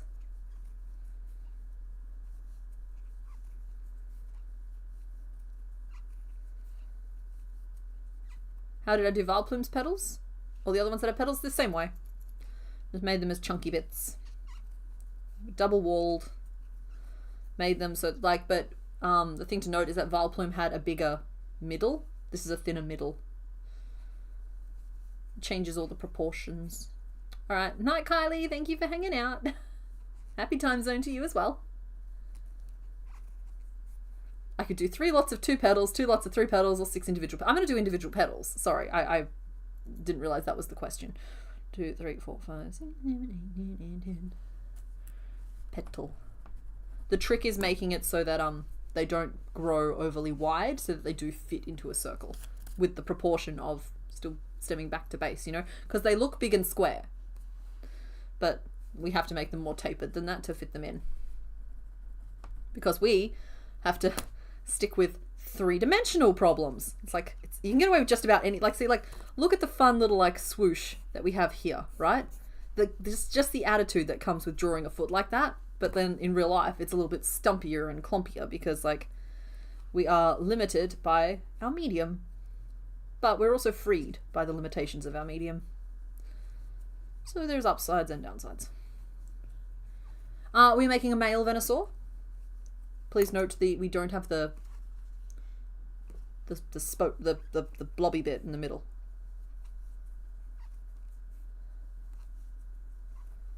Really hard time whenever you get sunburn as you're allergic to aloe. Ooh, that is rough. I've personally found, as a fellow, like, we burn, everybody. We burn. I put sunscreen on even in winter. I found pawpaw ointment is, don't get me wrong, you're slimy, but I found that it can be quite good. I had an allergic reaction last time I used aloe, but I think maybe it was just because it got mixed with the latex. Aloe vera also has a green juice that has, it's aloe vera latex is what I'm referring to there.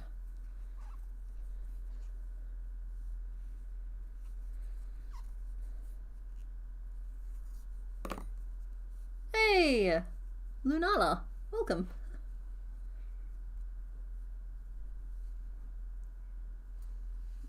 Alright, that's a pretty good width for a petal.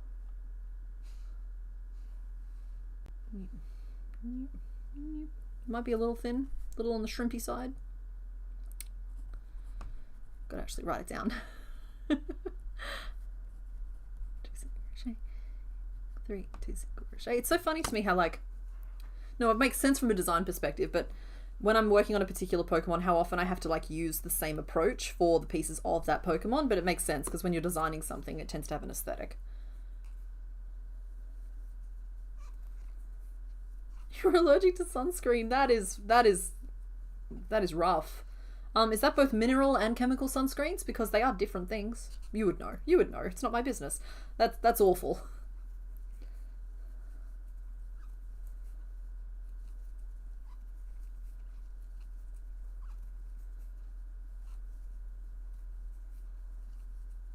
And 6.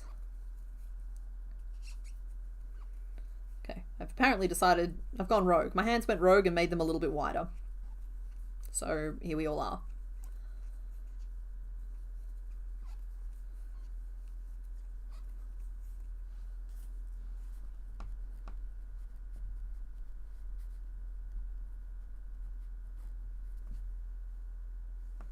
Okay, there we go.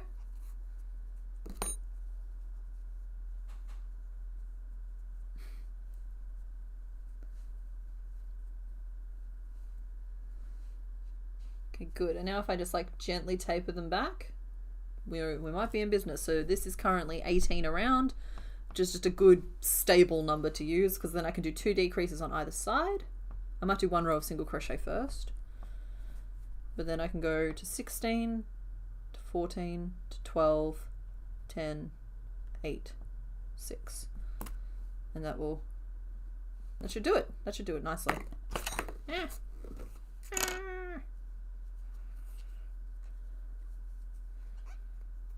1, 2, 3, 4, 5, 6, 7, 8, 9, 10, 11, 12, 13, 14,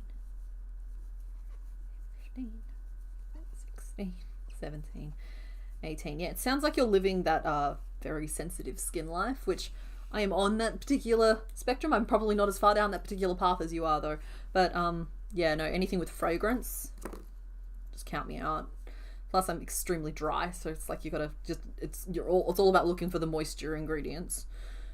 But cool. At least if you can use the baby products, which I mean I get probably feels a bit odd and it's probably way more expensive, but you could maybe look at the ingredients that they have in them and try and find like an option that has those, or just use that one there. Because like, yeah, apparently cancer is becoming like a really big thing for our generation. I realized, sorry, I just abruptly realized I'm talking to multiple generations.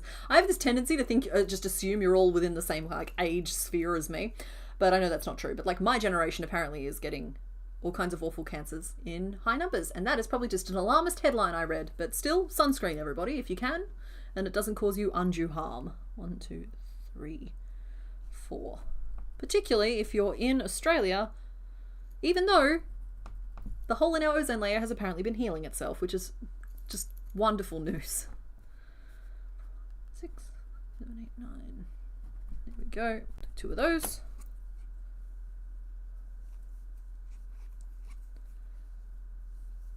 Where's the soil? Grim Squirrel, you have no idea how often that gets quoted in this house.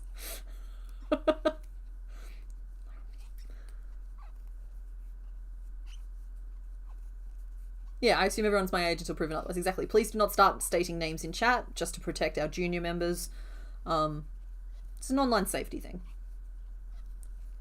My pal discovered he's allergic to the cold and living in a state that gets very cold.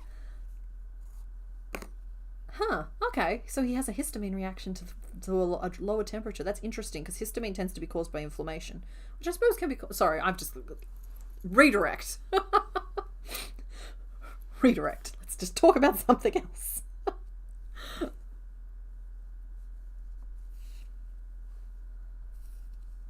Just don't leave the house? Yeah, that's fair.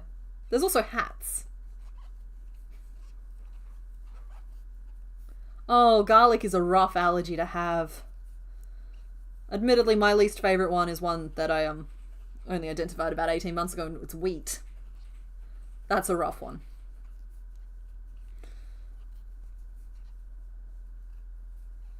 So yeah, garlic though, that's rough. Garlic is delicious. That's right up there with like being allergic to capsicum, which you might also know as peppers. Which means that you can't have paprika. And guys, paprika is the bomb. And the other day, you put your hair in 2 braids that you kept for 2 days, and now your hair is poofy and won't go back to normal. Lunala, you might find that washing it or wetting it down will help that. The reason I am doing my best impersonation of a poodle today, and which I say lovingly, we've got a little bit of gravity defiance happening, is I didn't have one of the things that I use on my hair available to me when I washed it the other day, and it dried like this, and now it's just going to be like this until I wash it again. There's no way out. 1, 2, 3, 4, 5, 7, 8, 9, 10, 11, 12, 13, and 14. So we live with it in the condition it's in, and that's okay. 3 single crochet, that got us to 14, and now we're doing 2, 3 single crochet, decrease 2. I'm trying to keep those decreases relatively evenly spaced, which is a bit tricky because they're regular decreases, but we're doing our best. 1. Garlic bread is the best, and when I discovered my wheat allergy, it's the thing that I missed the most, and now I made other changes that mean that I can break the rules and have some garlic bread every so often. And I'm not sorry. I just put up with the side effects. That said, okay, here we go. We're sharing too much personal information. I grew out of a lot of my food sensitivities, thankfully. But when I was little, I was no dairy. I was restricted pretty much to like pears and potatoes just because I was presenting with so many food allergies. Horrible eczema outbreaks because of it. It was just rough for my poor parents. I don't remember much of it, thankfully. But, yeah.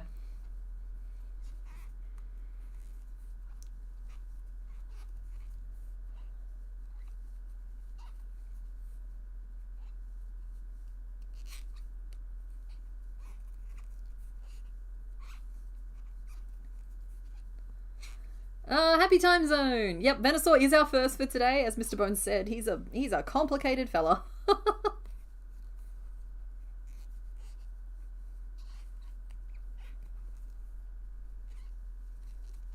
Yeah, I'm tangled. There we go. But we are on the final piece, so we might do ears as well. But like, we are on one of the final pieces. We will be moving along shortly because we don't do duplicate pieces on stream. So we have most of the bases here, and then we'll be picking again soon. Hopefully very soon. 1, 2, 3, 4, 8, 9, 10. As I've mentioned before, there's a couple of Pokemon that get a little bit of extra time allocated to them and we don't try and stick as closely to our 2 hour per Pokemon thing. This is one of the ones that just deserves extra time. And so we got it. Increase single. And then 2, single, decrease, single. Okay. We have 2 more rows of this petal to go. Then we'll find out if it worked by drawing a picture. It'll be fun. You'll see.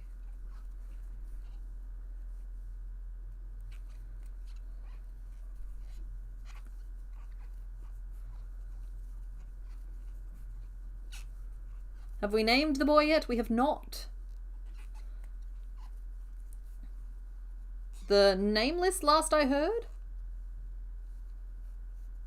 Can I stick the leaf in his mouth like a tongue? I can. Only for you, my love.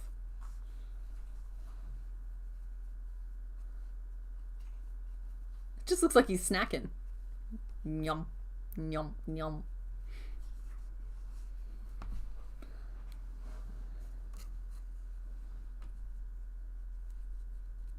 Emily, I use a lot of oat flour.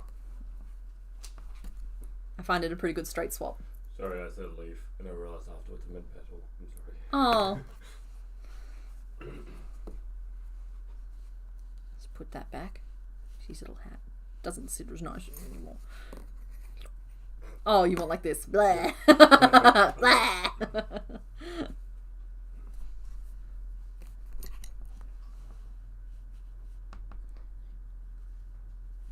Right, sorry, the name list. I was reading them out. Cabbage, Rafflesia, Vinny, and Wart a melon, because he has warty legs, and he looks like a melon.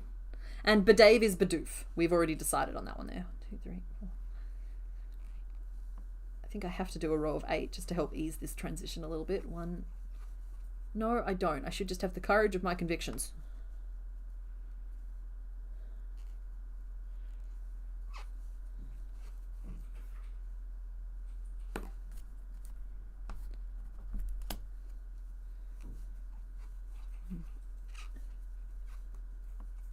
He giving you Kermit vibes? Well, he's a frog.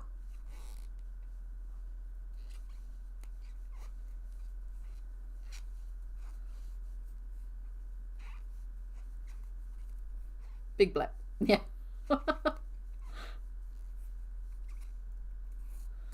That's fine. The caps are fine. You're shouting a little bit, but I just read it as you got overexcited. Okay, that's going to look just stunning. Keeping in mind it will have like the white spots on it too. We'll stitch those on, don't you fear about that. I just need to make sure that it's going to work okay, and to do that I'm going to trace around it 6 times.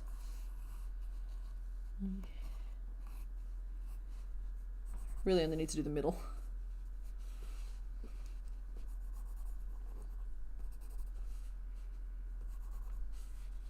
Okay, I'm going to have to bunch them up a little bit, but not much. So yeah, this will fit just nicely. The petal is done. We are going to name our boy.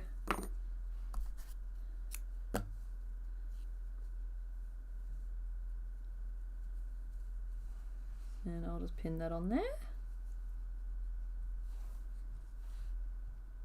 I'm feeling an intense sense of maternal pride right now. Just like, he's a little trust the processy, but he's looking really good. Okay.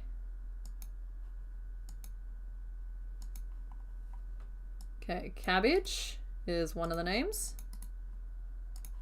And Rafflesia, named for the type of flower.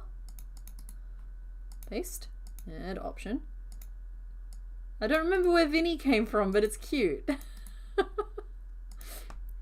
We don't have any that start with B, folks. I thought we were like really big on naming. Like, I thought Brassica was an option. Does anyone mind if I change Vinny for Brassica? Brassica is because we've just named Bulbasaur Brussel and we named Ivysaur Broccobarb. Both are referencing brassicas, which is the cauliflower Brussels sprout type plant, and this one would also start with B. But I also really like the name watermelon. So, watermelon is going to be our final option for the day. You're still talking about allergies? That's fine. I'm going to just hijack this whole thing with a poll. And in the meantime, I'm going to make a little stubby ear.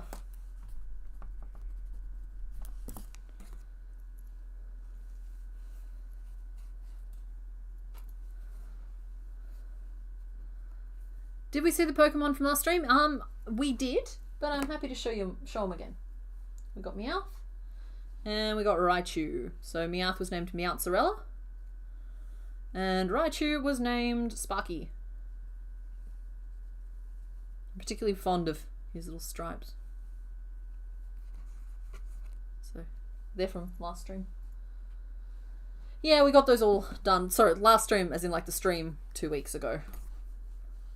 Oh, night, Amy. Go back to bed.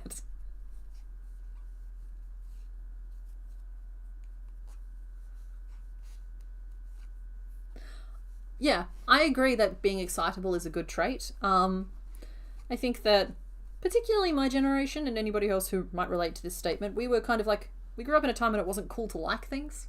That might just be all teenagers, but it was my experience of the world.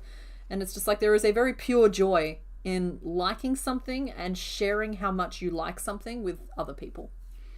Yeah, that it's a magnetic thing to be around, and it is something I try to cultivate in myself. And I would encourage you all to do the same.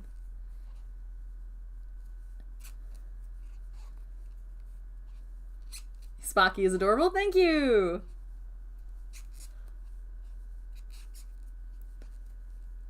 There was no stream last week. Mr. Bones and I unfortunately caught a little bit of a plague. Not a specific plague, just like a non-specific plague, but we weren't quite up to it. You might hear Mr. Bones in the background on and off, still like sneezing and coughing and spluttering, the poor fella. I pulled out of it a little bit easier. I say and then wheeze. I'm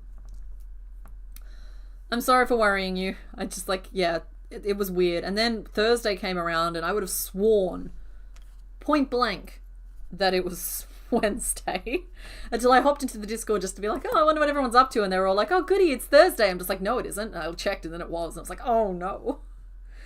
I then like literally spent the next, something like, I slept because like I found that out at like 10 o'clock at night or 11 o'clock at night. And then like I slept and then I worked the whole next day to get that video done because I was like, oh, it's fine if it's not out on Thursday, I'll get it out on Friday, but it would have been out on what was actually Saturday if I hadn't have, yeah.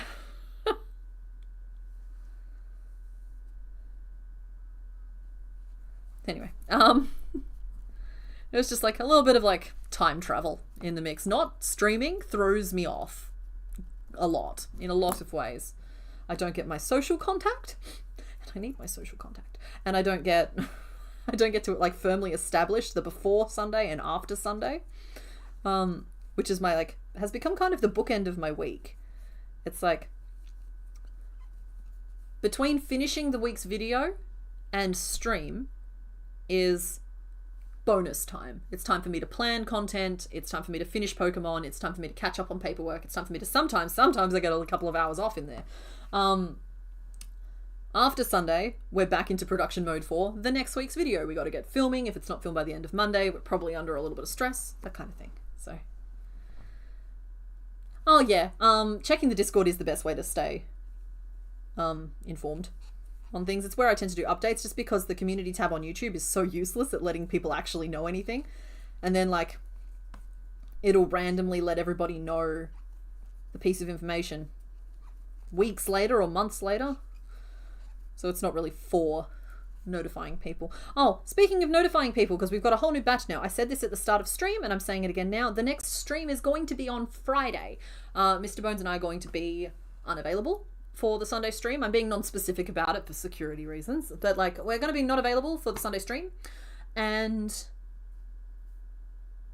yeah, we're going to do it on Friday instead because I didn't want to skip another stream when we're this close to the finish line. We might only do one that day. I'm going to just like play it by ear. It'll be at the same time as our regular Sunday stream. It'll just be on Friday instead. So yeah. Think of it as a bonus stream because if we didn't do it on the Friday, there just wouldn't be a stream that week. So I apologize to anybody who cannot make it because I understand there is a difference between a Friday and a Sunday. Like a pretty big one. But yeah. Otherwise, there just wouldn't have been a stream at all.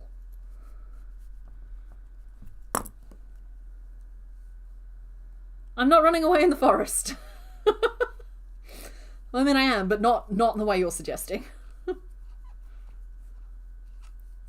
Oh, night, Nora. Same time on Friday, yeah. That said, we are now past the 4-hour mark, so by this time on Friday, we might have wrapped up. 4 hours is normally a pretty standard stream. Actually, you know what? You're lucky I love you all, because we potentially should be wrapping this up. But it's fine.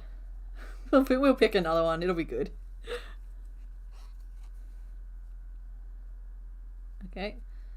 I think that's a good little nubby ear, and then I'll stitch on the little pink triangle that goes on there. A little bit of embroidery goes a long way. Well, it's also about, like, first of all, I appreciate any of you who can still make it, but it's also about, that means that next Sunday y'all can, it's not quite the same, but there'll be at least something still to watch. That ear seems large. Kind of want to go back and make it smaller. I'll leave it for now. The ear is large. I'll probably just frog back 2 rows. There we go. Okay, so that is all of the pieces. It is where we are going to leave this fellow today. So he needs these other 2 legs. I actually think the stitch texture is making up for the wartiness of the legs. I'll see how I feel when it's actually being stitched. Yeah, he still needs like an inner mouth piece, which should probably just be like a pink semicircle. He needs some more details on his eyes, obviously, because he's currently looking very surprised and needs a little bit more anger. A few more petals, a few more leaves, but we have the basic patterns all resolved and done, and he's going to look so fancy when he's all assembled. If he's not done by Friday, he won't be done by... Okay, he won't be done by Friday. But when he's not done by Friday, maybe we'll take some time and make some more of his pieces on Friday. For now, we're going to pop him to one side and actually get going on another one. Let's close off this poll. You have named him. You've named him well. A little bit sad for Brassica, but I understand. Watermelon is just a great name. Okay, Watermelon won with 44% of the vote. Then came Brassica at 25%. Then Cabbage at 19% and Rafflesia at 11%. Thank you to everybody who voted. It is Toad. Wibbit. Alright, popping you to one side. We're going to pick one from the easy board. And we're going to give it an hour and just see how we feel about it, okay? So this is the easy board. Reminder, we are not going to be doing reveals, alright? Because we're using these boards for the next few weeks. So if the option you would like to make isn't part of this vote, it'll be part of the next week's votes, you know. Start a poll! Okay, we are making 1, 2, 3, or 4. You guys have a vote. I'm actually going to go walk around for a little bit. So I'm going to pop the vote up on the screen and just go stretch my legs and be back in like 5 minutes. So see you soon.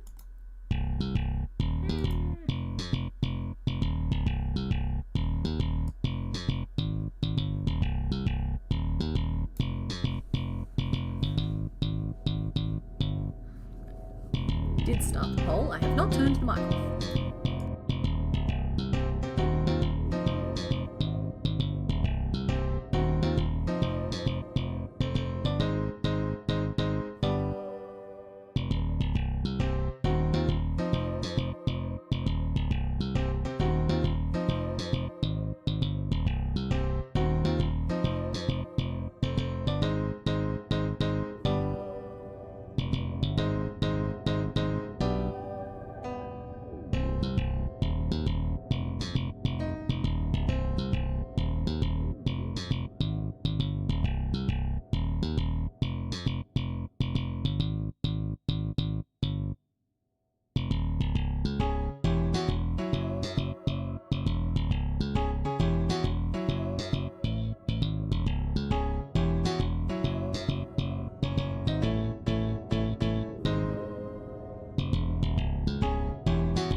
I'm back. Don't worry. I'm back. Okay. What are you doing over there? Okay, there we go. So, here we are. We have entered the top 10. 10 Pokemon remaining. It's basically a ranking system now. Pokemon number 10. Looks like you guys have made a decision. Thank you all for keeping the lists out of chat. We're trying to preserve some of the game, even though we all know that there's only 10 left. It's why I'm not doing reveals, and it's why I've split them over 2 boards. You never really kind of know for sure. I'm trying to preserve a little something there. Oh wow, that was close. I'm going to abide by it, but that was close. So number 1 won at 31% of the vote. Number 4 came second at 30% of the vote. Then came number 2 at 25% and 3 at 13%. So the Boring Colour Brigade, we are feeling your presence. By the way, I also get Rhyhorn and Rhydon mixed up. I was reading the chat.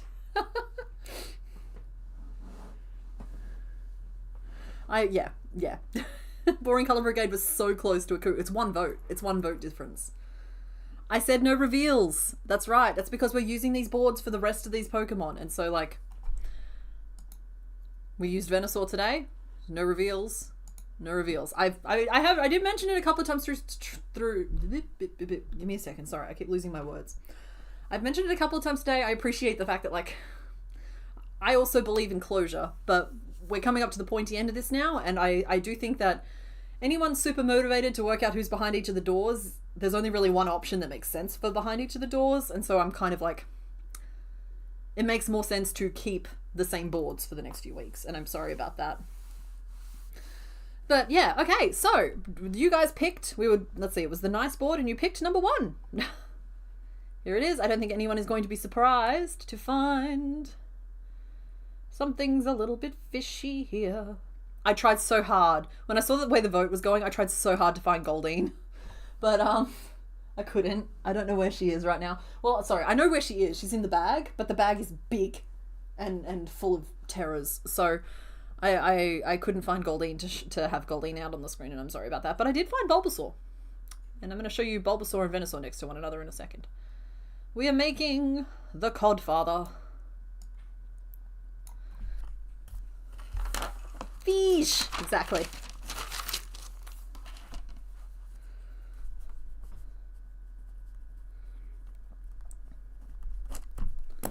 The King of the Sea! That's right. So, rank 10, Seeking. I like it. I like it a lot. All right. Sorry, my brain's a little scrambly. It's like, is stream over? It's like, no, stream's not over. Oh my goodness. 142 out of 151 made. Hee! CK, you can make the little buck teeth you mentioned in the S. Oh, I can! That's true! They are so cute. I'm sorry, in that Soul Silver, the Soul Silver sprite for Seeking is just adorable. Watch Thursday's video if you're not sure what I'm talking about, because I did put it up big on the screen. But he's got these like little like buck teeth. It's very cute.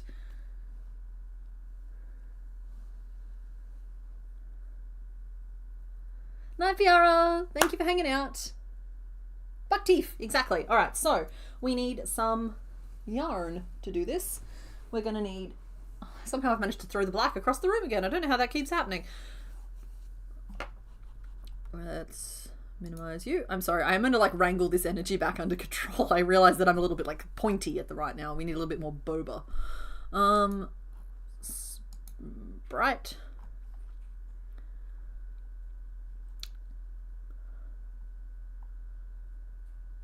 Not me desperately looking through hoping that I can... There it is. It's like I need to look at it to actually be reminded what I'm making. One thing I would like to mention, if I just pop the Pokédex up on the screen here, and we finished the top 3 lines. they're done. We finished all of the Pokemon in those top 3 lines, because this one here is the one we just made. You're doing a great job there for me, Seeking. Thank you. In fact, most of what we do will be finishing something. Like down here, there's still a bit of like an area of congestion, but like we just finished this one, and now we're making this one here, which finishes a column, but not a row. There's still quite a bit to go on this particular row. So, Unicarp. Well, okay, so the Codfather has been the name that we've put into the spreadsheet. However, Goldine was named Tunicorn. So I am like, that just means that the Codfather is one of the guaranteed name suggestions in the poll. We're still going to have a poll. And I think Unicarp is a great name. So I'm going to add Unicarp to our very short list. Tunicorn is Goldine, that is correct. I found an orange. It's the same orange we used for Magikarp, but I just think it's the perfect Seeking color. Right? I feel like that's... There is no shade better.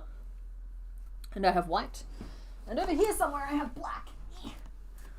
But I found it. And then we need a little bit of that antique rose for the lips. And that is how you make a fish. It's Pokemon Bingo. What do you mean? Sorry, hold on a second. Do we not have bingo already? Or are we all just excited about finishing a row? Because that's also fine. Buck. With a B. Night, Larissa. Good night, everybody who is peeling off at this point. Normally we would be wrapping up too. But let's just get a couple of pieces made. Let's do a little sketch. Let's just do a little bit.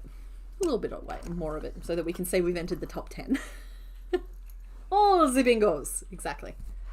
It's like thaumaturgy. It opens all the bingos. That's a reference.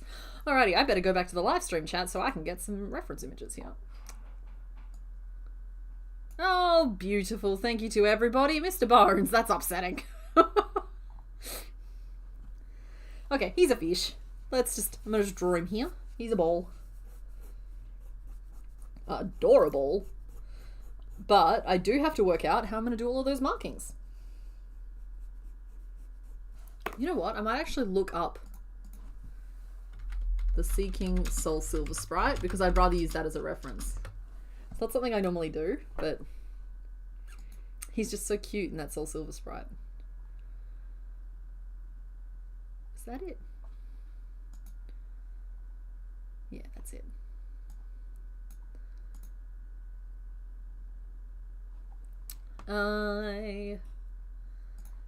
I'm working on getting that on the screen for you guys. Hold on one sec.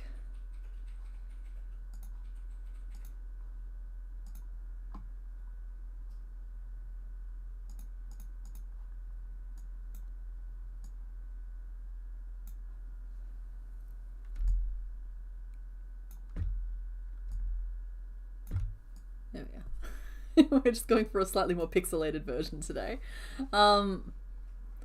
So he has some quite specific markings to him, even though he does have that fun little, like... I like that the official sprite is frowning, but like the little Soul Silver Sprite is very happy to see us.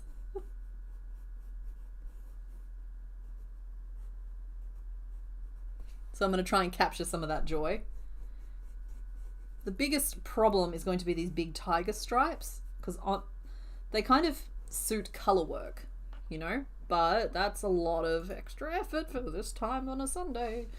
He also has a white belly, kind of like a white split. Should have just drawn this straight on instead of... Hold on. We'll just finish the portrait and then I'll work out a more straight on image to break stuff up a little bit more.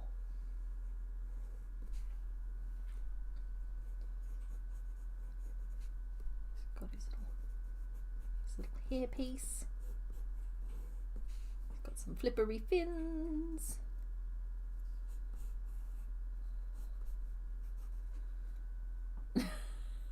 Bib. Alright, thank you. Thank you for Bib. And the tail is very butterfly.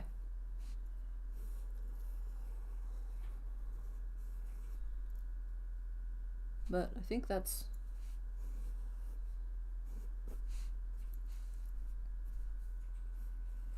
Okay, this is his official portrait, and then I'm going to sketch him out again in a second to pay more attention to the specifics of his markings, and then we'll break it down and we'll work out how to attack.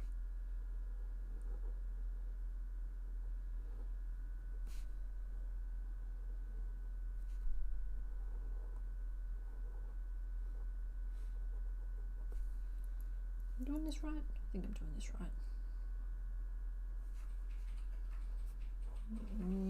Meep. Whoop. Wop, wop, wop, wop, wop.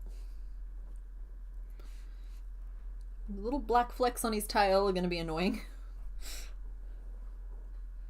But that's an off-stream detail, not a shaping concern.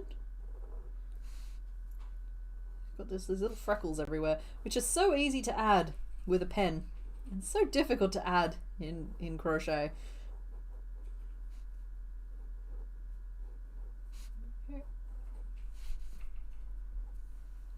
There's our fella. His proportions are not quite right there, but that is nonetheless his portrait. Carp Dracula, I like that. That's our third fun name.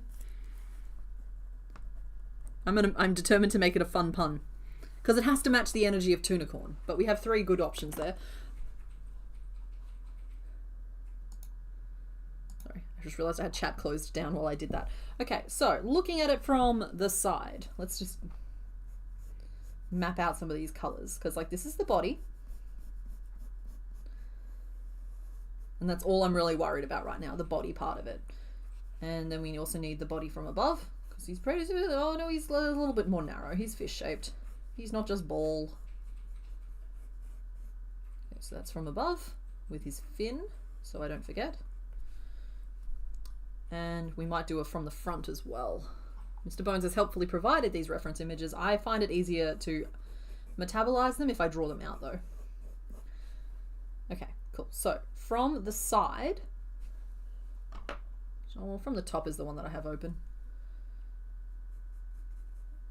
We have like a big black swooshy bit, which I could do as a separate thing and attach. It's how we did it for Goldine, I'm pretty sure. Sorry for like sneaking out of frame. I have Unicarp. I have the Codfather, Unicarp, and Carp Dracula. So that's fine. I've got those 3. I'm being... Oh, Plaid the Impaler? Plaid the Impaler? Plaid the Impala. You can kind of see some of his other little flecks from above, but that's the main shape of that piece. From the sides here, he's got just that one big black stripe, and then like those two little stripes, and then a little bit. So this might be something I can get away with color working. I will embroider on the lines under the eyes. They're easily done. And I will embroider on the little spots as well, which is why I'm just like roughing those out. This I think will work as color changes. I know, I'm feeling bold today, clearly. Safety eye goes there. That's fine. He has this bib though. And lips. Okay, so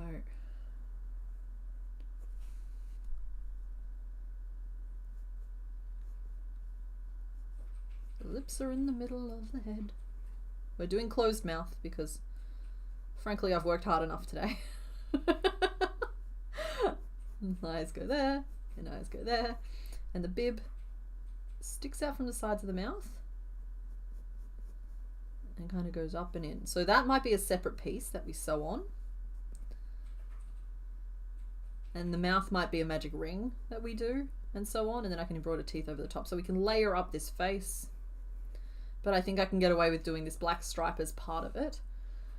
And then finally it has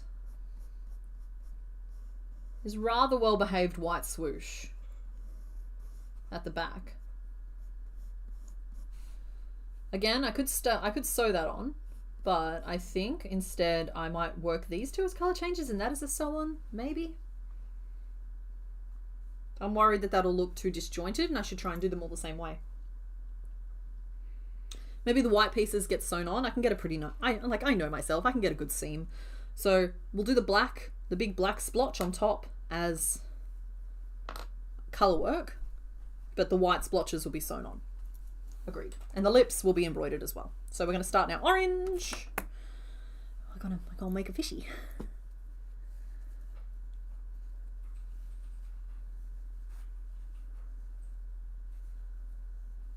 I don't know. I'm not a. I get that he's got a horn, but like I don't like Plaid the Impaler. I'm not going to use it. Just letting you know. Just letting you know I'm not doing it. So Codfather, Unicarp, and Carp Dracula.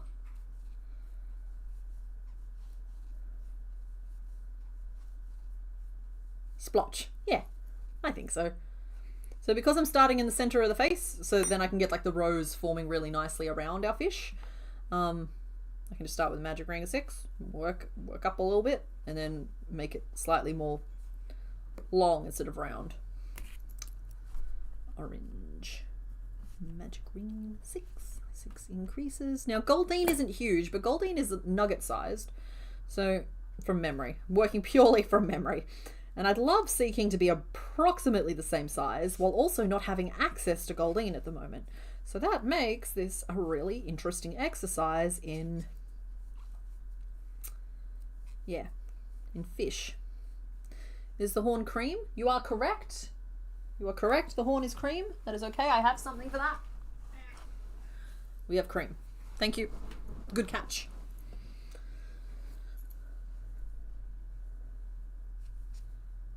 Goldine got a... I actually don't remember how I did Goldine's horn. Do you guys mind if I flip back to the Pokédex for a second? Can I see? Oh no, that's clearly right there at the tip of the horn. That is clearly a sewn on piece. Excellent.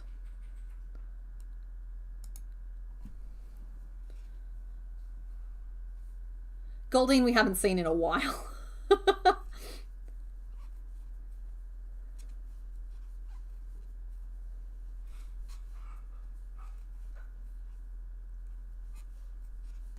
In fact, that's the catch of the day. 1, 2, 3, 4, 5, 6, 7, 8, 9, 10, 11, 12.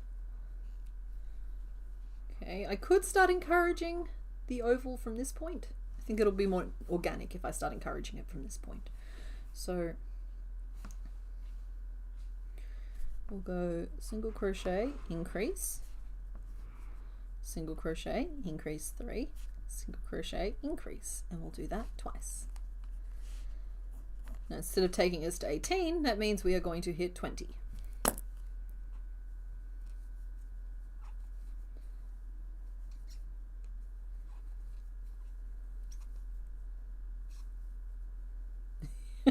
Plaid is one English word I refuse to pronounce correctly, and I will keep pronouncing it as plaid. Fair enough. Honestly, it kind of sounds like me and yogurt. And I like to softly hit the H and just see how people react.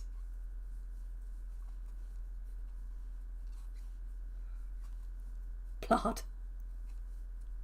It's plaid. Don't y'all go gaslighting me now. That's not nice. But I actually think that Daiquiri might have just been doubling down on the joke.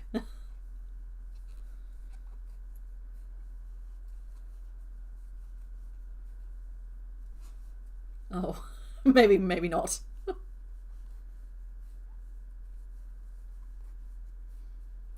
It's plaid, rhymes with Vlad.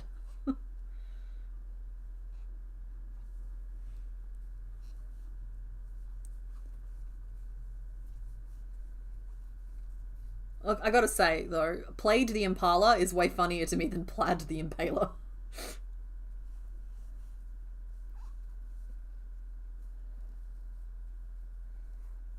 Alright, I did that wrong. That whole thing was just a mess. I'm going back. I'm using a bobby pin.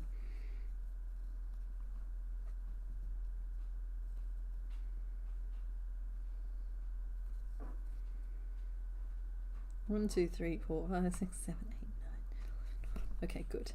We're correct as of the end of row 2. Here we go.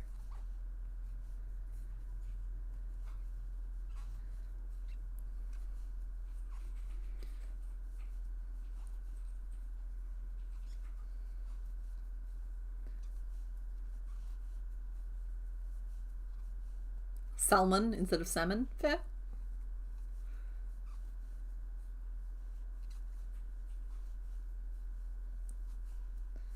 Your husband can't for the life of him say wardrobe? Said something akin to wardrobe? Oh, okay. If it makes you feel any better, and hopefully Mr. Bones is okay with this, he says midriff. He hits the T at the end of it. Which is fine. Plaid the Impala.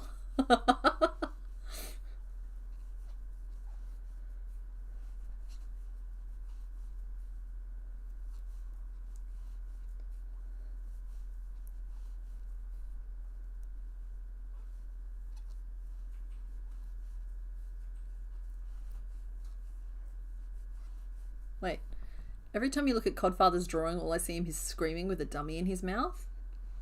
Oh, wow.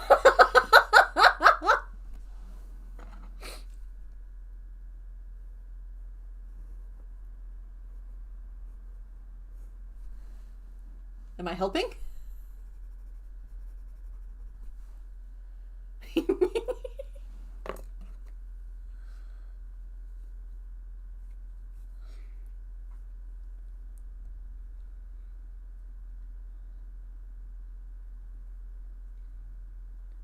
Dang it, I still messed this up.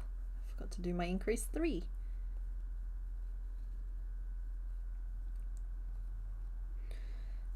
Look, it's not that hard. Just pausing stream here. 1, 2, 3, 4, 7, 8. 4, 5, 6, 7, 8, 9, 10. Good. 1,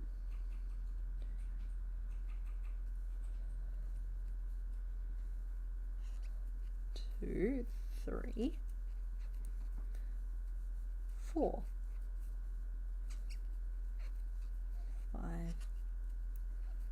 6, 7, 8. There we go. 9 and 10.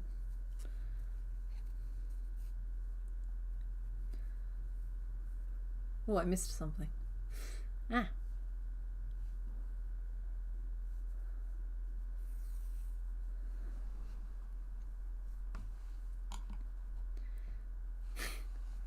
Oh, right, I didn't miss anything.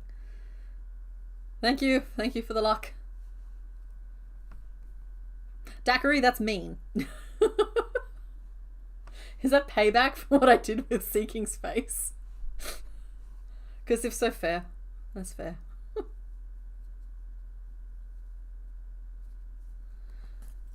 2, 3, 4, 5, Increase 3, and then 1, 2, 3, 4, 5.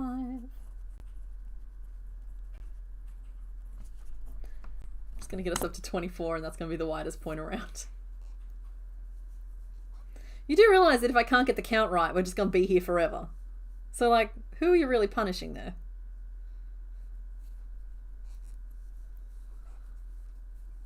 I'm not trapped in here with you. You're trapped in here with me. Ah, my avenging skeleton.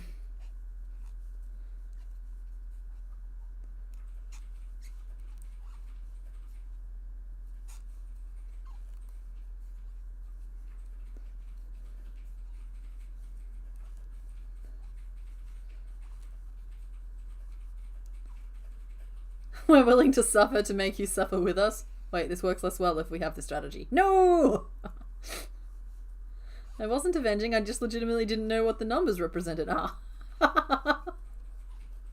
I was counting, honey, and so Daiquiri helpfully started shouting random numbers from another room. If in doubt, throw it out.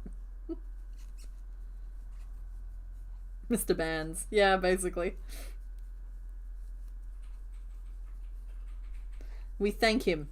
We thank him for looking after us all and keeping us safe.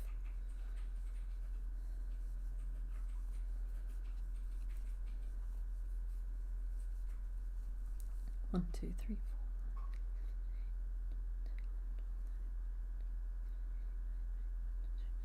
four. I think I still messed that up. We're having a rough time this afternoon. 4, 5.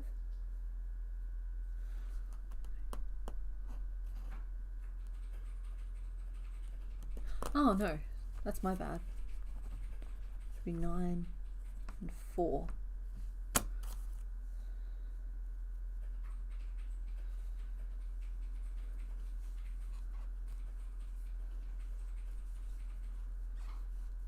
Trapped how? I could close the window whenever I want. That's true, that's true. You always have the option of logging off, and I hope that you all employ it. Logistically and strategically and emotionally when needed.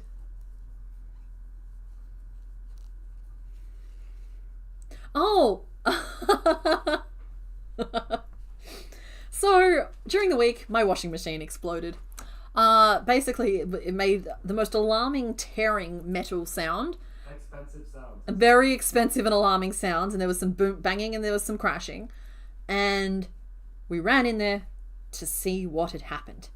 And basically, an item of my clothing had gotten tangled with it's called a gasket, but it's that rubber seal around the door of a front-loading washing machine, and had twisted it aggressively and pulled it off in the middle of the load. So Mr. Bones ran in there just like full action mode. I wasn't allowed near the machine that was making the scary noises. He ran in there and he stopped it. He reached his hand into the lion's maw and he made it stop. And then we just sort of looked at it for a little bit. Just like, oh no. Not another one of our appliances failing us, betraying us in this horrid manner. So like, then we had to finish hand washing the load of laundry, which like was very heavy work. And like, thankfully Mr. Bones is very strong and he was able to wring all of the water out of the clothing because it was all the heavy winter stuff. Australian version of heavy winter stuff. Squeezed all of the water out. And we got it all hung up, and it took a day and a half to dry because it's freezing cold at the moment, so it just wasn't drying. But like, we got it done. And then we realized the good news. Mr. Bones got in there and he checked it all out, and he was looking at it, and he realized something. He realized that it was just the gasket that had become pulled off, like it just got tangled up and pulled off. And so, like, we were thinking, oh, do we need a new machine? Do I need to get someone out here to fix it? And he was like, no, I reckon I can fix it. And he did it. He got it fixed. He managed to reattach the bit that was the problem, that it literally just got pulled off. But it scraped every single one of his poor knuckle bones. He bled for this privilege. He fixed it, and the washing machine's now working again. And it's just nice. Yeah.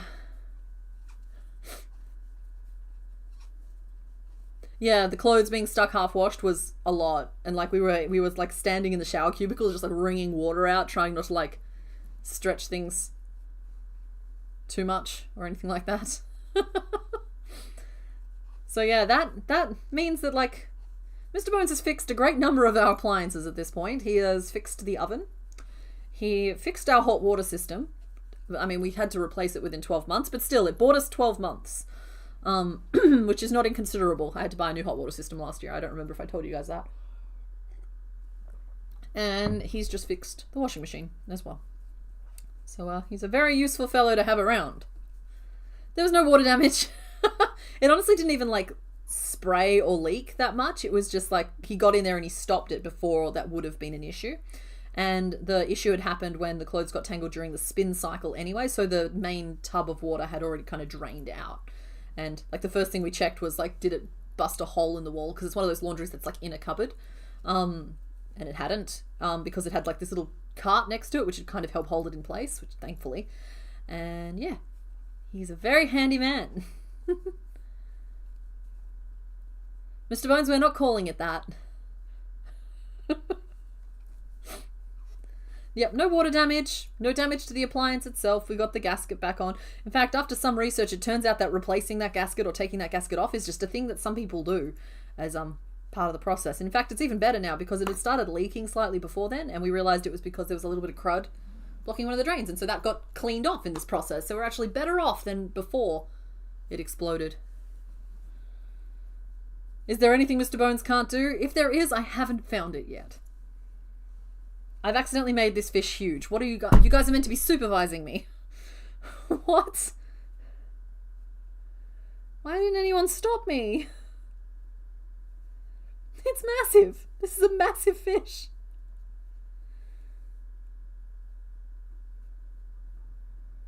I'm not going back.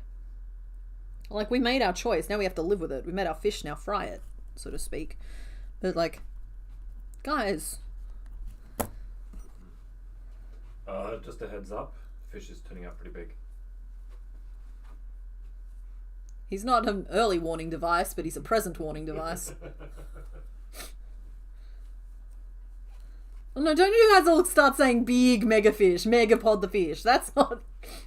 Stop it. That's not what we were trying to do. I'm not going to frog him. Don't be silly. There's always a bigger fish. That's true. He is a big boy. You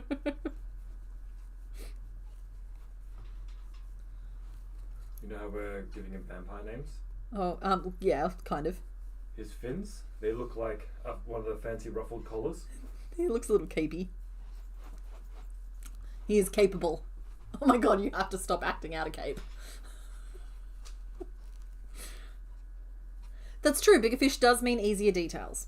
That's good. That's good looking out there. Tried fixing my treadmill like 5 times and failed, got angry and quit. Dad tried 3 times, got angry but refused to give up and fixed it. Yay! Mine caught on fire and I haven't replaced it since and I miss it. There's nothing that quite like... You ever have those moments when like it's like 9 o'clock at night and suddenly you start hearing like the internal boss music and it's like the only thing that's going to help is running away from the fictional predator that has like entered your brain space, which running on a treadmill can do. It like sets off all of my instincts of just like, we have run and now it is safe. But like, you can't run outside during that time because that just like amplifies the boss music. And so no, instead I've just had to learn to live with it. I need to replace that treadmill. Mega cod. Okay, mega cod's going on the list. Oh no, it didn't catch up. Like, it got some like dust bunnies or something, and I didn't realize in the like the engine part of it. And so when I turned it on one day, it just like it wouldn't start, and I think it just like overheated and cooked itself. And like when I opened the casing later, there was like a curl of smoke that came out. That's what I mean by caught on fire. Once the magic blue smoke comes out, you can't get it back in. Yeah. I have an awful idea that you will hate. Okay, cool. You want to hear it? Well, I mean, I can't say no after that setup. So with Plaid the Impala, I noticed something, and that is that the horn is on the opposite side to the white bit, kind of ish. What?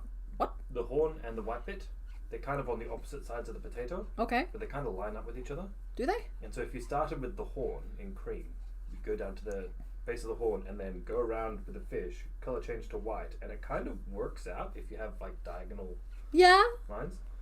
Yeah.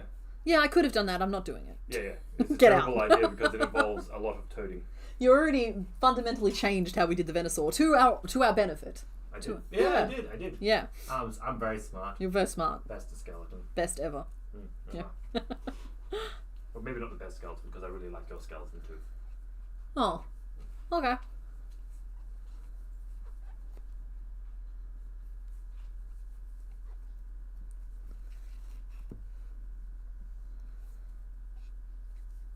Might like to have a desk treadmill someday, but no room now. I find I can't focus properly. Like, I can't read on a treadmill.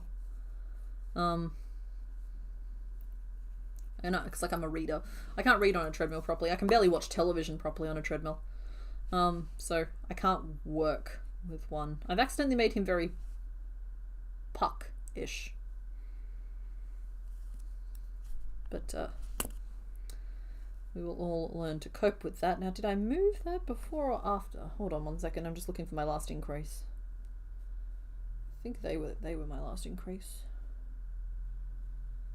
So it's 4 rows since then. Just I feel like it's almost time to start putting in that black. It's definitely time to start putting in the black. All right, here we go. We're gonna grab the black. And the black drips all the way down the side. So we have to designate a top and a bottom. If this is the bottom, we can start it, change straight to black right now. So we'll do that.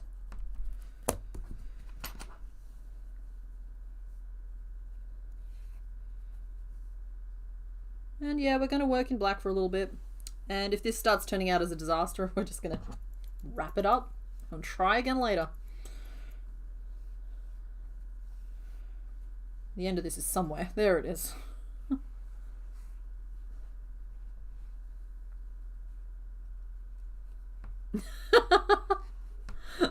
I had to stop watching someone play a game on YouTube because I kept falling off as they moved around on screen. Yeah, I fully get that because when I'm editing my videos, if my face is on the screen, sometimes I have if I'm pulling a face on screen or I'm doing literally any kind of expression on screen, my brain tries to like mirror it, thinking that I'm looking in a mirror, and so like, but then like it starts like overcorrecting. So like if I'm on screen and I'm doing like my brain kind of goes, hang on, your mouth shouldn't be down like that, let's even that out. And so like I'll be sitting in front of the editing screen with on the screen and like my face doing like trying to like counteract it the other way on the other like on my actual face.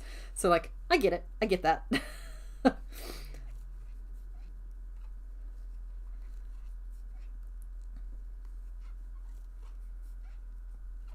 Considering how many chores you do better while listening to an audiobook podcast or a call from your sister, it's probably, yeah. Well, I have one of those little like watches that tracks my steps, and like the apartment we live in is not very big, and sometimes I can rack up a couple of thousand just literally just like puttering about. Yeah, the editing equivalent of moving the controller, exactly.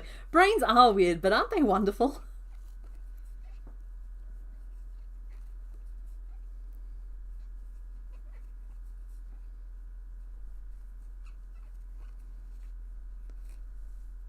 Okay, just trying to make sure I've got them even on both sides. I didn't count that at all. 1, 2, 3, 4, 5, 6, 7, 8, 9, 14, 15 of 24, leaving 9 around the bottom. I think that's about right. So we'll do 15 front post single crochet. Sorry, I think I whacked the microphone with the yarn. That has to have been unpleasant. And then in orange, we'll finish with 9 single crochet.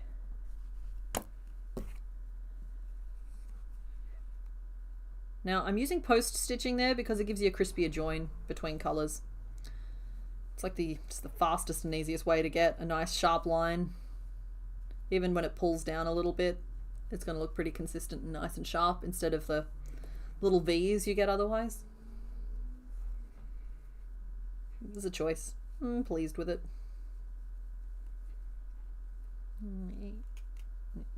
Make sure I got enough yarn here. We're going to work over the top of it. 1, 2, buckle and shoe.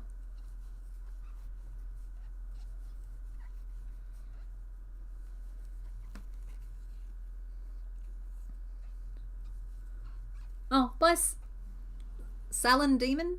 Sailing Demon? Is that meant to... I wanted to rhyme and it doesn't, but thanks for hanging out. Okay, and this first spoke is really just one sharp line, so the proportions of this are going to be impossible to try and accomplish. Let's try it, alright? Let's just try and go around in orange and see if we like it, alright? 1, 2, 3 up the side, 4 up the side.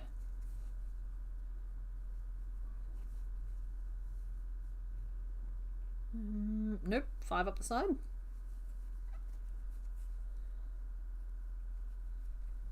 Keeping it balanced. 5 up the side looks about right. 5 single crochet, change to black. 5 single crochet across the top, change to orange. 14 single crochet around. At least I don't have to worry too much about shaping while I'm doing this, because it's basically just across like the wide part of the body of the fish. Does mean that he's going to just end up being very blocky. Like he's not going to have nice tapered sides or anything, because I'm just not putting in the love the way I potentially could. But I think most of it's going to end up covered by fish. Fins. The whole thing is a fish. We do not cover the fish with fish. 1, 2, 3, 4, and this is 5, and we'll change back to our orange.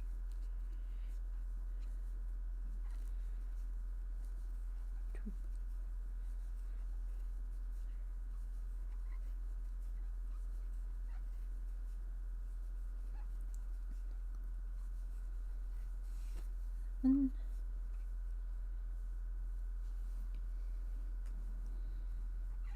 8, 9, 10, 11, 12, 13, and 14. Okay. I'm so sick of having to pull on that poly yarn. Alrighty. Wow, 5 hours in. I'm gonna go until we finish this body piece, but then that might be it for the day, I think. So the names I have on my shortlist, we have the Codfather, Unicarp, Carp Dracula, and Mega Cod. So those are my 4. You have a couple of rows to register any complaints if you want something else on that to-do list, because I kind of staged a coup on Mr. Bones for this one here. Sorry, honey. And yeah. Sorry. But yeah, I'm happy with my name list right now. I wish to register a complaint. I don't want to have plaid on there. Plaid the Impala. I don't like it. Okay. No plaid the Impala. Thank you. Wah. I'll just be over here being sad. No! Not sad skeleton noises!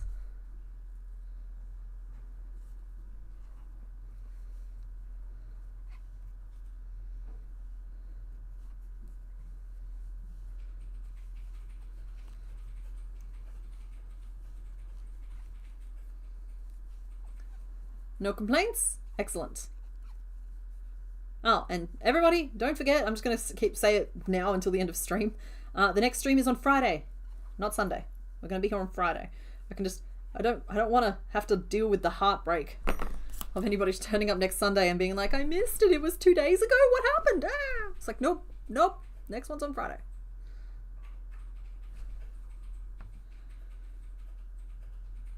One, 2, 3. What on earth happened there?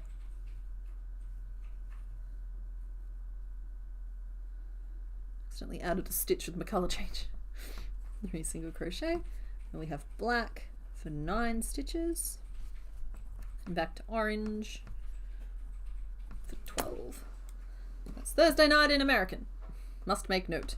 Petition to begin next stream with hello, it's Thursday. Well, I mean, it would be Friday for me, but we can if you want.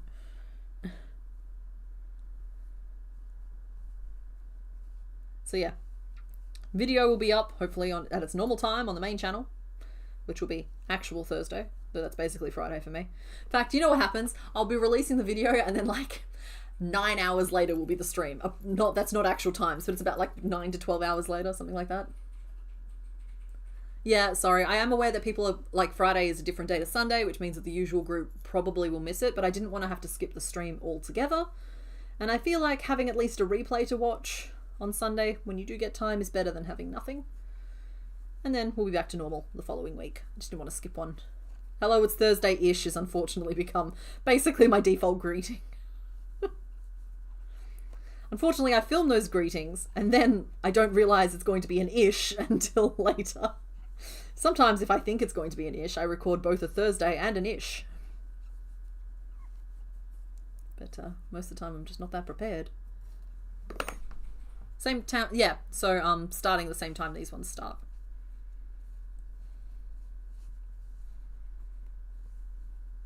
Okay. Stripies are turning out okay. I kind of want to decrease at the bottom here, so I'm going to do that next round. It's going to be super sneaky. You're going to love it. Finish with a decrease for decrease. But before then, we need 5 single crochet, change to black, 5 single crochet, change to orange. That uses up 1, 2, 3, 4, 5, 6, 7, 8, and so that's 4 single crochet. That's good. All right, we have a plan for the next row because we tapering. Every day we're tapering. Do, do, do, do, do, do, do. Can we see the other Pokemon from today? Yeah, sure.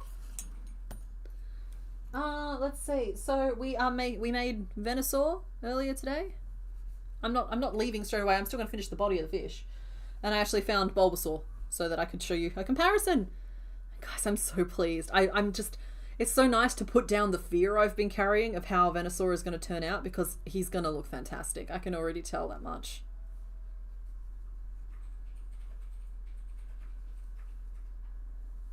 So yeah. That's Venusaur. I might just plonk him down on screen so like you can absorb if you would like. And just in case you missed it, there's these two as well. Yeah, I think Venusaur's a good size next to Bulbasaur, and I'm pretty sure Ivysaur is relatively good in the middle as well, but I don't know for sure because I haven't dug Ivysaur out yet.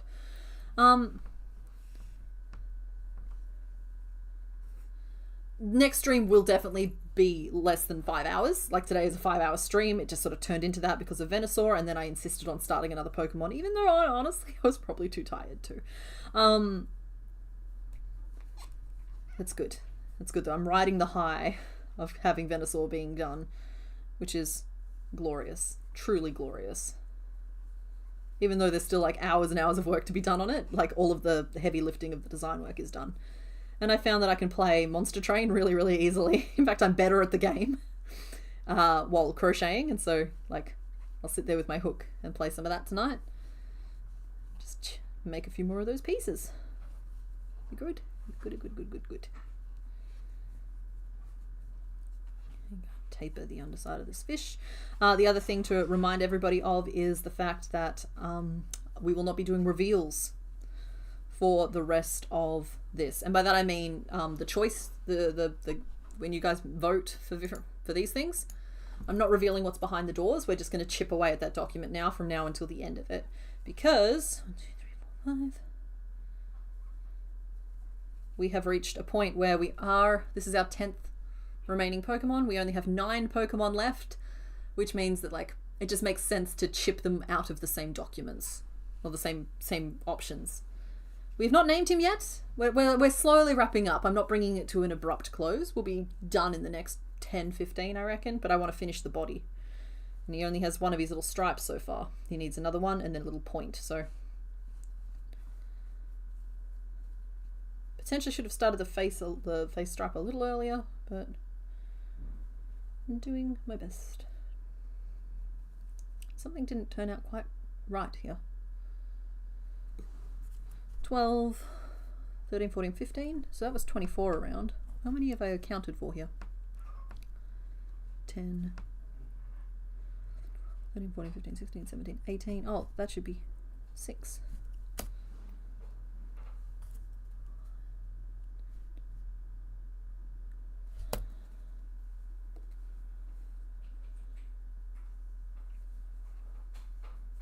and 6.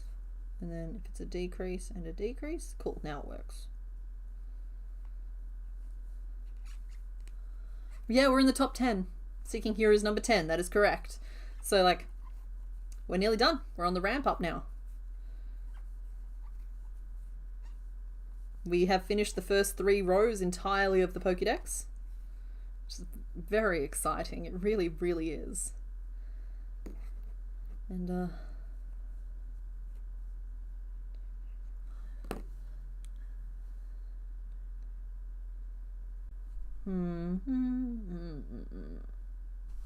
sorry, I'm also just mathing at the same time. Please forgive. I will be back with you in just a second. Let's do that and frog that, and we'll move that decrease out one to keep everything even. There we go. Seeking is cuter than you've previously appreciated. His markings are interesting and the butterfly-shaped tails are pretty. Yeah, it's, in particular the Soul Silver sprite is very like cute and friendly looking. That's what's on the screen at the moment because I like his little buck teeth. But, oh no, where are they? Oh no. I may have lost, oh no, there they are, thank goodness. I was gonna say, I've lost my sprites file. But this is what he actually looks like. Hold please, while I find the rest of the fish. There we go, so that's his actual official portrait where he looks very sad and pouty.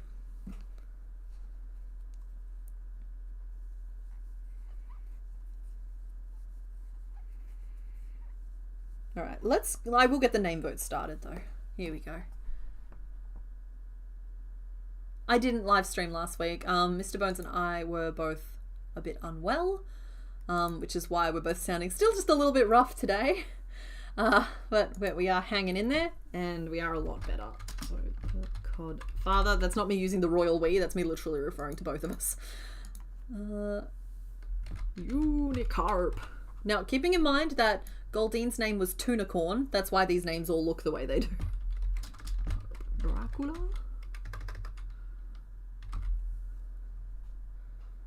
And Mega Card. There you go. Name the fish. He's better in Soul Silver. He's very sweet in Soul Silver, whereas like his actual sprite is very kind of grown up. He's a grown up fish. It's like in Soul Silver, he might be baby. Who can tell?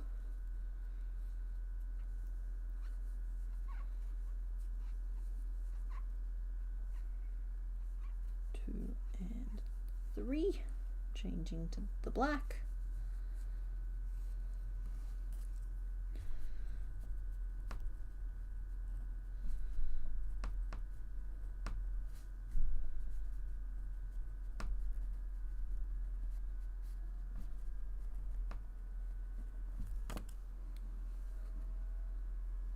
He's not plaid. Exactly. Sorry. I don't normally overrule things like to that degree, but I overruled that one there because I'm like, nope, sorry, doesn't make any sense. I reject it.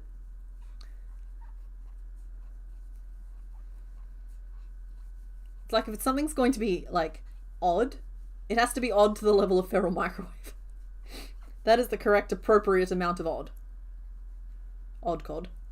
He is cod. Or maybe he's just coddish. 1, 2, 3, 4. I'm very tangled at this point. I'll do a little spin to win in a second.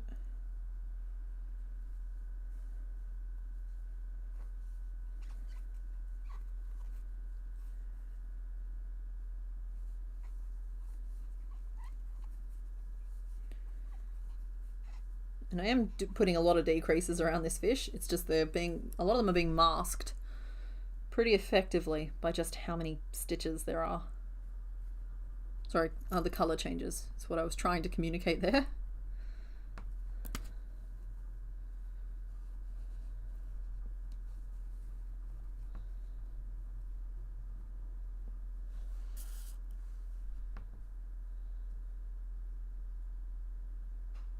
Three. Put a decrease there.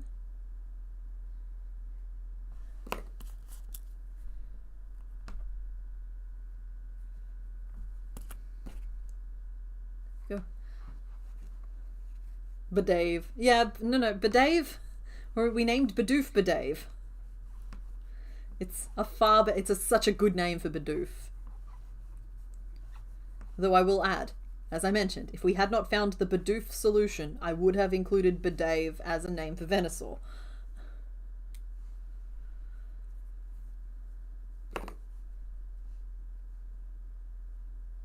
The eye. He is an eye. Oh no, Loot, are you trying to communicate that he's a pupil blinker? Is that what you're saying? Is Timmy stuck in the well? I'm gonna stuff this real quick.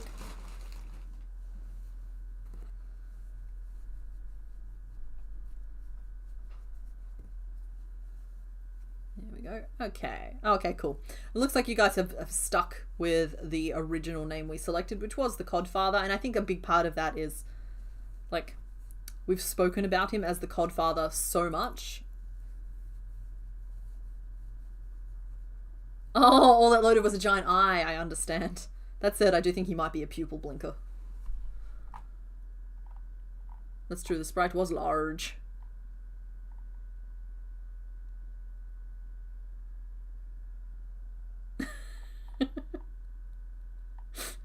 I'm sorry, I just scrolled down for a second. And I saw the reference images everyone else helped with for the seeking in Discord. Thank you, everybody, for that. I'm sorry I missed them. Okay,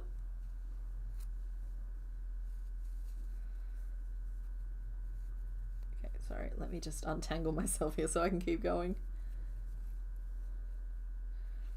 You know what? I can live with not knowing if nobody wants to look it up. Like, I'm good with just assuming he blinks like a normal thing instead of an other thing.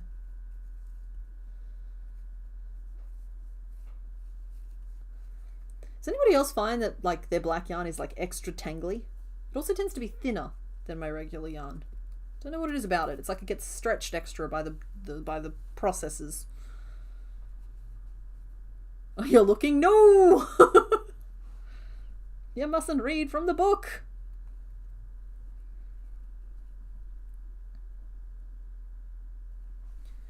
Okay, now we'll go 3 single crochet. No, we'll go 5 single crochet.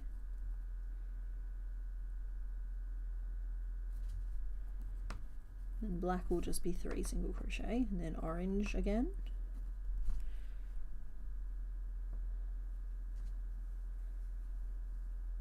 Orange will be 1, 2, 3, 4, 5, and then a single crochet 3 together. I don't even know what our row count is at the moment. In theory, it should be 6, 7, 8, 9, 10, 11, 12, 13, 14, 15, 16, and we're lowering it to 14. That's good. That's okay. This fish didn't end up as large as I thought it was going to. It showed signs early on of being extremely megapooted.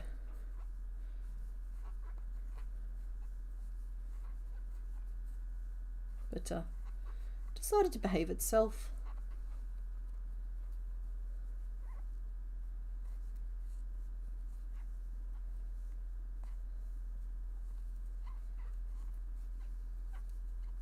Two, 3.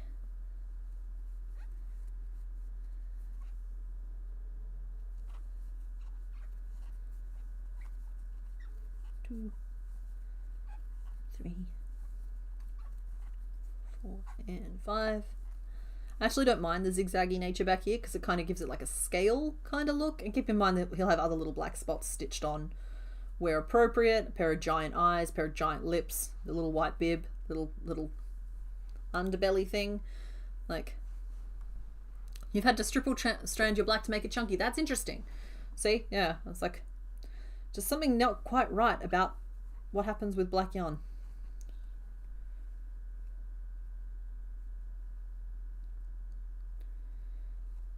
2, 3, 4, 5. It's the end of the row. 1, 2, 3, 4, 5. Why do I have so many stitches left over? 1, 2, 3. Oh well, we'll adjust.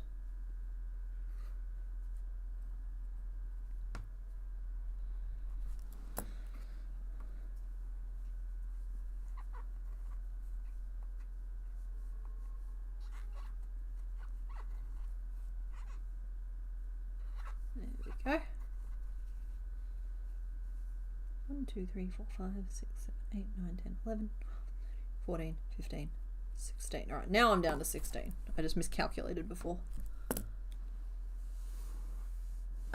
I thought it said beard, not bib. Now all I can see is wizard fish. Well, I would make that appropriate amendment, but instead we've turned it into a mouth, which I'm now formalizing. Because what's funny is that the mouth could literally be where the mouth is, and then we could just like add the bib here, and it still works.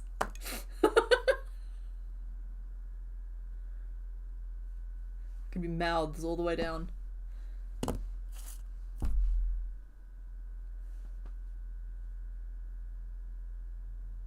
I think being a fish with goggle eyes, seeking might not actually blink. Oh, that's true. It might not blink. There is hope. There's no eyelid, so it shouldn't blink. But in other cases where there's been no eyelid, it's been unfortunately discovered that just the pupil blinks.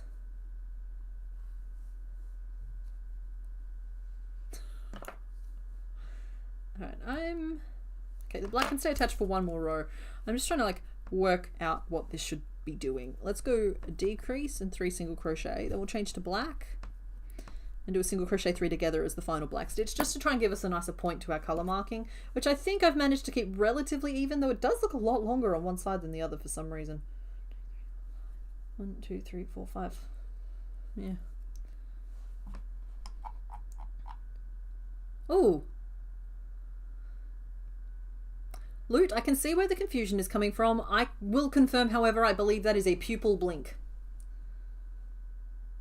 because the eye itself is being covered. So yes, we have confirmed seeking is a pupil blinker. You'll do with that information what you need to.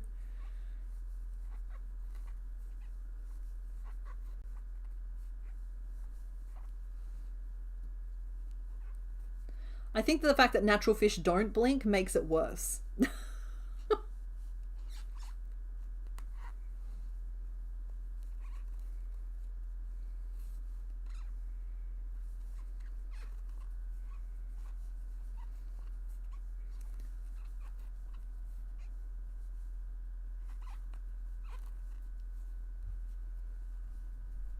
That is to say, feel free to form your own opinions, because like my opinion is not the only one that matters. It's just it is my official position that he is an eyelid blinker. Orange. You're glad I didn't say banana.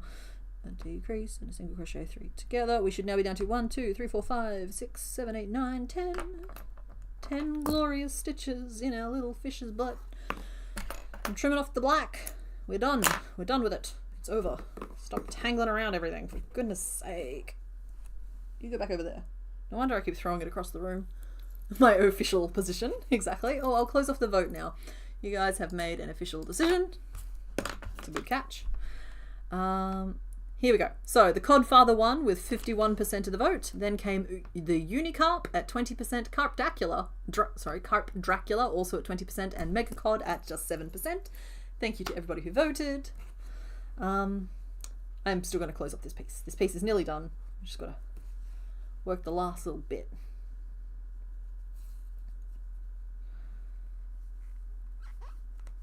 Go 1. So just as a gentle reminder, there will be no closure today. We're not doing the reveals because we will be using the same doors basically now for the rest of the Pokemon, because we are down to 9. I have enough fingers now. I didn't at the start of stream, but we do now. 9 to go. We will chip off 1, probably 1 on Friday, maybe 2, depending if I'm feeling particularly energetic.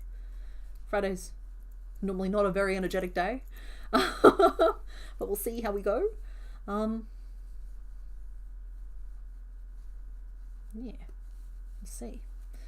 We are really get in there. I wish I had stuffed this a little bit more a little earlier. So now I'm left with not a very big opening.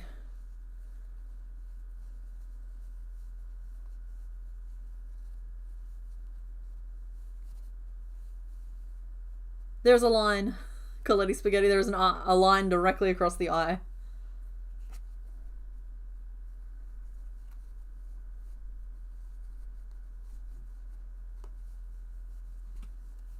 How much more stuffing do you need, friend?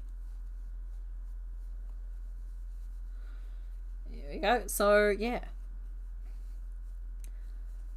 I strongly doubt Venusaur and Seeking will be finished for next week or for Friday, but they might have all of their pieces or something.